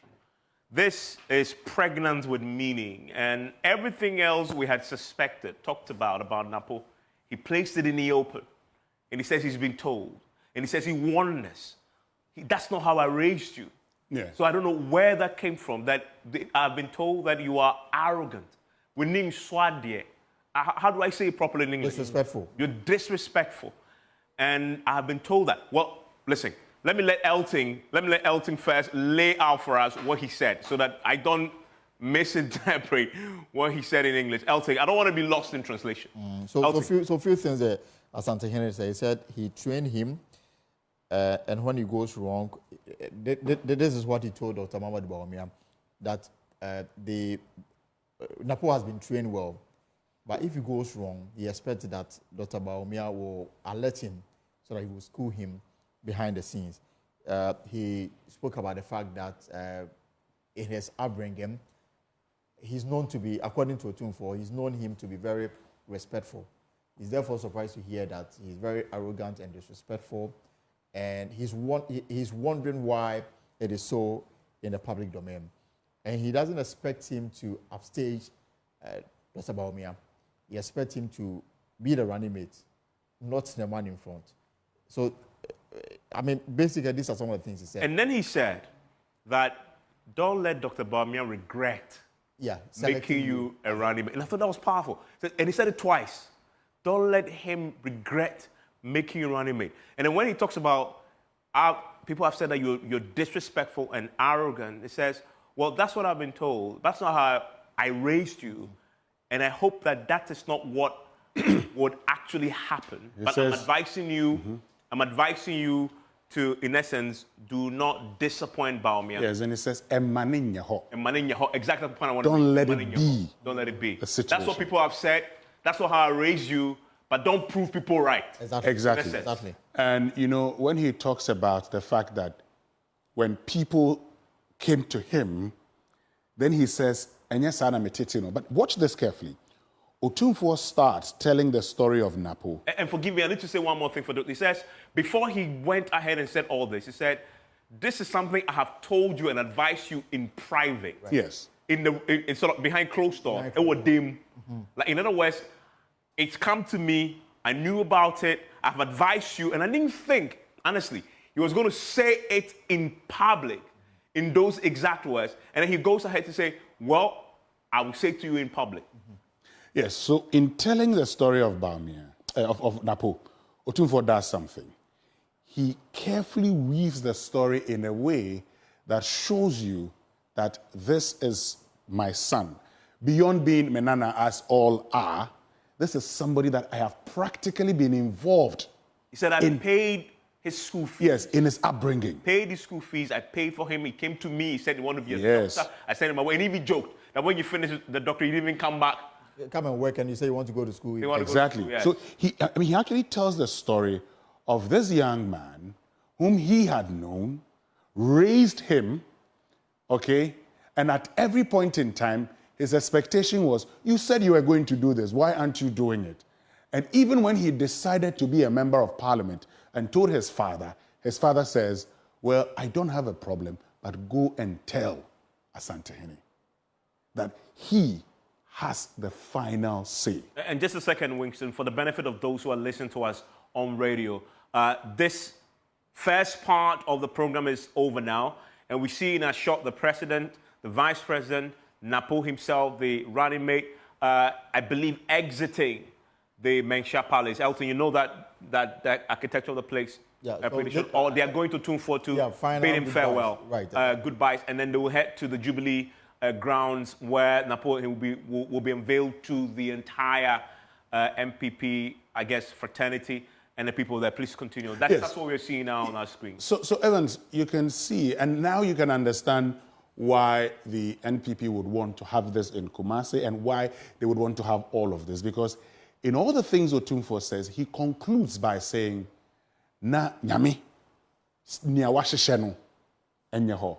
He doesn't say... He doesn't if it is the will of God. God, onyamayeng. And you picked up on that? Yes, emayeng, because he sees himself... Okay, emayeng, I mean, because... For us, what God has ordained, he does for us. And the answer is? His part. Us, the only constant factor in us, if you are saying it, is you. So if when I say us, it's me. Okay, I'm the only constant person here. It could be Elton, it could be you, but I am the constant in there. So onyamayeng, it means he sees himself in all of this. He does not say, go and vote for him. I mean, as you would, we all didn't expect him to say that, but he actually sends a signal that in him, I am well pleased. And then there's something else he says, Elton. I'll come back to both Raymond and Prof to unpack this a bit more. There's something else he says. In thanking individuals who had also played a role in Napo's life, he mentions Wontumi. Yeah. And he mentions Wontumi in the same context when he was talking about Napo's, what he said about Napo's arrogance and disrespect. And he says, tell me what he said about Wontumi. I heard it to say, thank you for bringing him. Yes. Thank you for settling your differences. Yeah, and also standing by him. In spite of all the issues that went around. I mean, you stood by him. And that was the reason why he expressed his gratitude to Wontumi. Why did he single Wontumi out? Basically, and that's what makes it important. What was happening there? I mean, and Elton, tapping to your understanding of Ashanti culture and the textual analysis of what he was saying in P, why would he single out Wontumi in the context of what he was saying? Because Wontumi basically is Ashanti original chairman. And the other matter about Wontumi and Napo's feud. I mean, the Asantehene has sub-chiefs. They go to him to report to him matters that happens on a daily basis, even current affairs. Before he leaves his home, his private residence to the office at the Mencha Palace, he would have been briefed about, for example, what the papers are saying, the current issues in the country. And more importantly, a matter as big as who becomes the running mate of the NPP and the fact that one of his grandson is in contention and there were issues. I'm sure he would have been briefed about the feud that existed between Wontumi and, of course, Napo. And for that reason, obviously, the vice president role and then the reconciliation pictures that came afterwards, I mean, it was just fair and fitting that he will express his gratitude to Wontumi, basically to underscore the fact that Wontumi may have let go of whatever existed between the two of them. And that's how come I'm sure he will come to appreciate the role Wontumi played in standing behind him in the midst of all the challenges that existed prior to the announcement. He thanked, in that same breath, he thanked the president for selecting him. In the order he did it. He thanked the president, and he came to Bawumia for selecting him. And then he mentions Wontumi in the same breath. That for me was significant. And also and then this following his advice to him. You see the point, even in building up to the feud between Wontumi, the fact that people would trace Wontumi's allegiance to Dr. Yawadito. Remember, Wontumi was accused of disrespecting the Asantehene. It was actually heard before the Asantehene Council. And people had different, a different interpretation of the whole matter. On what happened. Exactly, that Napo may have been involved in actually bringing Wontumi to that level. And so, Evans, clearly, a lot of matter happened. Otumfuo was not even in town when Wontumi was called before the Asantehene Council to, respond to allegations that he disrespected the Asantehene during, meeting of the NPP. Yes, an NPP, which was recorded by a sub-chief. And all of this, Wontumi was eventually exonerated. There was no adverse findings established against him. And then it's just a bit of this. The conversation has been that even though Otumfuo had one way or the other had to call Wontumi specifically and tell him that people say that there are things you are doing that are becoming problematic. So you need to let go. This is not just, and I have mentioned before, that it didn't need Bawumia himself seeking to broker peace between Wontumi and Napo. But it was entrenched. People felt it was fleeting. To the point where I had been told the need to address it publicly. Yes, I had been told by people that don't dismiss it. No, it was very much to the extent that after the death of the deputy finance minister, Wontumi's radio station led this narrative about who may have been responsible for the death. And, the kind of, it's true, the narrative they told could only be coming from sources either close to these families or within the NPP strongly. So somebody needed to bring that man down to a discussion that look at the bigger picture. And to some people, he was willing to put all out. He was willing to let it all go because anyway, he tells people that what else would I get in politics that I have not gotten up to this point? But I think some people have been unfair to me and I had to get my pound of flesh. It doesn't appear so. That's why I was shocked that he was the first person to have walked up there. I mean, it would have been not... The regional minister. Essentially, yes. It would have been not a regional chairman. Every other time they had appeared as a group, even when the president is in tow, the regional minister is the one leading it. So it's a signal. It is also instructive that the Otumfuo felt this was also important to mention, almost as if Wontumi had contributed so meaningfully to Napo coming to where he is today. No, I think this is how I read it, and that's why I'll bring Prof in. This is how I read it. I read it in, if you do the textual analysis, in the same breath he was talking about Napo's disrespect, etc., and that he's been told, and I'm advising you, don't prove people right. Then he brings in the Wontumi factor. You know, that's almost to say that the two of you had fought, and I'm grateful for Wontumi, that in spite of that disagreement, he still led you here. He still came with you. And in other words, to say that, yeah, my grandson may have played a part in this feud, but you did not sort of, because of that, do play your role in bringing him here and still trying to assist him rise to this particular point. He was almost saying, yes, he's my grandson. He may have hurt you, but you still stand by him, and you brought him here. So thank you for doing that. And right after that, he says, next time when he does something wrong, guys, come back home. He said that. Yeah, he said that. Come back home, let's sit in a room. And I'll reprimand him. And I'll settle it. That is how I read it. He was mentioning his name to almost thank him for not sort of throwing the baby out with the bath water because Napo may have offended him and that he still found a way to sort of close ranks and forgive and brought him still to him. You might think Otumfuo does not follow Evans Mensah. Appear before him and sit. You know the man is briefed almost like the president on what's relevant about you and all the conversations he needs to have with you. He knows it. The things that he would have conversation with you, it's almost as if he was there. You're absolutely right. Yeah. In 2016, before the elections, we took ballot box to the Ashanti region. One of the things we did was to go there and pay homage and to tell him that we're about to do a show in Ashanti. You know, we did that with that. I don't know whether else he went with us, but we went there and we sort of went, you know what they do. And when we greeted him, he actually said that I watch you. I watch you. You're doing a good job. JoyNews. He started talking about JoyNews and what we're supposed to do and all that. You're right. He definitely pays attention. Yeah. But to you, Prof, just give me your analysis of what you had there and what its significance of what Otumfuo said. It's very big. Correct me if I'm wrong, but this should be the first time that they are unveiling a vice presidential candidate in the Otumfuo's palace. right? Okay. Yes, I think so. Yes. It's the first time. Thank you. Secondly, it is also the first time that I do think that they are doing an outward VP unveiling in the Ashanti region, taking it out of Accra. That's also true. Yeah, that's true. So the depth and the symbolism of this is definitely not lost on anybody. In politics, there is the optics, there is the symbolism, and there is also the significance of an event. What they've done here is a show of force. That yes, for anybody who is thinking that even the Ashanti region has not coalesced around this particular candidate, well, this is evidence that the Menshia has endorsed him.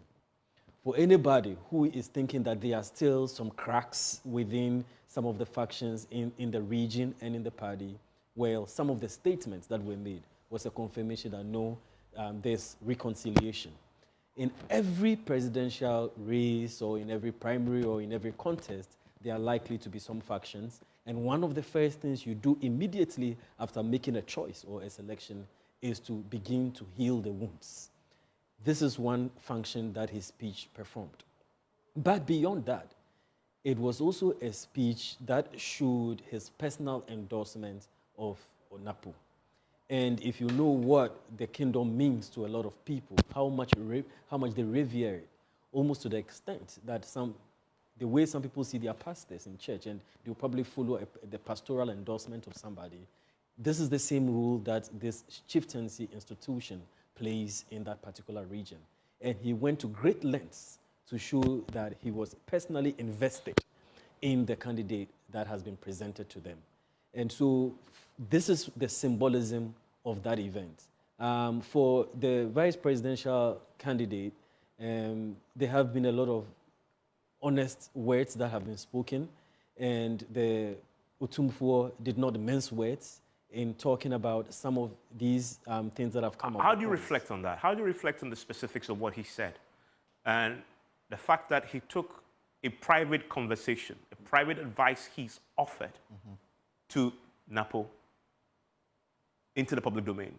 And he said it the way he said it. Because I'm not just looking at what he said, how he said it.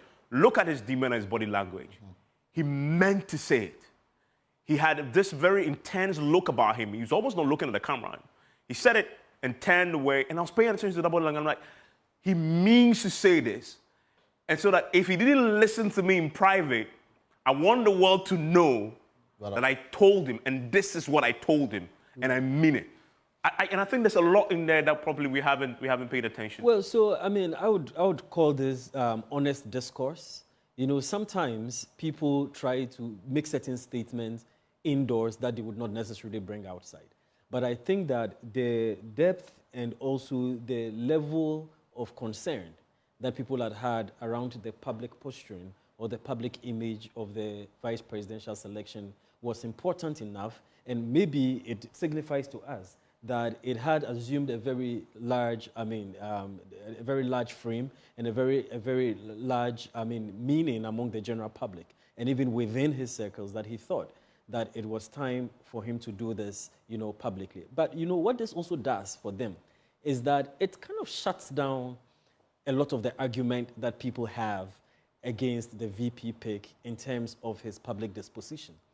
Especially when you have your own parent, so to speak, be the one to crack the whip. I mean, that is quite a statement. And once that has been done, it mutes every force, because the person who may have even overly defended the individual has taken that kind of role of a parent cracking the whip or reprimanding him on an outward level. I mean, when the parent does that, I mean, what else is there left to say? And just any ordinary parent or two for. Yes. What else? So it is cultural. It is traditional. There is some royalty in there, but in the political sense as well, he has actually tried to shut down or at least address the very grievous the concerns, the enduring concerns that people have. And so for people will listen to this speech and say, okay, you know what?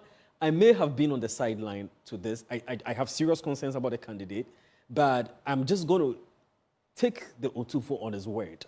I'm just going to ride on that hope or that expectation that, well, you know, if such a figure within not just within Ashanti, but within the nation, because we know the Dagbon crisis, the role that the Asantehene played. We know when it comes to education. We know the position that he holds on a very national level in terms of being a national and a unifying force beyond even the Ashanti region. We've seen the overtures that he's made to the Ga chief, the Ga community, and even to the Volta region, and the kind of nationalistic unifying role that he's played.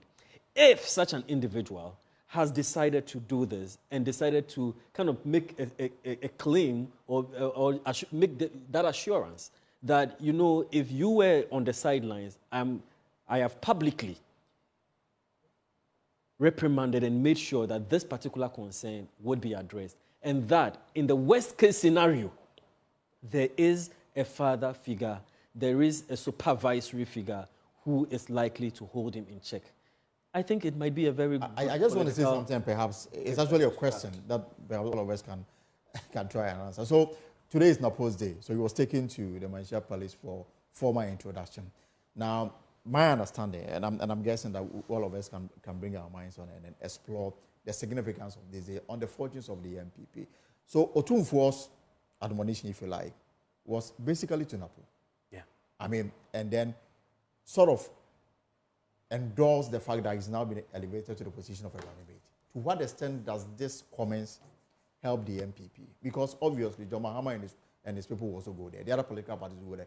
You will expect similar comments from the Asantehene. Not with this intimacy. Ultimately, leave it in the hands of the public to decide who should lead the country going into 2025.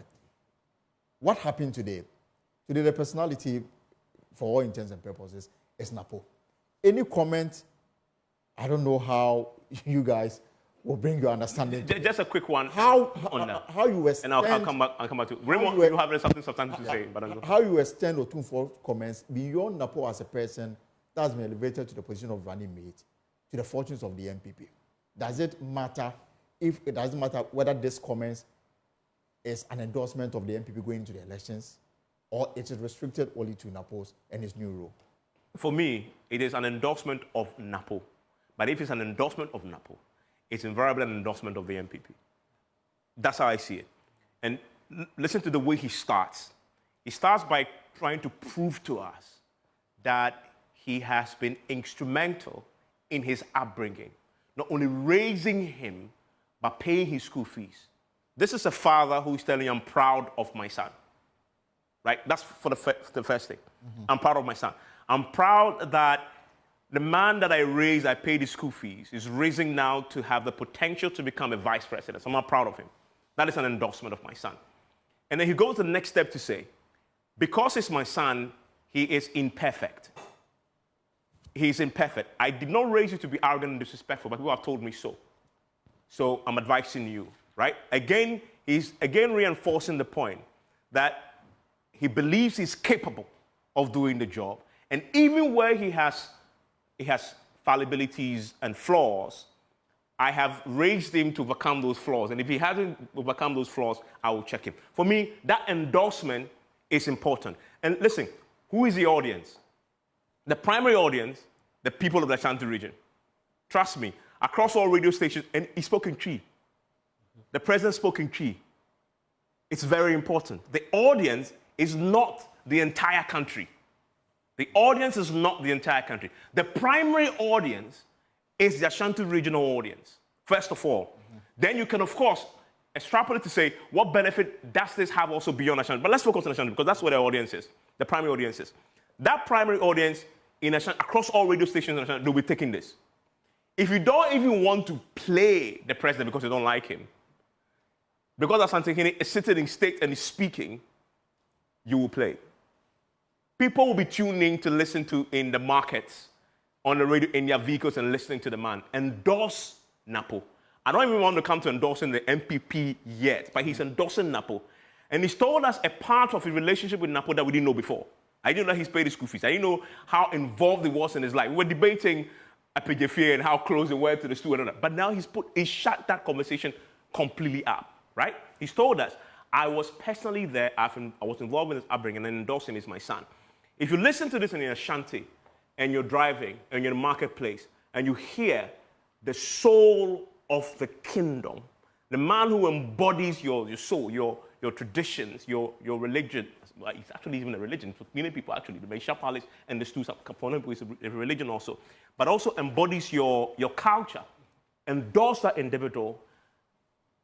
It's powerful because when you go to vote and you will have doubt, you will think about his word. This is the man on the ticket who is Otumfuo's son, in whom he is well pleased. And even when he's not, he can reprimand him. So how do you situate this proverb? That and that was his last quote. Something he said, okay. That's only yes and no crack. To wait. So if you have been told not to have issues with your rival, it doesn't mean you shouldn't show something petty differences. I mean petty differences. Gesturing in ways that are so I have issues with you. Okay. But even though I'm not supposed to be fighting publicly, it doesn't mean that when I see you, I shouldn't show signs for you to understand that I hate you. Yeah, but that is what honest people do. That if you really have an issue with the person, there's something that I'm told Kufo used to say, that if you really don't like somebody, when you meet him, smile at him about munawutum, right? About how would they know? You know what I mean? Basically the same. But say that again. Basically the same. So if Kufo said it, it must have come from somewhere because they all come from the same stock, right? Otumfuo. But the point is making. I don't want to go too much because I haven't unpacked it yet because it's deep. You have to really maybe Raymond and Winston, who is a Ananse, who our great grandfather, will unpack it for us. But I want to return to the point I'm making about the political benefit of this. If you take, and I'll leave the national audience conversation to all of you, but if we are focused on the primary audience, it is very powerful in convincing people. What have we said is the biggest threat NPP faces this year? Apathy. Apathy. So if you're sitting there today, listen to the man, and you don't intend to go and vote, and you hear him say, the guy on the ticket, and Winston made a point, you bring the glory to us. And that is important, textual analysis. And you listen to that, and you say, okay, if the glory is going to come to us, the constant, he says, is Otumfuo, but the us is the kingdom and to everybody else in this state that we belong to. That can be a galvanizing force. Without actually saying go and vote for the NDC, MPP, it can be a galvanizing force. And that is why that primary audience, it holds strong political implications. If you look at our analysis that we've done, that they need to get to 75 and above, that can be important in the long run. You see, we're making a point earlier, and you talked about all the doubts about, all the concerns about Napo. Listen to what Otumfuo has done. There are those who have actually said, and all of us have heard it before, that, Napo only wants to be running mate because in 2028, he wants to be president. Right. You've heard that before, Elton? Raymond, you've heard that before, right? I raised that point. What I said, was it this week when I said, the question is not what happens if they win the elections. The question is what happens if they lose elections. So, and I had said before that in choosing Napo, Bawumia is actually securing his own future, because at no point in time can Napo then say he's going to contest Bawumia. Otumfuo today gives that assurance by saying, "Mema onunuhu." Don't do anything for him to regret. That would let the man regret. He's actually telling Bawumia that I have spoken to my son. He's not in to usurp your authority. He actually continues by saying, "Nuobekebia ti naye." It's true. He said that. Yeah. He told him. He's telling him. So what Otumfuo is actually doing here is that he's giving the assurance to the vice president that this man that you've chosen, who is my son, I have advised him on how he should relate with you. So, as he comes to you, this is how he is going to be. But you see, because I don't want it to be only our conversation indoors, I have actually decided to say it openly so that the whole world will be our witness. That indeed, this is what I have said to my son. And if your father goes out publicly to say, this is the advice I have given you, it means at no point in time, the whole world becomes witnesses to what your father has said. You must not disobey your father. Even if you disobey your father, So once your father says, this is what I've told you, you don't go contrary to what your father has told you. So, you know, the wise king, he's actually crafted this nicely in giving everybody the assurance that this is the son that you've chosen. But you've not just chosen Napo. In choosing Napo, you have also chosen somebody who represents a part of me. Because I have actually trained him in a way that he has certain attributes that I have. And that's where he says, this is not the son I know, and this is not the one that I trained. So in fact, going forward, what Otumfuo has done is also to admonish Napo, go and prove them wrong. Yeah, but can you try and answer Elton's question? Now comes all of you to yes. Elton's question about how does this benefit the NPP electorally? If we go Kumasi, tomorrow, on all radio stations, television stations, they will play what Otumfuo has said. In fact, we are just analyzing it today.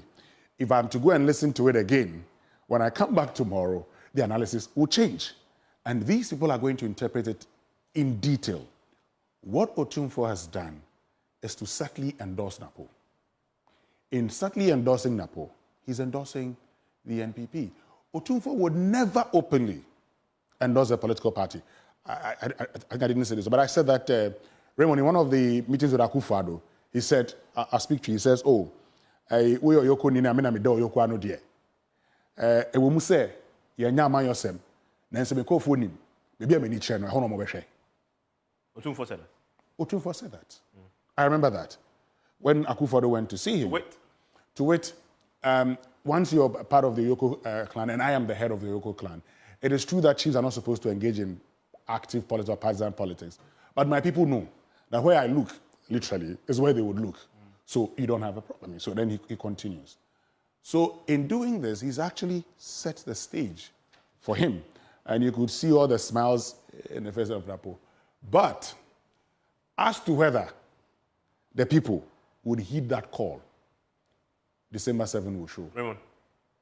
It was Professor Atupari that said chiefs cannot endorse people, but they can praise what is right. So that's where they draw the line.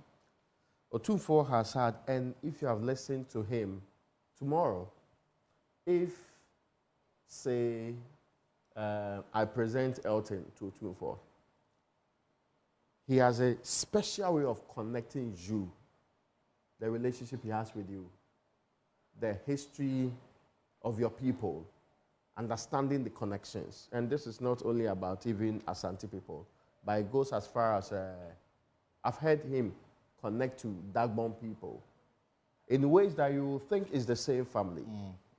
He's excellent in doing that. Today, it was a very different level, and anybody can admit that. He showed, I have been personally involved in the upbringing of the gentleman. It's very important. He's actually saying, I have a stake in his success. Yes. So I have been personally involved. Because his failure will be Otumfuo's failure, right? He's actually saying, I'm a father, I raised him. If you fail, I have failed. And that's what he's telling you. It's actually powerful, right? He's telling us that he's now compelled Napo. If Napo even was dreaming of disregarding his advice, he's made it impossible now for him to do so. Because he's actually saying, if you fail, it will tell on me. Exactly. Because I raised you. Yes, that's the whole point. Because I have told you and I don't want you to disregard my advice, I want to make it impossible for you. So he said, I have a stake in you. And if you expand that, then they got, okay, well, he has a stake in him, but he has a stake in elections. But he leads there. And the more you analyze it, the more... That's what I'm telling you. That when I come back... Interesting. Otumfuo is always very careful in speech. He knows where to draw the line. What he did for Napo today is basically, and of course, draw out some of the biggest accusations that sometimes when people dismiss you, ask them whether they really do know the person. But the main accusation, the main flaw. And you can hear people, oh, it's both. He is all of that. But there's no way, in all fairness, as he says, I don't know that to be you. But there's no way Napo show arrogance to 2-4. Hey, how many people in this country can do that? How many men, born of women, can do that? So as for that, it's a different level of engagement.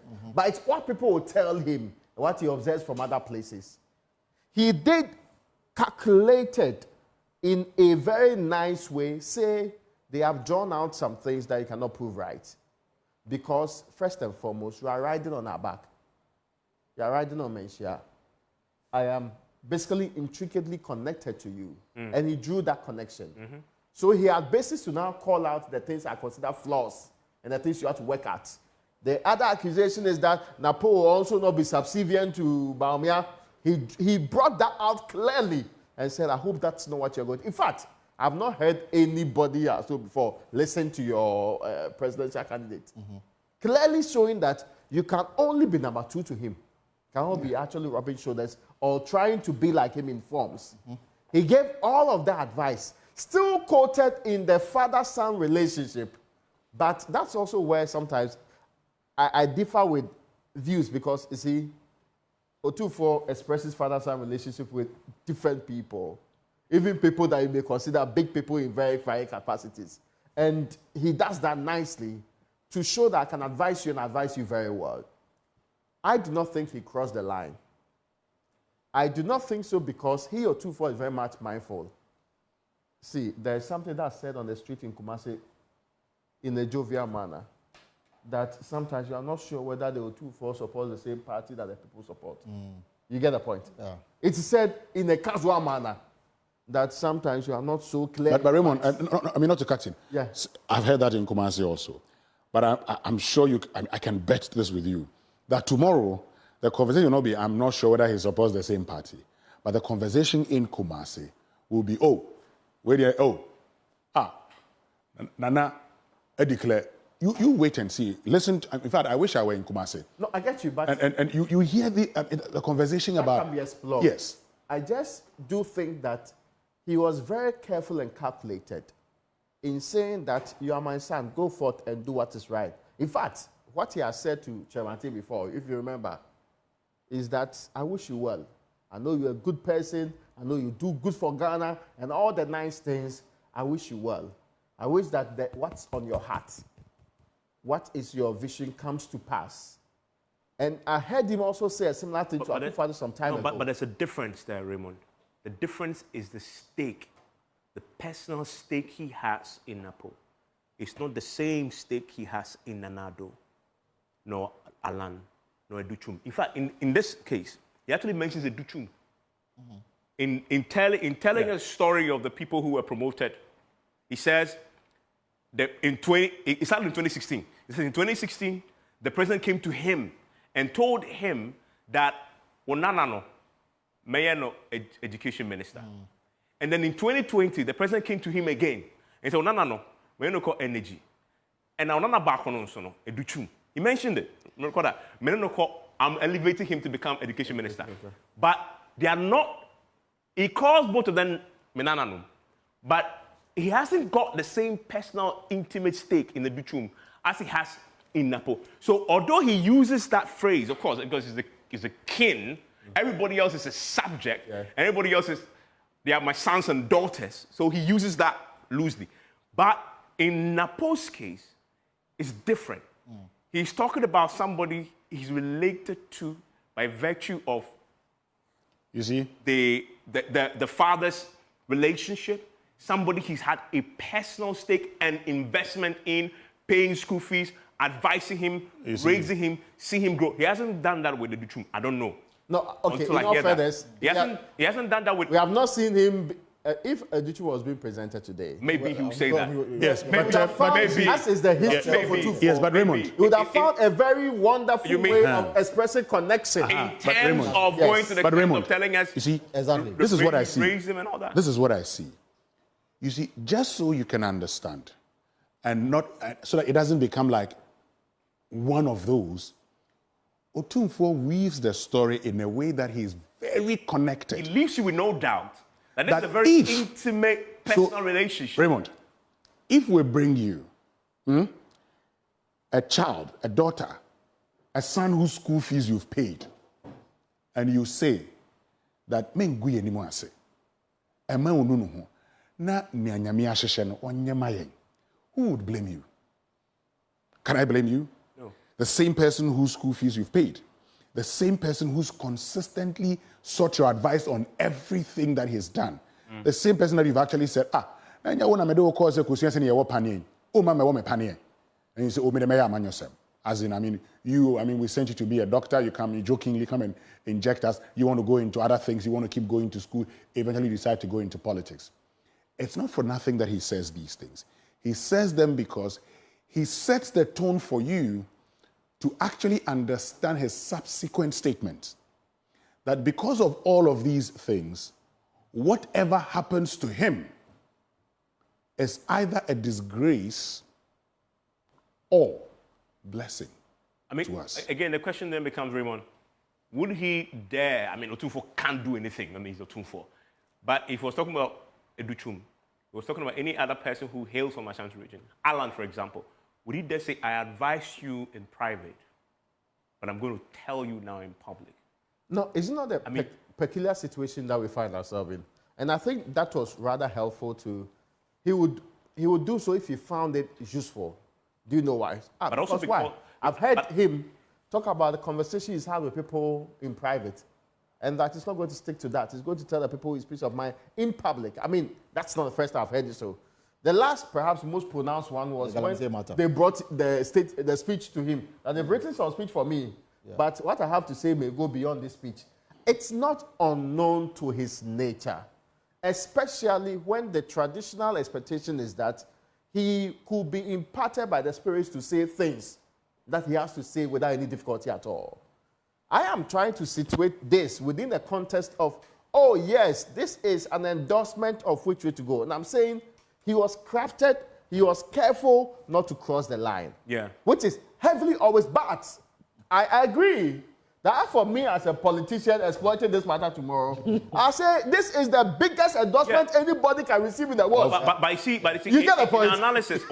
In analysis, we haven't said, I don't think that is an endorsement of the NPP. It's an endorsement of Napo, the individual. Yeah, but the NPP also chose Napo. I get it. They chose Napo for this same reason. That's my point. When you say he's not crossed the line, he's not crossed the line because he's careful in not making this about the party, but making it about the individual. But because it's about the individual endorsement, and the individual is on a ticket of a party, it just automatically and naturally becomes an endorsement of the NDC. But that's not what he did. In reality, it's an endorsement of Napo, his son. I'm sure if they continue with this, you will hear Mensia coming out to say that, listen, Otumfuo has always stayed out of politics and sees all as his children, and that he believes that it should be a contest for all. Whoever comes out, he would engage and relate with. Why is that important? I want to take a break. Because that line is always drawn. If I do that, Prof, quickly, final words on this, I'll take a break because we need to cross over to Jubilee, where the main event will happen, where Napo will be speaking for the very first time. Yes. Yeah, thank you very much. I don't think we should underestimate this. Obviously, we all know the relationship between chieftaincy and politics in the country, and so definitely a chief will not come out to endorse a political candidate openly, and definitely not the Asantehene. But there is something to be said, definitely, for the extent to which he went in order to demonstrate his personal connection to the candidate that we are talking about. And so when you talk about the role that this plays in the political sense, there are 4 functions that it performs. First of all, it performs what we call a signaling function. What is that signaling function? It is to lend credibility to the candidate. And he did speak about his competencies and his ability. We also do know that chiefs who are grounded in the socio-political, cultural tradition of a particular region seem to have, or not seem, do have the support and do have the respect of the people that they preside over. And so him making these statements is a signal to the constituents or the people that he rules over. And he also lends his credibility as the Asantehene to the candidate. Secondly, it is likely to affect undecided voters. And when we say undecided... Where, though? Undecided with the where? Yes, in the stronghold. Because you see, in the stronghold... In the Ashanti region. Yeah, that's why I asked that question. Exactly. Because, I mean, it's a stronghold, but we all know that the numbers need to be up. And we also do know that you need to bring some energy into the campaign. What it does for those who may not necessarily be Napo people who may not necessarily have come around us at yet, is that this definitely makes those people, I mean, he lends his credibility to Napo. So their way of getting, their line of getting through to Napo is through this particular endorsement that has been made. And in the political literature, there's definitely room that has been, room has to be made for endorsement. I mean, the research has shown that endorsements do amount to some level of percentage in terms of the support that it has for their constituents. The next thing is that in terms of the non-coercive mechanism or force that it plays, this is not coercion. There is no rule, there is no law, there is no traditional anything that has been said that if you don't vote according to the party, you are going to be hauled before anybody.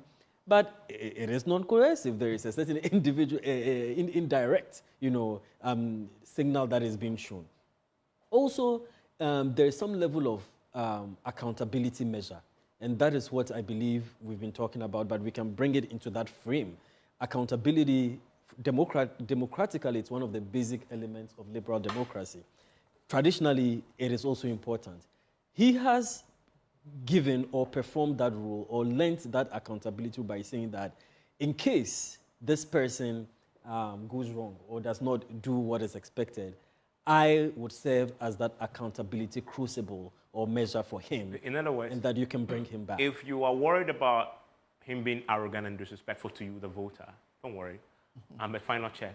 Come to me. I'll check him. Yes, and so for people who have those concerns, it allays those fears. That although he didn't say that directly, but he's assuring you that I'm a check. Exactly. So for people who have those concerns, he allays that kind of fears.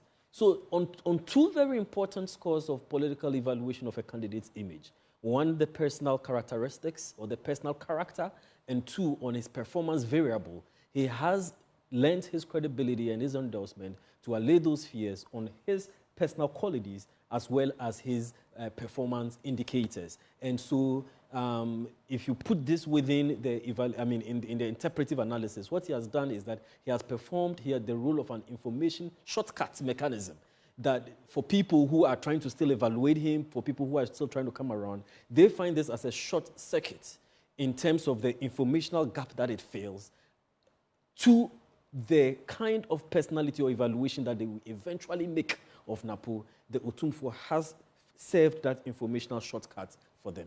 Elting, and to you, a small complex question. So we've been talking about the positives. But what about, let's think for a second like an NDC spin doctor who is listening to the vice president. Can that spin doctor spin this to say, here we go? He's actually confirmed the man is arrogant. He's actually confirmed he can be disrespectful. He actually even told him in private, he actually said had to say it again in public, just to compel him to listen to him.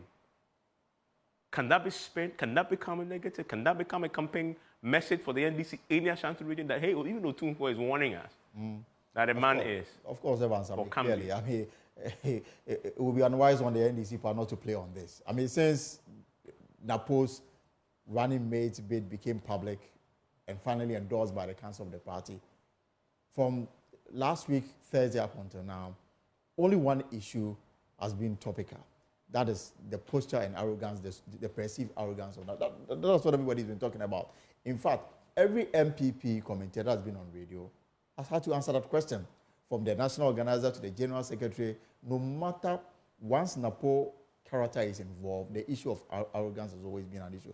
So the NDC will simply say, we told you, even the king himself is concerned about it, to the extent that he's making it public, that I brought him up this way.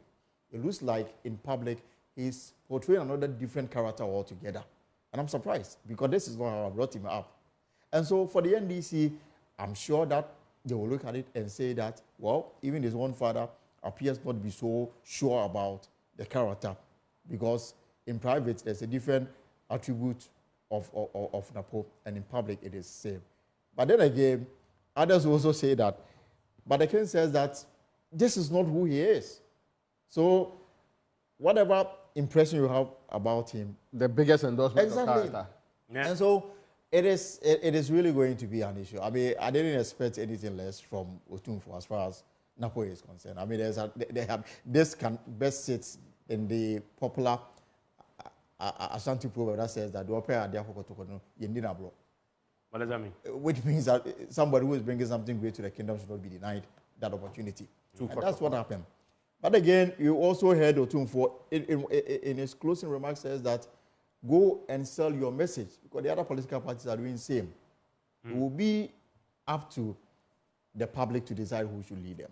And I think the NPP has more to do than to just ride on this subtle endorsement of Napo. Because from what I saw today, Napo, this is his day. He's a star man. Yeah. Whatever comment that came up goes to glorify him or whichever way you want to look at it. As to whether that helped the NPP in the long run, that's another discussion. And we'll see very soon, when we return from this break, how the party's executives, how Napo himself rides on what we've heard from the Otumfuo to sell himself, to sell the ticket. One, and first and foremost, to the base in the Ashanti region, and two, to the entire voting public.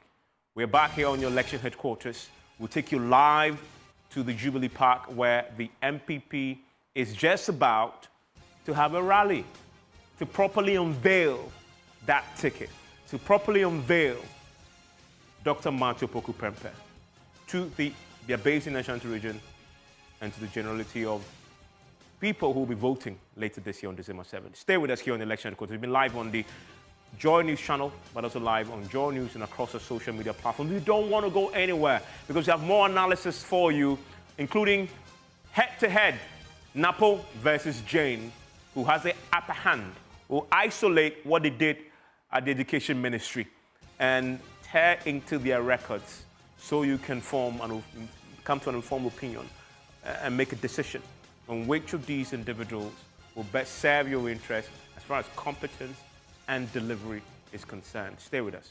And I will take you to the Jubilee Park now, where the scene is a celebratory one. And I've been seeing videos from the live footage, and we're going to see it on the screen pretty shortly. There you have it. And that is the national organizer of the party already on the stage there, getting that crowd excited and ready to listen to the vice president and the running mate. They all gathered there right now for the running mate outdooring. We're looking forward to hearing from Matthew Opoku Prempeh for the very first time. Good look at that crowd there. All of them packed into the Jubilee grounds just to listen to Matthew Opoku Prempeh deliver his first major speech. And because he's a running mate now, this is something he needs to get used to, because it's just the way things are done. And I want to go right now live, because the Ashanti Regional Chairman of the party, Chairman Wuntumi, is about to address the gathering there. He is one of 4 people that the Asantehene singled out for mention because of the role they've played in shaping the life of Matthew Opoku Prempeh. In his case, they've been fighting, but he found a way to unite, and the Otumfuo was grateful for that. Listen to him. Yeah, MPP, oh say yeah, yeah, MPP, oh yeah, MPP, oh yeah. Dr Bawumia, Napo, oh say yeah, yeah. Nana Kufuadu, oh say yeah, yeah. MPPO, yeah, MPPO. Choboy, Your Excellency, the President of the Republic of Ghana, Nana Dankwa Akufo-Addo, fellow Ghanaians, the Commander-in-Chief of Ghana Armed Forces, His Excellency, the Vice President of the Republic of Ghana, the leader of MPP and the flag bearer of MPP, 2025 President, my brother and my own senior MP, and now the running mate and 2025 Vice President, Champion Napo, the National Chairman, Mr. Stephen Ayasu Intim, the General Secretary, National Executive, Regional Executive, Honorable Ministers, Honorable MPs, Constituency Executives, my colleagues, Regional Chairman, Regional Executives, Diaspora Executives, Polling Station Executives, Coordinators, Council of Elders and Patrons, MMDCEs, CEOs, and all protocol observed.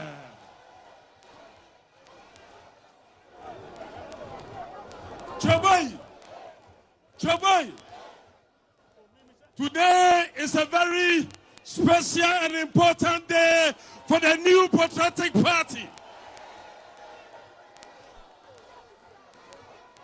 60 years ago, then His Excellency Nana Addo Dankwa Akufo-Addo chose Dr. Bawumia as his running mate.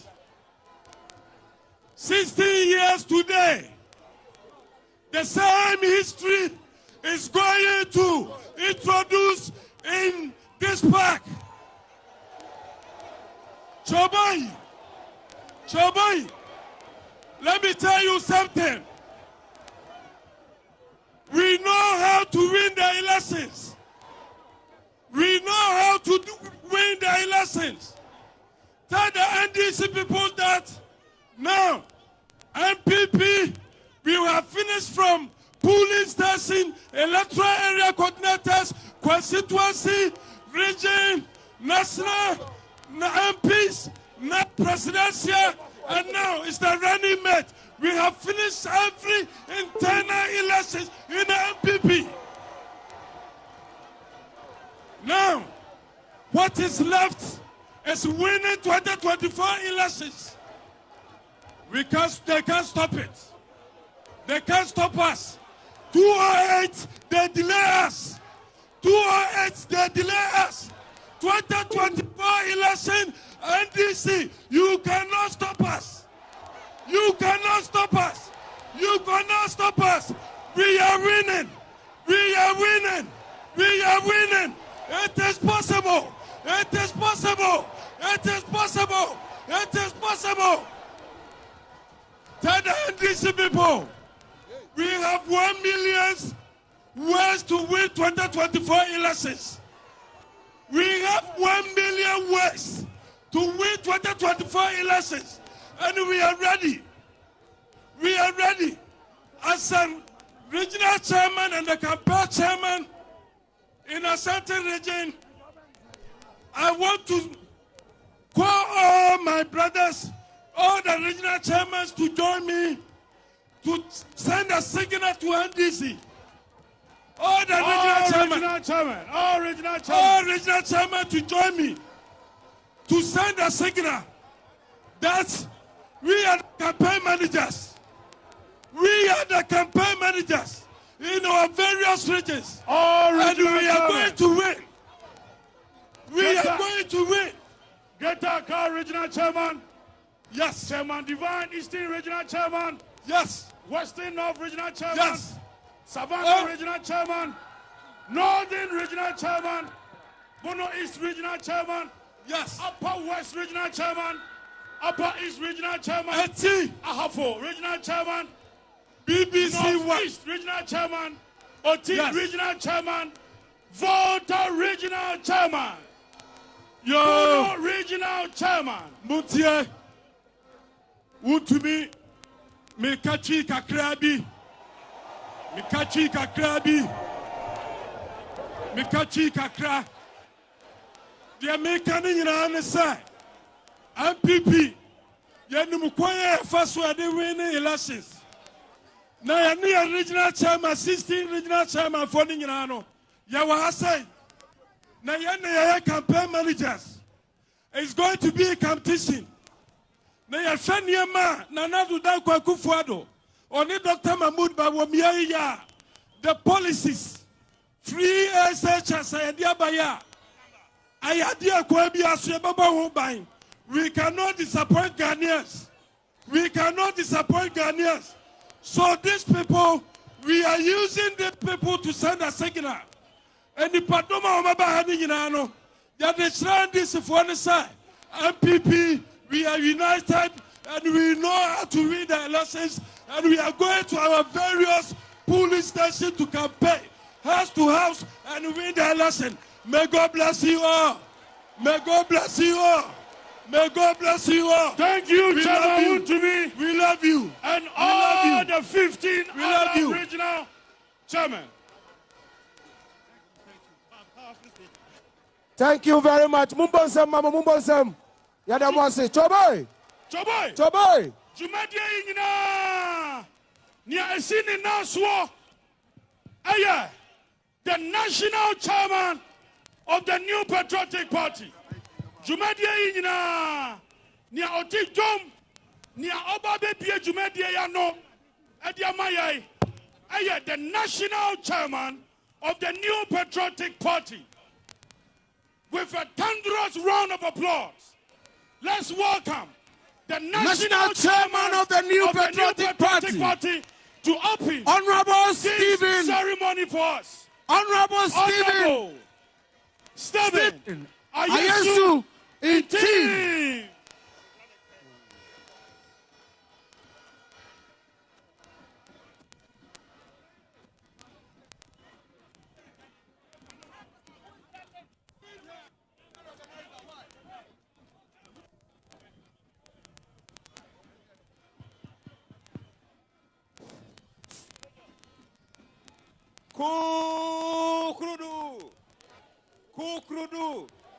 Kukrudu.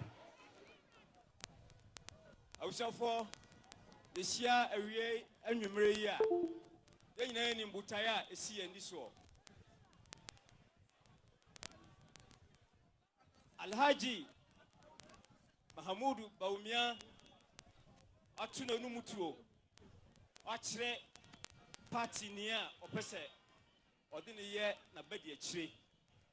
Wabodin say Napo Matthew Opoku Prempeh. And no, and ama party Abuja and Numre said, Yenshia, Nayempa, Nehontuma, and Chre party for Nina, and the Ghana for Nina, Sebeya, December 7th, Okona Oko to Waba, no in Babia, Oto Ako, and I didn't Tinsua, Oto Abano, alcohol. Kukrudu. Me national chairman, any other national officers, Fansuna Bejina Machiri, General Secretary, also ha Obia etai sa team mienu nipa mienu ya yeyi omo as candidates for president and vice president no. Ye ta omo nyina achi ye kan ho abomu na yeyi Napo Edina Beka Vice President who said December 7th, Ghana 4, Montua Bano, Emma Wombo, na MPP, and Twa Enyumapa, another Dankwa, and Alhaji Mahmoud Bawumia, Aye Amaye Dadano. Kukrudu!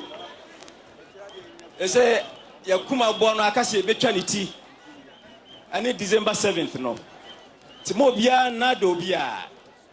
Na yanka momu yanya baako minim se eye danya constituency bia region bia okoho a ntawantawa ewo ho bia na obetima ka kire me se me region de ntawantawa ni ho me constituency de ntawantawa ni ho ba bia bi ho ase yedi nyina yedi yeni esi December 7 victory no so dia ntawantawa we osi etimi bu yani egu na yakoji tumi no ema MPP na yetwa yenyu apa no so adia sandada adia san isum eba akasafo nso pisu omachi itimenje momre nkabomu ntina migina ha nkabomu ntina me other officers nyina abekam ho a yegina ha say yenka momu as MPP one new patriotic party na yenkoto aba no ema Alhaji Mahmoud Bawumia ene Napo na yenya presidency ene vice president.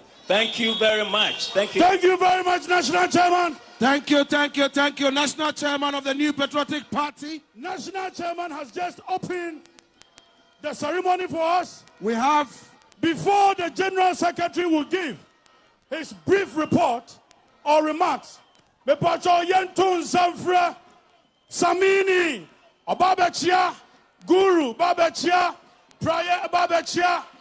While the General Secretary, Samini in the house. Samini. Yes. Samini in the house. Prior Guru. Prior in the house. NPP Party. Guru in the house. Guru. Guru. Afeyantun Safra, your General Secretary. My General Secretary. Everybody's General Secretary. To give us brief report, remarks. Thank you. Lawyer Justin Kodia Frimpong, the JFK. DJ. Umboda di Lumba no.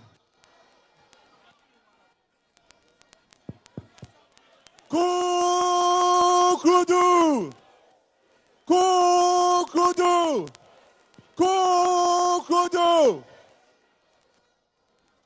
Ghana man penny, His Excellency Nanado Danko Akufo-Addo.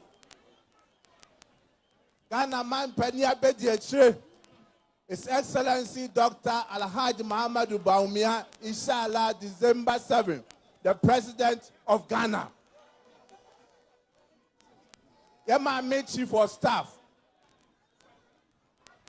Party Penifua Yawaha. Ministers of State. And yes, no.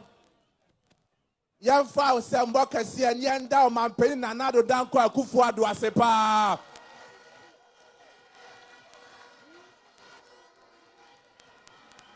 Asamben ya bekacho man penny. Asamben ya kacho man penny. Asamben ya kacho man penny. Sabi Yadana said 2016 Ebra na Ghana for ye near tutu aka yansam.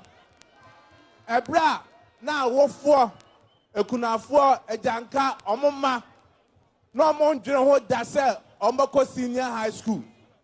Omampen na Nanado Akufo-Addo osi ade ayo obayo omampani ene ejanka ekunafo oni bieba etimiko school omampani yada wase ena dwumadie ni etietia NPP Ticket yade ko December 7th abato no ene bepa ho ntoma ye wia campaign no ya hyase ya wa ha no wana wagya tum se campaign obeye bi pejansa ne ya hye wa wagya tum pejansa ne ya hye mobeye campaign no and ye bedin se wa ha et pejansa se meka se mia na wa bo udin me another day yes yamu wa ha ye babeyi do obedient people anim do obedient people achi ebeyi party penifo nyana no sie wia campaign no ya shasie sama bahai me manna entwam kwa meka se ene meko baabia meye campaign ama MPP meko fiemu meko demu meko mpemu meko asore meko mosque akoye campaign bia se metwene ba say your bow, say your bemo, say your penio, Maka NPP Assam, Achano, what did you say? Yankopon, Otayechi, December 7. December 7. Ekunimdie. Ebeye dia. Oh nyame aja. Nyame oba. Ene so krokro yambo yensam. Amen. That is the general song.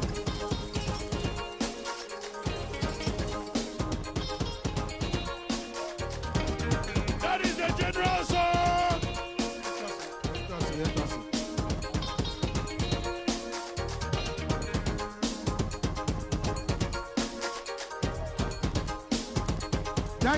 Thank you very much. Yenim sa ekon ada yenim no aya kon kase. Na so ye beduru bo se na sa so no so. Efise Ghana fo nim se Yera Bawumia say ye to abama na o wakonya se 2028 obesa ba ye hobie meboa. Eto nim se wanye no wanye adwuma 2028 ye ntoma na meboa. Enti onim se waye no ho ye adwuma so 2020 e beto ama na meboa. Sabi ye ani ni gina no otimi nko mfie woche. Efie 9 pa e na obetimi adan akọ. Sabi efie 9 no sase ya man honeymoon ensanka ho. Honeymoon 2 years ni ntwam na aka 2 years pe. Enti ebra ben na omampeni na na do danko akufo ade ya kwan ya ye ye school sa ye si ye boankra ye airport ye sabe biemu so amita chenya ye central market ye ebra ben obetima baba ya maye yesamo sabi efie na no wonko biem ye timinya bibia fa to ni dua meboa sabi 4 and 8 dia na mope 4 and 8 dia na mope 4 and 8 dia na mope se pe edia ene yesi eto aba no ema Yera Bawumia ekon no me se ebe ye den nanso ye den ye bedi nkunim ene tina me say we are going heaven knows where we are going we know we will get there. Heaven knows how we will get there. We know we will go. Heaven knows where we are going. We know we will. We will get there. Heaven knows how we will get there. We know we will. Thank you very much. Thank you, General Secretary, National Executive. Oh boy! Me pacho Yera kwabene Japan ha Mr. Omaha mame. Yera apreku ha me pacho Omaha se mame. Yera kwajon safo ha me pacho Omaha se mame. Afe Kennedy akumpreku ha me pacho Omaha se. Akumpreku Japan. Yera Jogate waha Omaha mame. So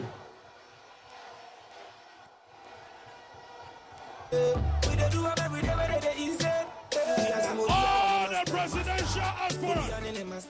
All the presidential aspirants. Honorable Agoto every year. Honorable Agoto every year. Honorable Dr. Agoto every year.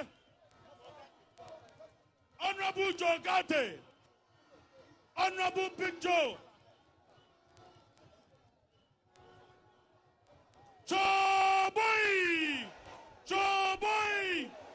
The NPP is a united party. Abusiafo, Epanifo Inano, Honorable Kennedy Akumpreko, Ebejina Omanemu, no Makasa, Ediama NPP. Say NPP, we are united. Yebe winning 2024 elections, you know. We do every day easy. Master. Pay for crowd master. Kennedy Japan master. Me a master. Me a master. For master, he gonna go sit in dad. Master.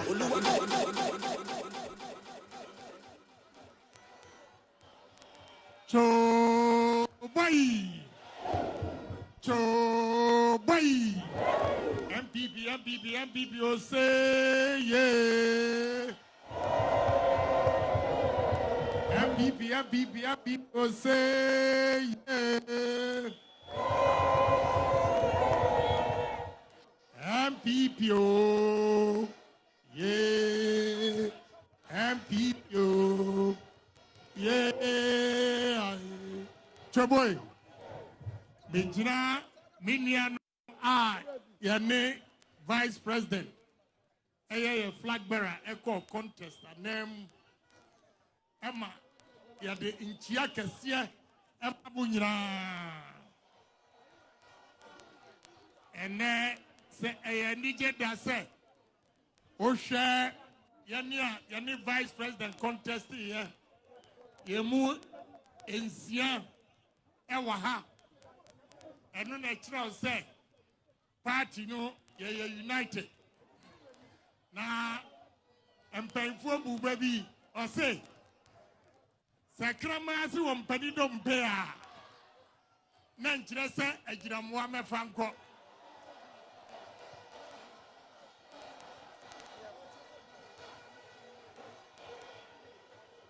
You see the difference, we say I am born to lead, where you are born to fall. Entiana uhuminianom empayfo ne Emrantia Michel Womonoa, Yenina no united. Nani America Chile Asantehene say Mapre. And ne Monsaka Muamudishia Dr Matthew Opoku Prempeh. Hello. Enti Yem free Central Region.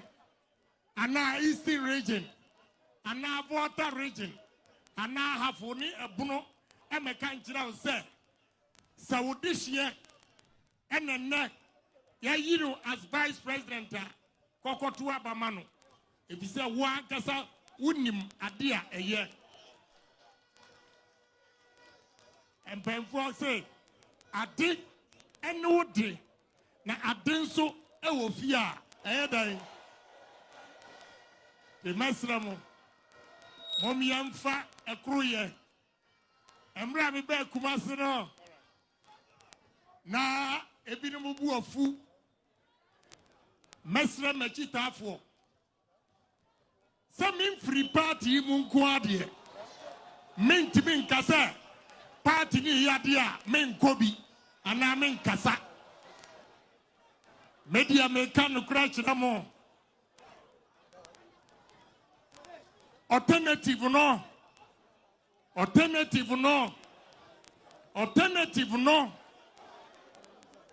And yadia ebabuabe no mienu. Anasi amadachi. Ki mesramu. Muma ekruye emra yentem. Na 2024. Yanyako. Nemo party embayinfo so a Mudi party nanim ama grassroots no abufu abamu no mufri hana monfre grassroots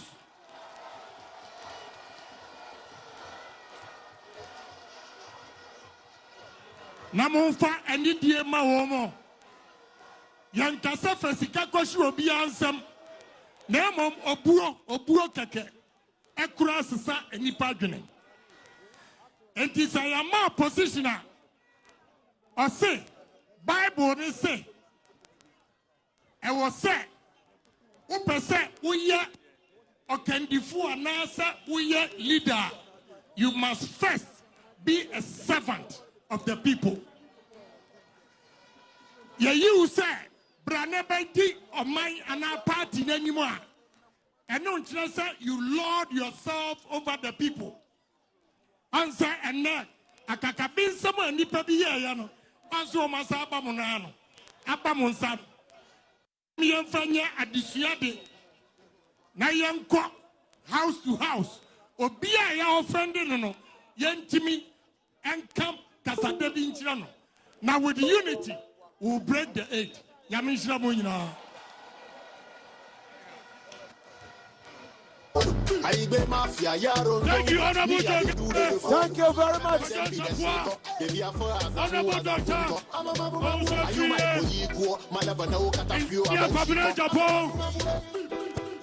Honorable Opoku.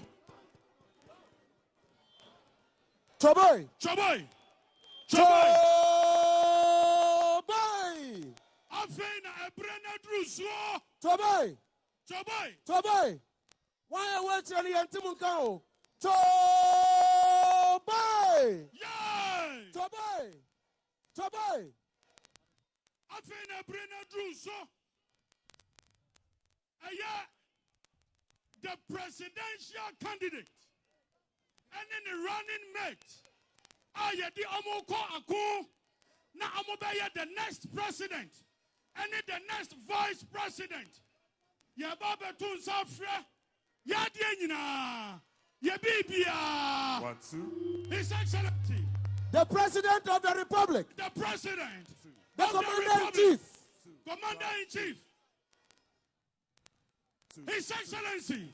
Nana Ado Dankwa Ekufuado. Ado. President of the Republic. Thank you. Thank you. Mr. President. Mr. President. Ado Showboy. President of the Republic.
Papa.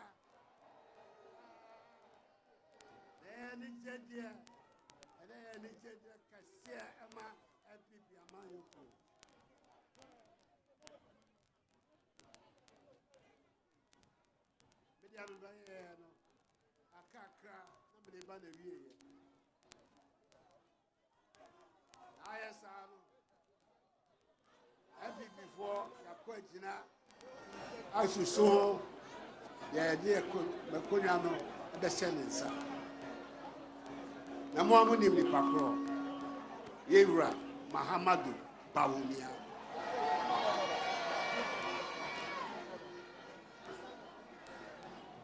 Ono ye yino no. Ono so dene nansa. The two penny for him said your pese of the camel home. I am Matthew Opoku Prempeh. I don't think you have a name. I'm a card here back home. Only buy in the AC kind and this for penny. Free bra, yes, I says here to our bar. Fourth Republic, 1992. Jerry Rawlings. Yamano Kwama of Furaconiano in Premier. John Ajekum Kufor, Yamano Kwai, Emma of Furaconiano in Premier. Nana Adodankwa Akufuado.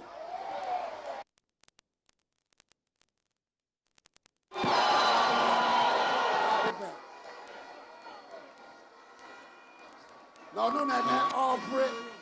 See Yamano Kwai. Only by Yampre, Jemako, I said, Yamado Fawako. Enfano kone, enfano kontra. Enfano kone, enfano kontra.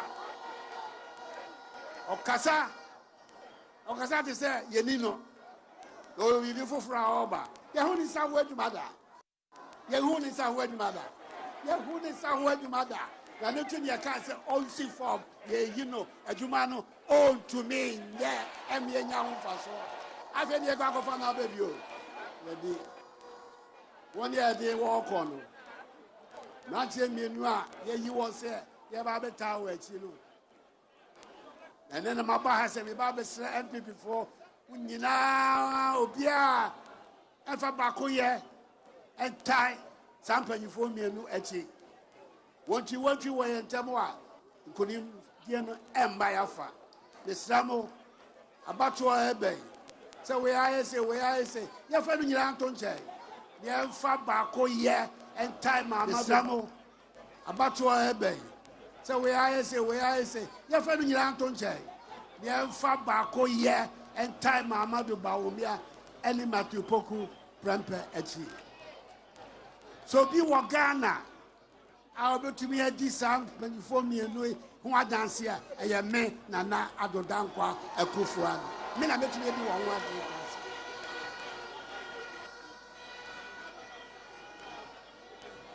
Here are Bawumia. Not your bank. What's your Bank of Ghana? Adrian ho ene juma pepepe. Ela mi ahunti o ma fa no. You can fa no so ombra politics no. Ono aka say ene nwa. Nanso otie Nyankopon e be di machi. Oba ye nso fumso mi hu fumso bia e wona fa. Mi hu fumso bia e wona fa. Only Nanti Pepe. A choir of being in the body to me and Nanti, my feno, Sana Bawumia name, and to me and Nanti, my affair. Or can no cracks me, or Grena drinks me, not we must so addo papa.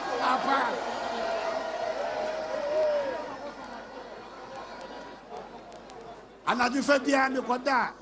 Then that's a bit say, Bawumia or ye day, or Simasi or Timas Debi.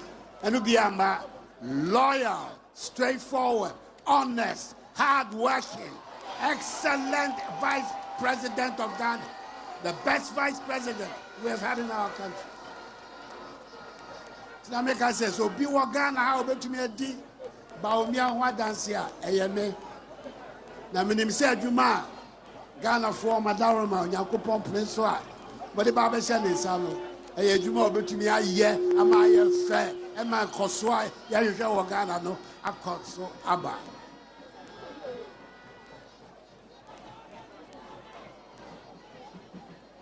And son Obama, you Rabba Mahama, who could not baby, NPP before. Yeah, dear. Be a free same.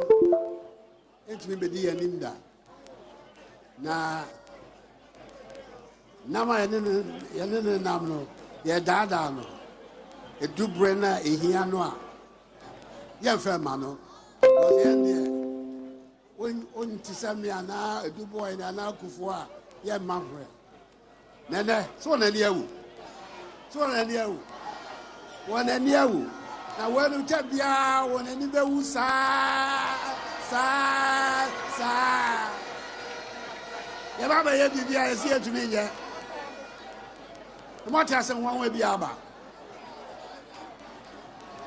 What has one way be about? Opening our free SHS at the buy. What both waiting here, can. I be beer and your horn no can. And answer. As well as a gun of war so move, a can be anywhere. But me as a gun of war you were or say a neck or no and a debye. What will be that? Hey, Ampa, obey you say you were review or your gun of war.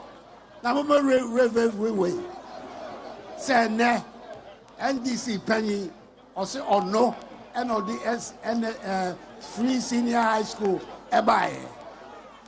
Now if I didn't want boy achi wo sa or say 2 billion cedis or no 2 billion cedis and free education not the bear. The papa be was inside over there. Na say net there who sampa free SHS no ehia Ghana for on kase offer me boy mame the year offer me boy mame no kase say nada who give them yeah father no boy mame.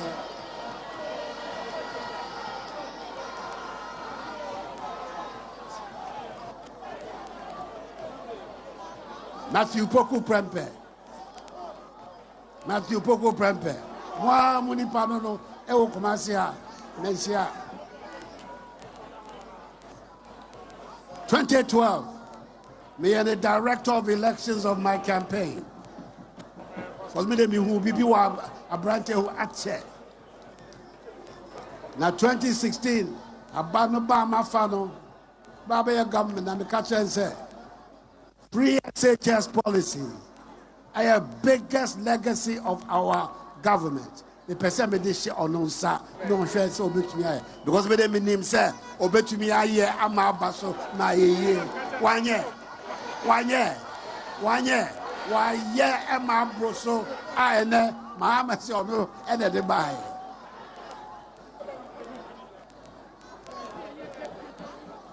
ebio the 2012 Ebana Fabio no. I'm saying Sano. Now I'm now Ministry of Energy. Also akwa waye dwuma a so ani dumso one aka no one bo dumso bia ma. Yes, there have been a few occasions. But we bombarding ama say power in our countries alive. So be Ghana how to be a D Sanko for me and who dance here. I am men and other than Kufad. Now me say Ghana for so when it's masam. When it's masam. Now to me now you Baba pray 7th December no. Young former Dr Bawumia and Matthew Opoku Prempeh. One and a bit to me a trade manasa.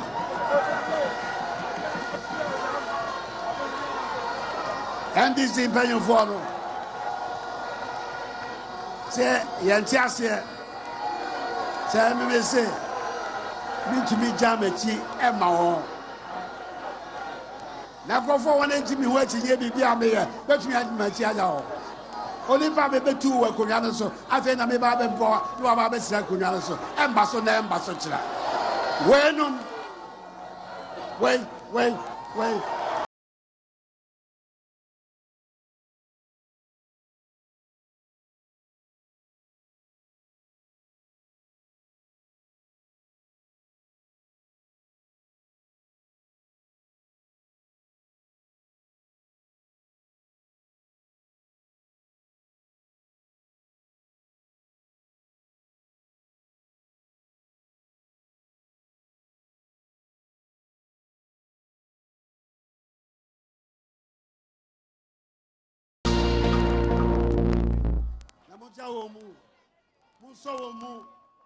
Na 7th of December, Samu, Bobia and Sneffley.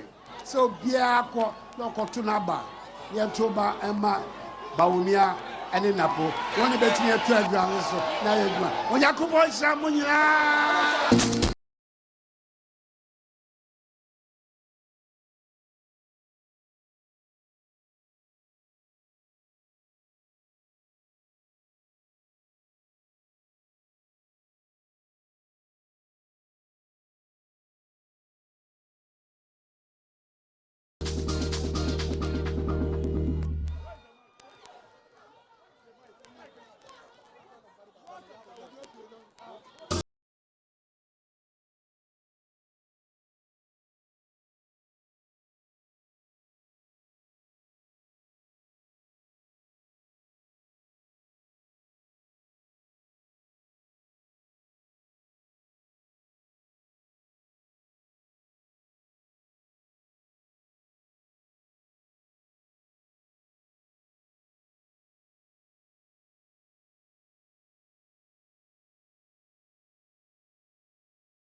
Matthew Opoku Prempeh.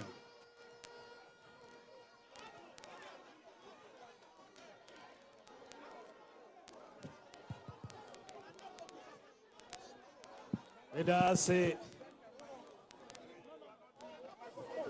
His Excellency, the President of the Republic of Ghana, Nana Addo Dankwa Akufo-Addo.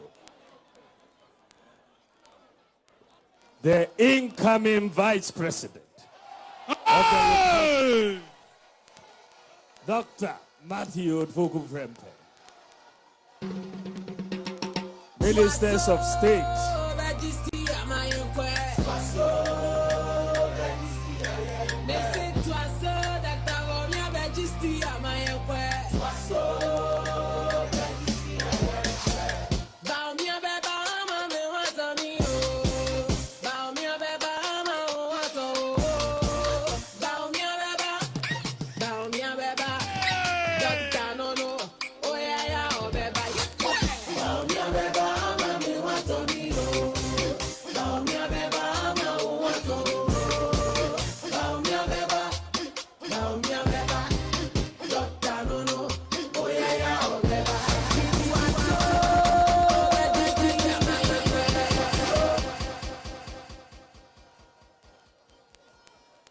Ministers of State, Members of Parliament, National Chairman, General Secretary, National Executives, Ashanti Regional Chairman, Regional Chairman, our MMC CEOs, members of the media, Jama, ladies and gentlemen, Michia Munyina, Ene, Eye, Enijieda, Mijinaha Emma NPP Osono Amanyoko say mini Frankatuni for 2024 presidential election. Your party, your core polling station election, your core electoral area, constituency, regional, national elections. Your core presidential primaries. Nancy and Chebia Namiko National Council as presidential candidate. Eko country omuse me running mate. Oho omunyina ejitumu.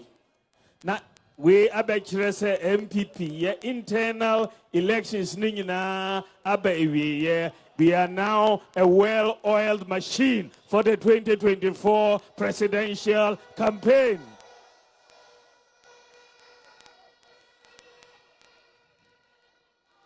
Abaya yebeto 2024 ye yedachi abana yebeto. It is about the future. And what choice was our election him. Say ye pese ye kwe ni manase ye pese ye sanchi. Ye kwe ni manase ye kwe chi. Because election is a choice between former President John Mahama and the current flag bearer and Vice President Dr Bawumia. That is the choice. A choice between the future and the past. The past president won't honor the president paying, and he failed. Me a vice president, me the president, but obiaji to me say, me I am the most effective vice president in the history of Ghana. Obia ejitum, NDC for omujitum. Vice President Omoba Ghana have from independence. Unya Vice President away Juma Asin Dr. Mahamudu Bawumia. Enti Yadachi Abane Ebetu 2024 election. It's about going forward or going backwards. The future or the past. Whether we want digital transformation or nkuko kiti kiti.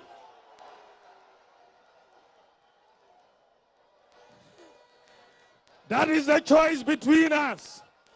Mo pese mo ko digital ana nkuko kitin. Yeah, ko digital. Enya sa. Enti me pese me di nshishe bebre fufro ba. Because we share MPP under the leadership of Nana Addo Dankwa Akufo-Addo. Yeah, Juma, the very trying circumstances. And yes, sir, COVID by Ukraine war by and then we are singing our by. But Osha Juma MPP, at least as chairman of the economic management team, met me say without any fear of contradiction that MPP, our performance on the economy is superior to John Mahamad's performance on the economy. Far superior. We share indicators now, and we will be getting into our records. They don't want to talk about records. We will talk about the record. Every area, virtually every area, we are superior in performance than the NDC. Superior. Ushe Dumsoa, we are superior. We perform better. And yes, sir, agricultural growth, we perform better. Industrial growth, we perform better. And yes, sir, job creation, we perform better. Ushe roads, we perform better. Railways, we perform better. Hospitals, we perform better. Classrooms, we perform better. Fish landing sites, we perform better. Zone development, we perform better. Court buildings, we perform better. Digitalization, we perform better. Ghana card, mobile money interoperability. So it is clear that as far as the economy is concerned, we have challenges. But when you put our record against John Mahamad's record, our record is superior. And we will challenge them any day to bring their record on every sector. But me pese me di inshishe fufroba to build on the record of Nana Addo Dankwa Akufo-Addo. To build on that record. Me pese me di new vision eba. La no me ma speech where UPSA. Me setting out the new vision for Ghana.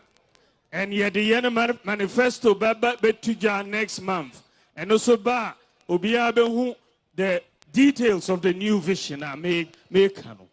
But to do that work and to go for this election, na yemra ne chere se jise me hwehwe mabedi echire.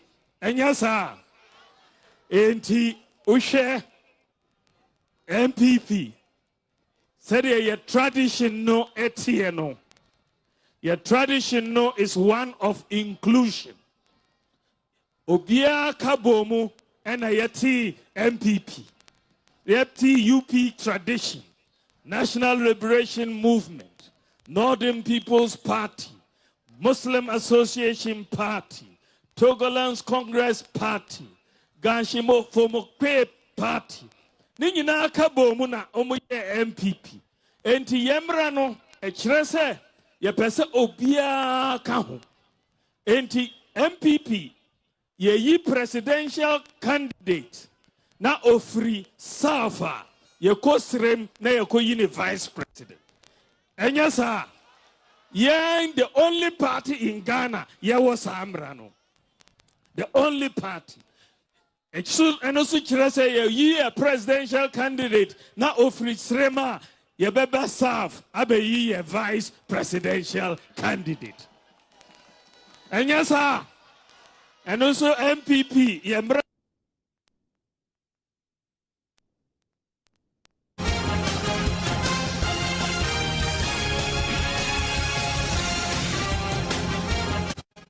Oya Christoni. MPP nkwa the whole of Ghana political parties yankwa na yemratesa ushe MPP nkwa the whole of Ghana political parties yankwa na yemratesa ushe And then we owe it to the founders of this party. J.B. Dankwa, the tradition. J.B. Dankwa, Usha, Edward Akufo-Addo, Okahubi, Araram Ponsa, Usha, the elders, Abaifa Kabo, S.D. Dombo, K.A. Buzia, Omunyina, S.G. Anto, Omunyina Kahubi William Oforiata, Omunyina Kahubi na Omotiti Party, Enti J. Akufo-Addo, Nana Akufo-Addo, Omunyina Kahubi. And we owe them a debt of gratitude. We owe them and we thank them and we'll continue thanking them for bringing this party into existence. Ushasua, in selecting my vice presidential candidate, Mishesh Obia Obetmi Abuami, na yetmi wini election ye. Media na me academic, me banker, and me ba government mo as vice president. Mishisha Obia Obeba Buami with experience from the legislative branch. Now Obemami complementarity. Any Mishes up Nipanoa Mishisha Ushe Mishe Obiswa Oba Obebuane winning election. No. Mishisha Ghana Henina se Mishisha Obia Obebuamia Meni Beto Ashanti region na Ebeto Dr. Matthew Opoku Prempeh, a.k.a. Napo. Owo nimdia, ni nimdia no edosu. Minino ananti for the last 16 years. Me were high respect for him. He's a problem solver. He's a generational thinker. Elinti minim se minino we share the same vision. Minim se obeye madebede chira yebetimi aye juma and bring bold solutions for the people of Ghana.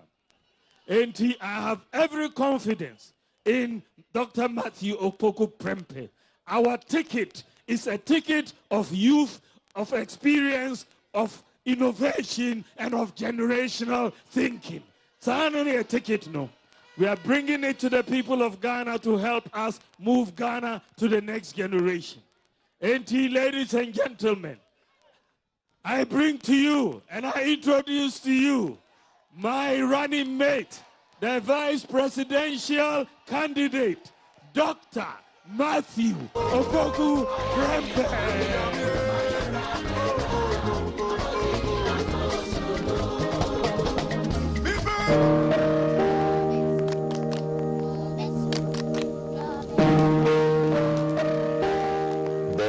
May 23, 1968, in the bustling heart of Ashanti New Town, Kumasi, Dr. Matthew Opoku Prempeh, affectionately known as Napo, has always been a son of the Ashanti soil. From these humble beginnings, he embarked on a journey of excellence and dedication.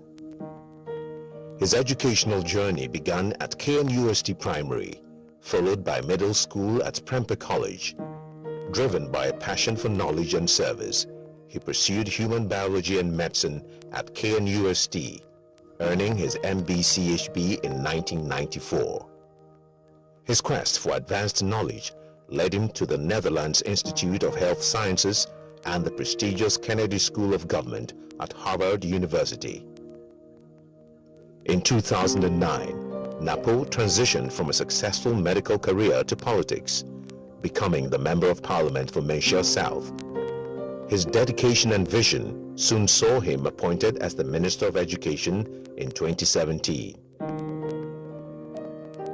During his tenure as Minister of Education, Dr. Prempeh spearheaded the implementation of the government's landmark free SHS policy, ensuring that thousands of Ghanaian children had access to free secondary education.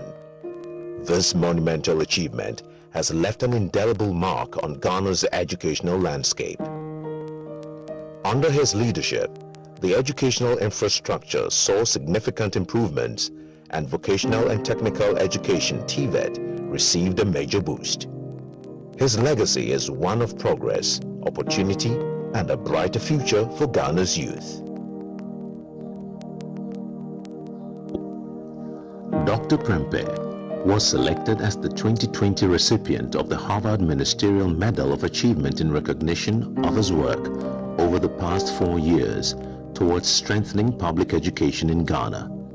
Specific criteria include insightful leadership, clarity of purpose, consistent commitment to the goals, and tangible benefits for citizens from the minister's efforts. In 2022, at the Africa Public Sector Conference and Awards, Dr. Prempeh was named as Best Minister in the year under review. In the same year, at the Ghana Energy Awards, he was also recognized for his outstanding leadership, leading energy stakeholders towards the transformation of the sector. Dr. Prempeh has received honorary doctorate degrees from 3 public universities, University of Cape Coast, University of Education, Winneba, and the University of Professional Studies and Administration for his outstanding performance as Minister for Education. In 2021, Dr. Prempeh took on a new challenge as Minister of Energy. With his doomsday approach, he worked tirelessly to stabilize and ensure a reliable power supply, keeping the lights on for millions of Ghanaians. Dr. Prempeh embodies the values of dedication, integrity, and service. His connection with the grassroots and his commitment to unifying the nation have made him a beloved figure in Ghanaian politics. Known for his deep connection with the grassroots, Napo is not just a politician, but a unifier. He bridges divides and brings people together, working towards a common goal of national development and prosperity. Today,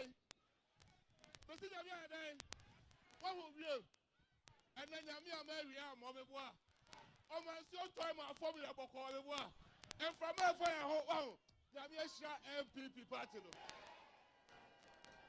Obi obeka say nyame nhia bia na oboa. Na nadu da kwa kufuado. Odun kwa the president waba efie gwotwe ekomo mada. Meboa. Efie gwotwe ekomo nyedai. Ewiase nyina chi kom no na Ghana wodai aduane. Omi ade nyame ase. Nyame aye bia ma party no. Bida wa say. Bi edi kan enema sabi eti.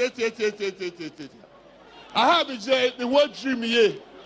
So your baburu na wo NPP a asema meka cho ane say osom sompa ubekọ wanim. Osom sompa ubekọ de wanim. Oya test call ni o, oya sadu adwuma o, osom sompa oya de ukọ wanim. De ebinom ni Ghana kodru ye. Ana ni da so ni no. Na nadu dan kwa kufu adu aba ama ni to so ya de aba. Sa na nyame ba bo ma Dr Bawumia aba na wasifie papa bi enya dey yatsem etienne bijra ha munyina ye kamo na nadu dan kwa kufu adu ase no aya bi nyame afa so ahia Ghana fo nyina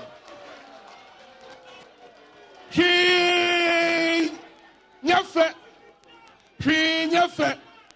sa o ye papa no abobra na wa wuba na oba no abedi wade na odi tapade na dai akoda nim na nadu dan kwa kufuado awu Dr Bawumia ama na Ghana fo nyina o se bakọ ya no ho efe na ho akono ya di Ghana ni ma ya dai eye ya ti NPP kroi ebi sida ya nyina ya be ka bo ma bia ya adwumaden afiwe ami ahye na nadu dan kwa kufuado ebi se odun kwa Dr Bawumia bere obeba ebi siwa NPP boda Ghana ha yachichi Ghana abakosoma President Kufuor call retirement but even the Mr. Kesiri who said a free say yachichi Ghana from 1957 ebe kane yenya president bi a wabua Ghana chen na nadu dan kwa Kufuor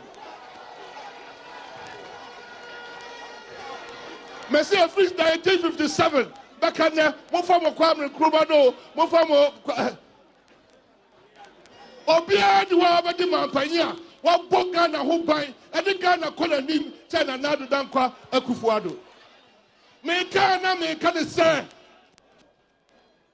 ya di jawa na di oswa ya di jano no ofa swa ye ma no ya akono It's in Nigeria. Yamba de see 2008 the BCBO.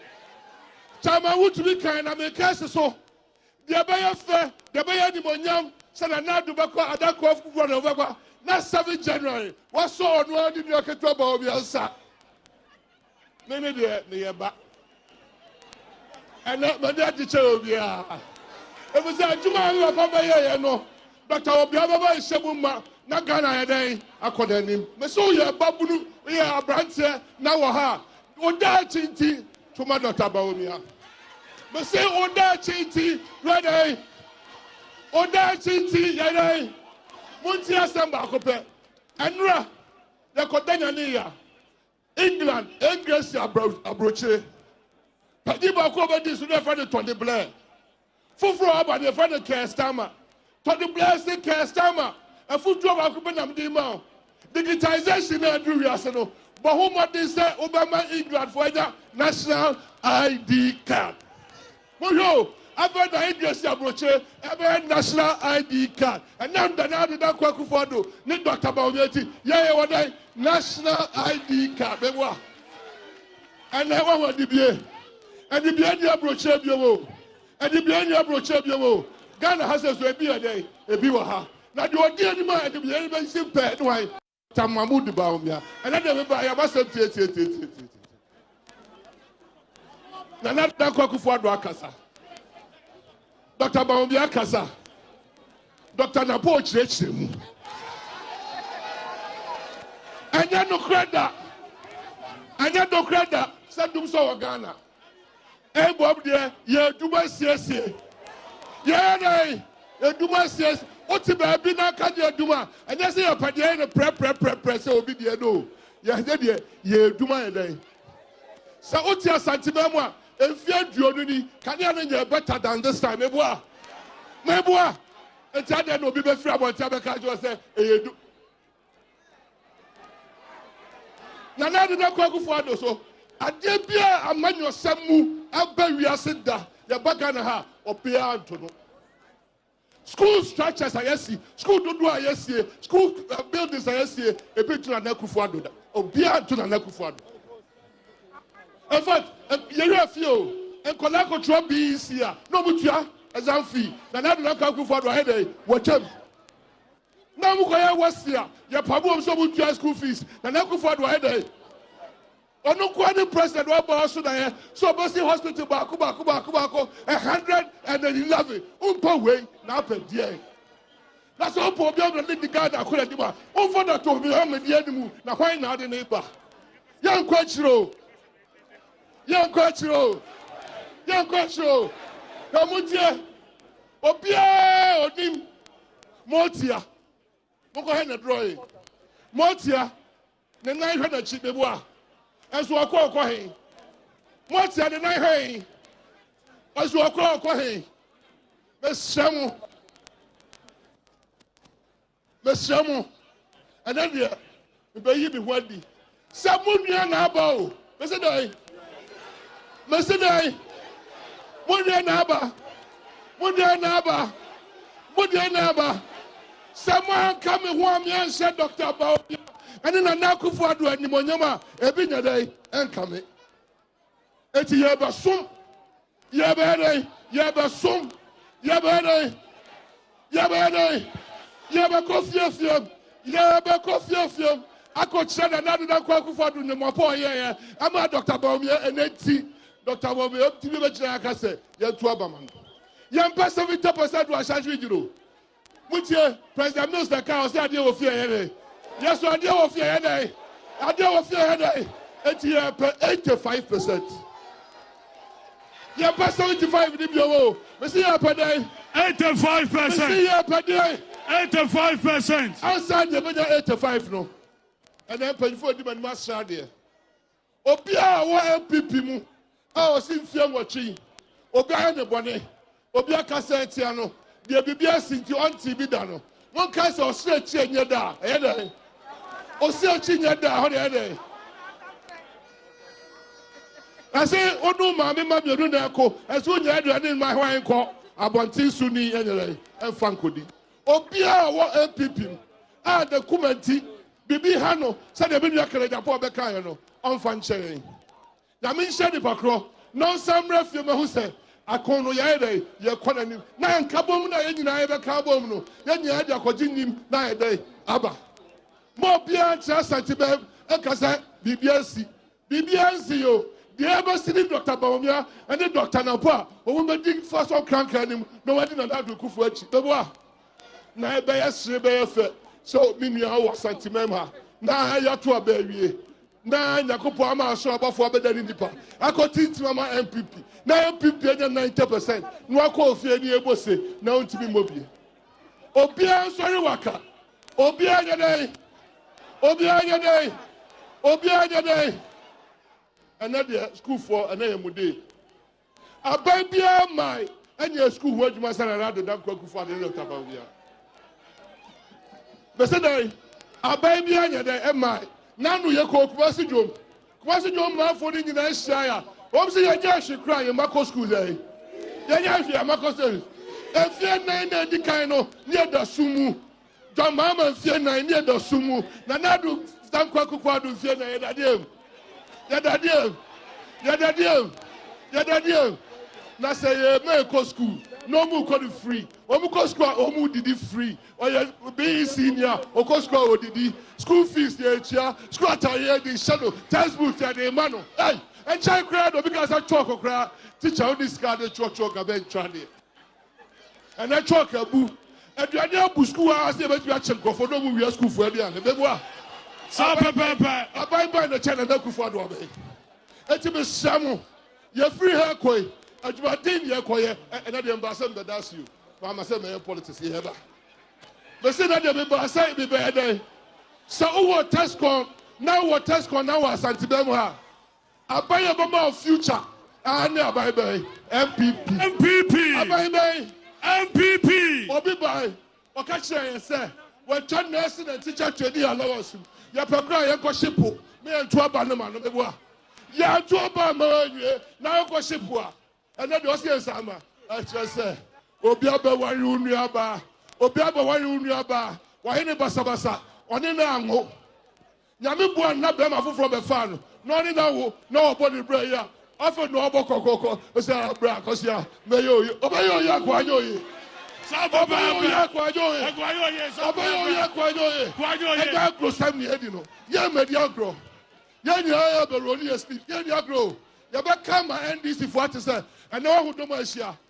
politics na head and see a Jimmy and any other say a refia and a day your refia and a day Yami Shamu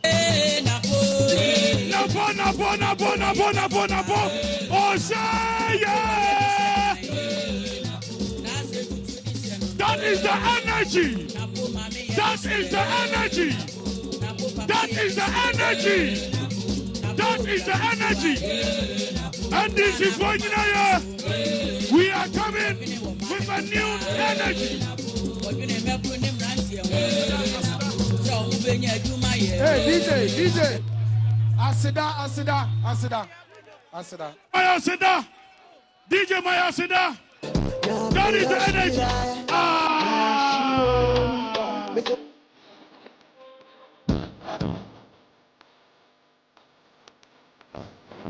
DJ Mundi. Documentary partner when you're ready. Documentary partner when you're ready. Asida.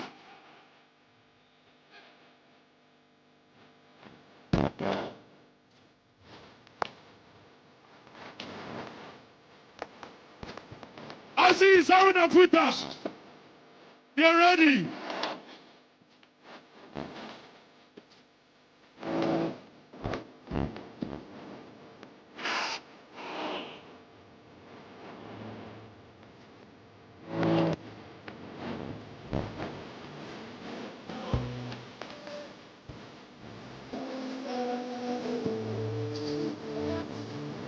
So you have a very short documentary. Never prepare.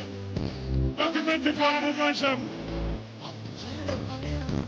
Documentary about a brief profile of Dr. Matthew Opoku Prempeh.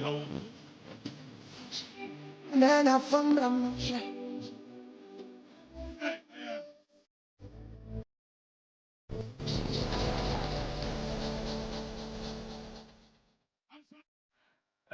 that there is how it ends in the Ashanti region. That is a Jubilee Park there. It ends at least this phase for the party. They have outdoored him now. The real work begins. Prof, you've heard now from Napo himself speaking to the crowd there. This is Napo in his proper elements. Your reaction to what you've just heard there? Well, I mean, when you choose a vice presidential candidate, you expect him to perform certain functions. There are quite a number of it, to balance the ticket, to offer you governing ability, to be able to also complement the president in the role that he performs. He was typical Napo. And the other thing is that you need to also be sort of the attack dog for the party. There are some things the candidate might not be able to say, but you're supposed to go out there, go on the ground, be the operational guy, and be able to make sure that you advocate very strongly for the party. And I think that was him in his elements, trying to do that, try to appeal to a certain section of the party, trying to whip up sentiments and also rouse the base. But in the lead up to that, the president spoke, the vice president also spoke, touting the qualities and the ability of the vice presidential candidate. He certainly comes to this with some form of experience, ministerial, legislative, and political experience, very broad knowledge of Ghana's political landscape as well. And it's the first speech after he's been outdoored, and he painted a contrast between themselves and their opponents. And we wait to see how the campaign itself goes. So we have said that the reason why they needed him there was his ability to galvanize the base. Raymond, did you see him attempt to do that? Did he succeed? This was his first attempt at galvanizing that base, giving a rousing speech in your stronghold, trying to get the emotions going. Did he succeed? I do not think it's the platform. I actually think it's the platform that's the problem. I think being the very first speech, this was more of a rally talk generally, which I'm not sure communicated a very strong sense of hope and connection. Of course, he made the points. He talked about people being better off under the NPP than under the NDC. And the greatest attempt coming from what has happened in Menchia, I was rather expecting that he would open up to the people and say, listen, I've heard the complaints people have about me, and that this is a man who's attempting to be a better person going forward. What I heard him say close to that was, if we have offended each other, let's forgive ourselves and move forward. Kennedy Japan actually got more rousing response than Napo at the tail end. You listen keenly.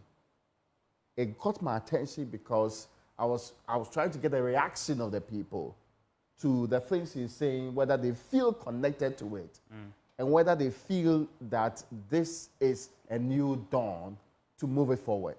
I didn't get that, and I'm saying perhaps it's the organization. You know, this is the man's biggest speech yet. Maybe there'll be another time to engage on that. But this is his first time post being installed. The expectation is that it would have been more, captivating than what I heard him talk about. It would have been more assuring, and it would have been more vice presidential-like. I suspect maybe because of the environment and the fact that he had to shout on top of his voice to get attention and all of that, that is why. And it's also a bit of the, unscripted kind, which sent fears to some of us because we are afraid that Napo could switch into anything and say things that people are. But for his first speech and the very things he said, at least we are getting a Napo who is a bit tempered, who is not likely to be throwing bomb across the country as is feared by some people. It's a step in the right direction. I just did not get a feel that this was an extraordinary speech, bringing the base together and letting them rally. In the few words, Kennedy Japan appeared to have done what he was supposed to do earlier, that people might have taken it for granted, but they're coming to you today because we know we are one party and we need to move forward beyond the differences. He made a general comment about we forgiving each other and all of that, and that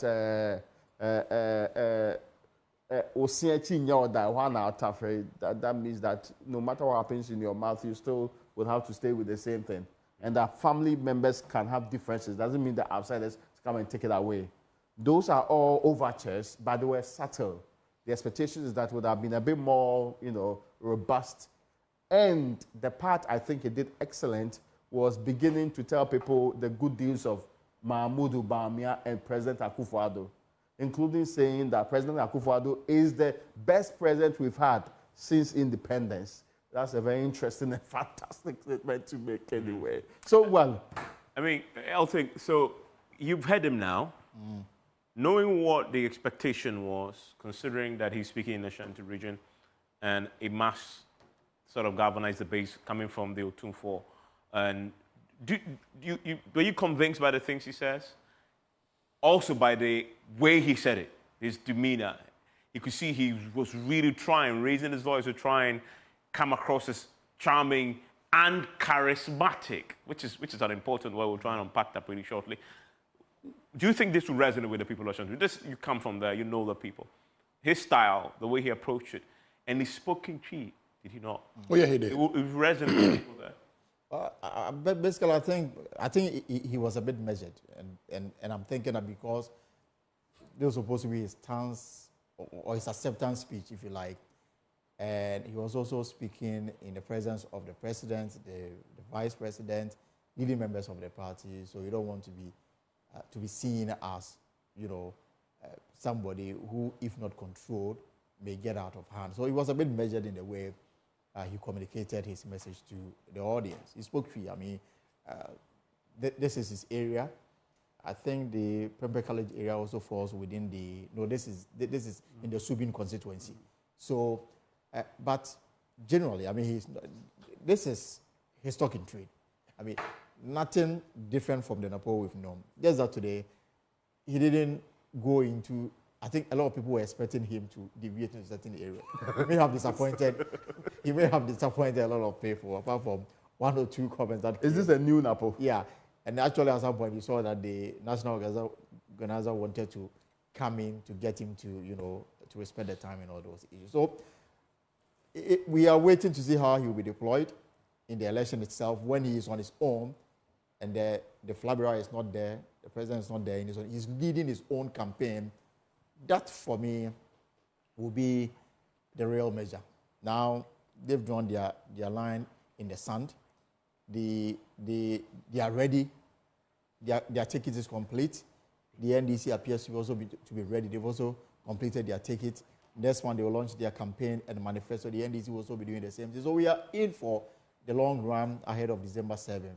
How Napo will be deployed, how that helped the party. Well, he will not only be campaigning in the Ashanti region. When he goes out of the Ashanti region, how is he going to carry himself? Yeah, I mean, Winston. Yes, I mean, Raymond talks about, people who actually looking. I mean, I'm sure that you probably would say, okay, is he going to be Napo? But again, I mean, I've stated this before that, yes, there is the pre-power Napo and the post-power Napo. When he was in opposition, the things that people are saying about him today wasn't the things like you probably would have seen easily. But I agree with Raymond. Kenneth Japan, it was very clear. You see, Nana Addo was very clear. Nana Addo threw more jabs than anybody on the day. But we could all hear him. This thing of, Enyanokre. When you do that, we can't hear you. Nobody can hear you. See, we used to do that when we were, at the university running elections, and the feeling was that the people who could charge the crowd were the ones who could go on demonstration. You don't do demonstrations anymore. But I think that it's also because of, why he was brought in. And I'm sure in coming out to, speak, he would have been, he would have gone through a lot of preparations, because he would know that you're supposed to send a certain signal to the party. You're in there because you're believed to be the mobilizer. You're in there because you're believed to be the grassroots person. And so if you're coming in, you must resonate with them. But you don't resonate with the grassroots by just asking any kind of question. You actually resonate with the grassroots by speaking their language. And that's Kennedy Japan. He spoke their language by telling the party leaders that going forward, Don't just wait till it's time for elections, okay? But then, you don't need to send people money. You need to show them respect. Let us put everything aside and move on and ensure that the party wins. And so what Kennedy Japan did on the day was still to tell the whole country and to tell the party's base that I am still your man. Even when I've been asked to come and speak on such a platform, I still believe in what I've told you all the time, that you are the heart and soul of the party. What Napo must learn going forward is that you must speak the language of the people. Look, don't tell us that this is not Doomso and this is Doom CSE. Yeah. Because I know. Obvious to people. I know. You could have actually said that in the past, we've had problems with power. But at least today, because all of us here would agree, the situation currently is better than it was 6 weeks or 8 weeks ago. So even in the statement that was issued by the General Secretary of your party, he admits the problems with power. All of us read that statement. He admits the challenges that a country is faced with power. The last thing you want to do is to go and tell all of us that the only time we experience you see, that narrative, yes, you may be talking to your party members, but we are also watching because this is your unveiling and you're speaking to us also. And right-thinking Ghanaians are seated in their rooms and they're asking themselves, is this man in Ghana? Should he have stayed away from that topic? He should have stayed away from it. Or if you want to talk about it, admit. After all, between 2012 to 2015, 2016, we had power outages. So we said never again. And the NPP consistently had said never again. But there were problems. But you've resolved the problems. This did not take a year to resolve. Yeah. We thank you for your patience. We thank you for actually bearing with us when we had to go through this difficult time. Again, we're grateful to you for your patience. In fact, the president, when he was addressing the nation, talked about power challenges and actually begged Ghanaians and thanked them for their patience with him. That is their boss, the man whose legacy you want to continue. So, look, let's face it, he spoke like one that is expected to galvanize the base, except that I have always maintained that when you speak like that, you may not get your message to the people. You see, because the people, they are moving on, but when you speak like a Canadian Japan, it is very audible, it is very clear, well-paced, you can hear everything, and you can actually relate with what you're told. But on the whole, I'd say that if there's anything good he did, it was to actually, and I'll do it this way.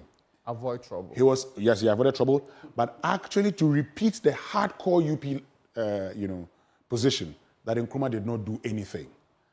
I am not sure whether in saying that Nkrumah did not do anything, saying that Akufo-Addo is the best president since 1957, does seem so much good. It does seem a lot of good in the eyes of President Akufo-Addo and Dr. Bawumia because it is their government, but also you've had the NPP in place also, and then the discussion,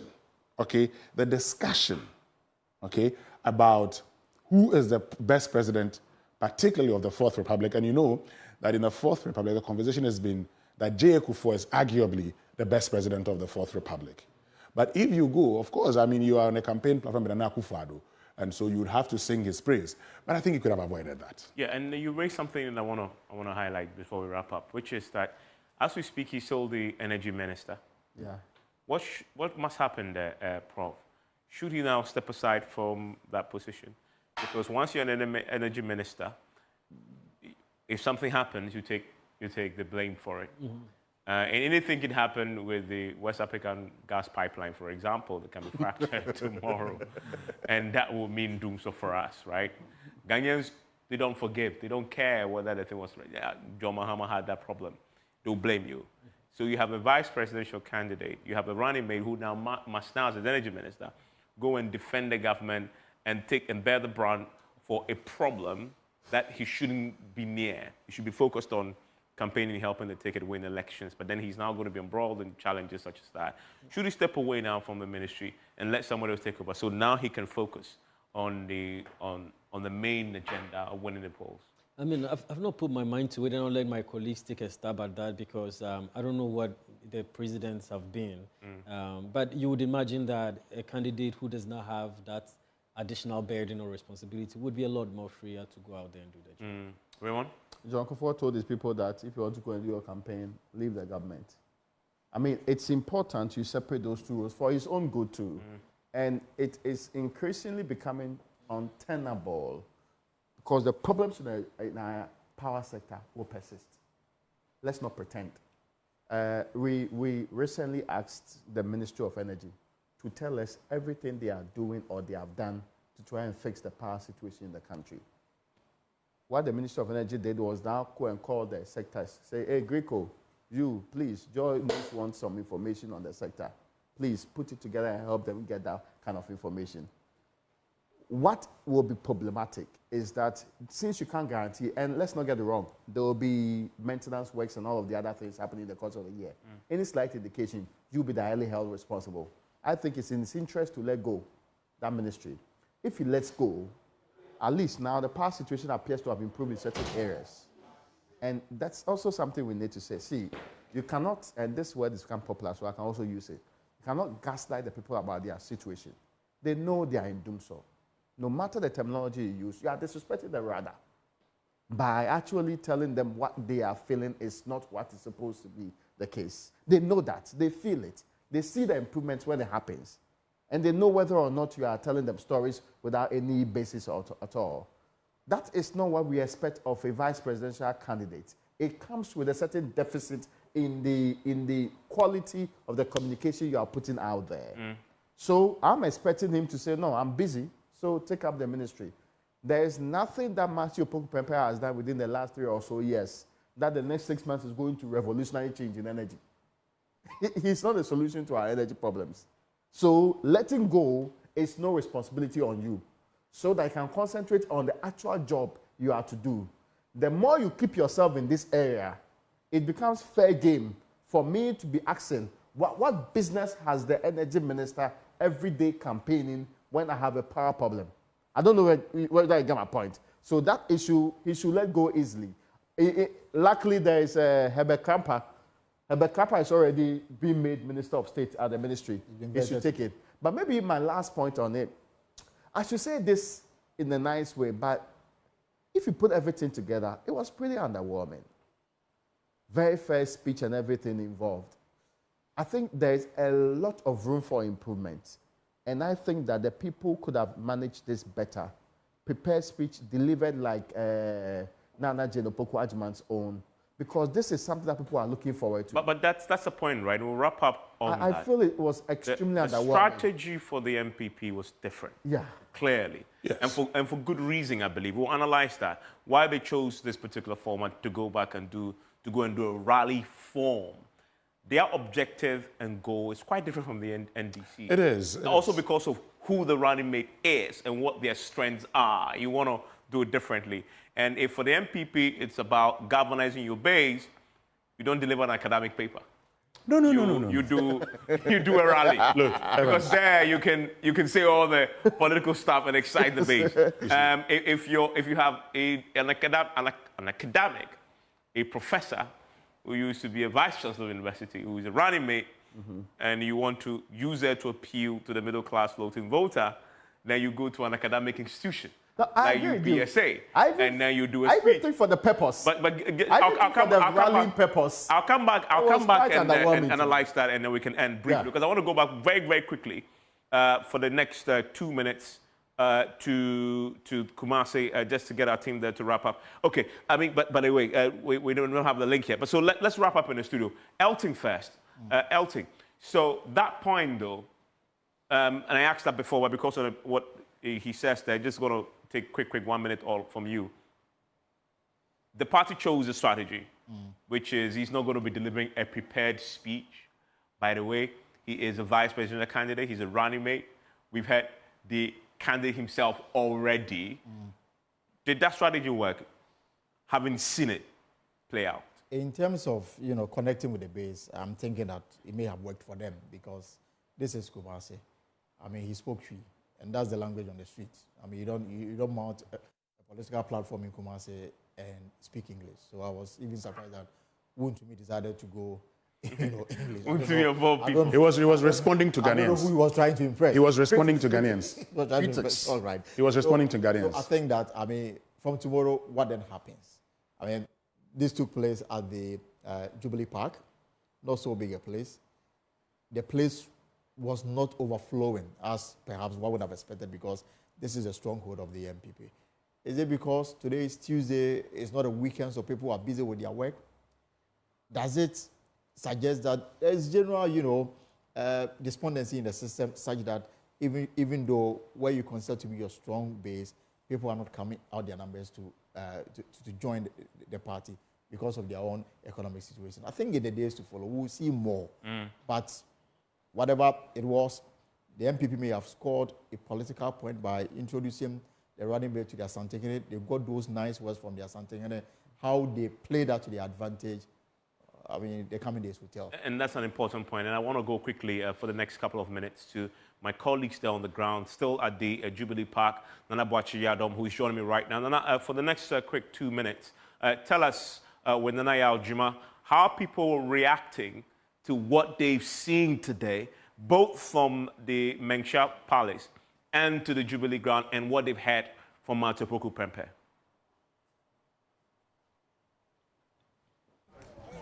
So, Evans and team, the big day for the New Patriotic Party has finally come to an end. The NPP has officially outdoored its running mate for the 2024 December presidential election. The ticket for the NPP has finally been unveiled. Dr. Matthew Opoku Prempeh and then Dr. Bawumia would be leading the New Patriotic Party to the December 7th presidential polls. And so, today, President Akufo-Addo led the team to Mencha Palace. There were two events. The first event took place at the Mencha Palace. They went to receive the blessings of the Asantehene to the second. And then we all heard what the Asantehene said.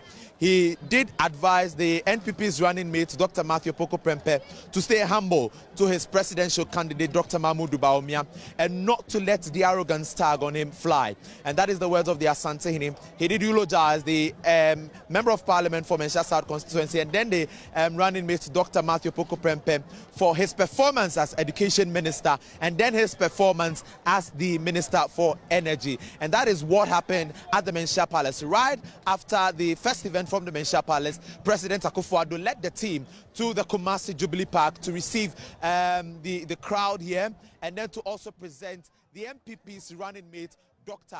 Matthew Opoku Prempeh, to the New Patriotic Party, to the Ashanti region, and to Ghana at large. And so we heard from President Akufo-Addo, who also touted the achievement of Dr. Matthew Opoku Prempeh during his tenure as Education Minister and then as Energy Minister. The President says that he knew the hard work of Dr. Matthew Opoku Prempeh. That is why he appointed him to one of the most crucial sectors in governance, that is the education sector, and then appointed him again to the energy sector for him to fix then the doomsday crisis that we were in as a country. And so those are the words of President Akufo-Addo. Dr. Matthew Opoku Prempeh also said that when he came to serve the NPP government as Education Minister and Energy Minister, he hasn't failed the NPP government. The Vice President also touted his achievement and says that he has been the best Vice President in the history of the Fourth Republic. And so these are the words of Dr. Bawumia. Nana Yaw-Juma also monitored the whole process here at the Kumasi Jubilee Park. Before President Akufo-Addo mounted the podium to speak, Nana Yaw-Juma engaged some of the supporters here at the Kumasi Jubilee Park. Nana, what were the sentiments of the NPP supporters, executives, and all those who came here at the Kumasi Jubilee Park? Interestingly, by 12 o'clock in the afternoon, this area was filled. A lot of people, a lot of party faithfuls had gathered here at the Jubilee grounds awaiting the official outdooring of the running mate for the New Patriotic Party, Dr. Matthew Opoku Prempeh. And interestingly, they were all excited about the naming of Napo as running mate for the New Patriotic Party. A lot of them believe that he holds the ability to sway some votes in favor of the party, especially in the Ashanti region. The NPP is targeting about 75% of votes in the Ashanti region. But hearing Dr. Napo himself, or Matthew Opoku Prempeh himself, according to him, he would love the NPP to win at least 85% of votes in the Ashanti region. So that is a huge task that he is giving himself in the Ashanti region. Let's talk to Dr. Samuel Efriye, get some of his reactions on what happened here. Doc, you saw Napo in action, you saw him speak to the crowd. What do you make of what he said here? Thank you very much. And listen to Napo, Dr. That is Matthew Opoku Prempeh. I realized that he was, as he said, was trying to explain more, but I did not identify specifically what actually he is trying to add up. So I think that you need more engagement for people to know, because in the Ashanti region, there is a certain expectation. The expectation is, what is it bringing to change the face of party in Ashanti region? And I think that was not espoused here, at least that was not espoused. So probably, because Napo coming in is specifically for the voter party in Ashanti region, the voter party in Ashanti region, at the same time to also diffuse the tension of other political parties in this region. Because we have our land, we have Bidiako, our land also come from here. So that is a real tax. So people are expecting what he has to bring on board, specifically for this region. That is what those in Ashanti region we are expecting. So I believe that more engagement will help all of us to know what he is bringing on board. Thank you very much, Doc. Dr. Efriye is a political analyst in the Ashanti region, and he was here to observe what was happening here, the outdooring of Matthew Opoku Prempeh. And so the big event has finally come to an end. The new patriotic party from Menchia Palace, from the Kumasi Jubilee Park, would start campaigning right away. That is what Dr. Matthew Opoku Prempeh said. He says right after his outdooring, what must be done is all boots on ground. They go house to house to campaign and secure 85% in the Ashanti region. And so clearly, Evans, this has been the whole event for the new patriotic party in the Ashanti region, from Menchia to the Kumasi Jubilee Park. Over to you. Thank you very much. And that there is my colleague, Napo Yadom, there from the Jubilee Park. And Winston is here with me. And just before we wrap up, let me go quickly to Prof for your final words there. And that last point that was made, Napo says they've set the target now for themselves in the Ashanti region, 85%. Can they get that? I mean, well, the future is there for us to all wait and see if it will happen indeed. But it's, you have to have targets, and I'm sure they've done the calculations. They've done the permutations. There's nobody who goes into a presidential campaign without sitting down to do some level of analysis and projection. I'm pretty sure a lot of work has gone in there. And so let's wait and see what happens. On that point, and then whether he should Yes, if there is a 78% turnout in the Ashanti region and the NPP gets 85% of the votes, the elections are done. They've won. No, he's talking about 85% around the Ashanti region. That's what I'm saying. That's the point. I'm saying if there's a 78% turnout in the Ashanti region and the NPP gets 85% of those votes, they're done with the elections. But when Pakwesi Bekwing Emisa Arthur was appointed as governor and was appointed as vice president, he had to leave his position as governor. All right? Mm-hmm. Yes, for him, he was going to serve as vice president. You can make that case.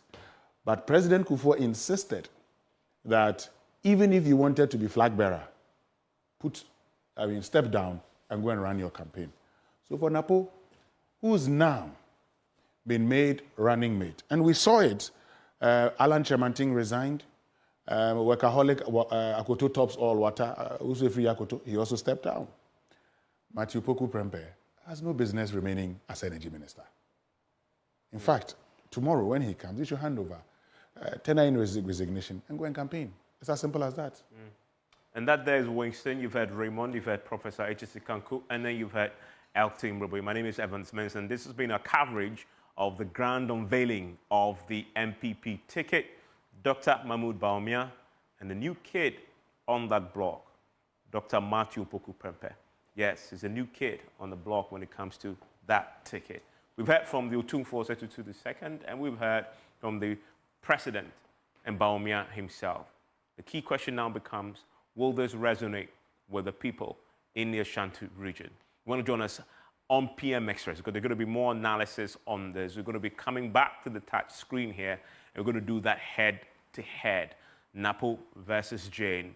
Stay with us here on your election headquarters. It's brought to you by Petrosol, your clean fuel in full quantity, the Chartered Institute of Management Accountants, CIMA, and the American Institute of Certified Public Accountants, together as the Association of International Certified Professional Accountants, and the German Ozone Medical Center, Alternative Therapy, Dental Wellness and Beauty, Chopbox Technologies, a convenient service, and a Youth Break Foundation. Stay with us here on your election quarters for more analysis. Up next is Prime.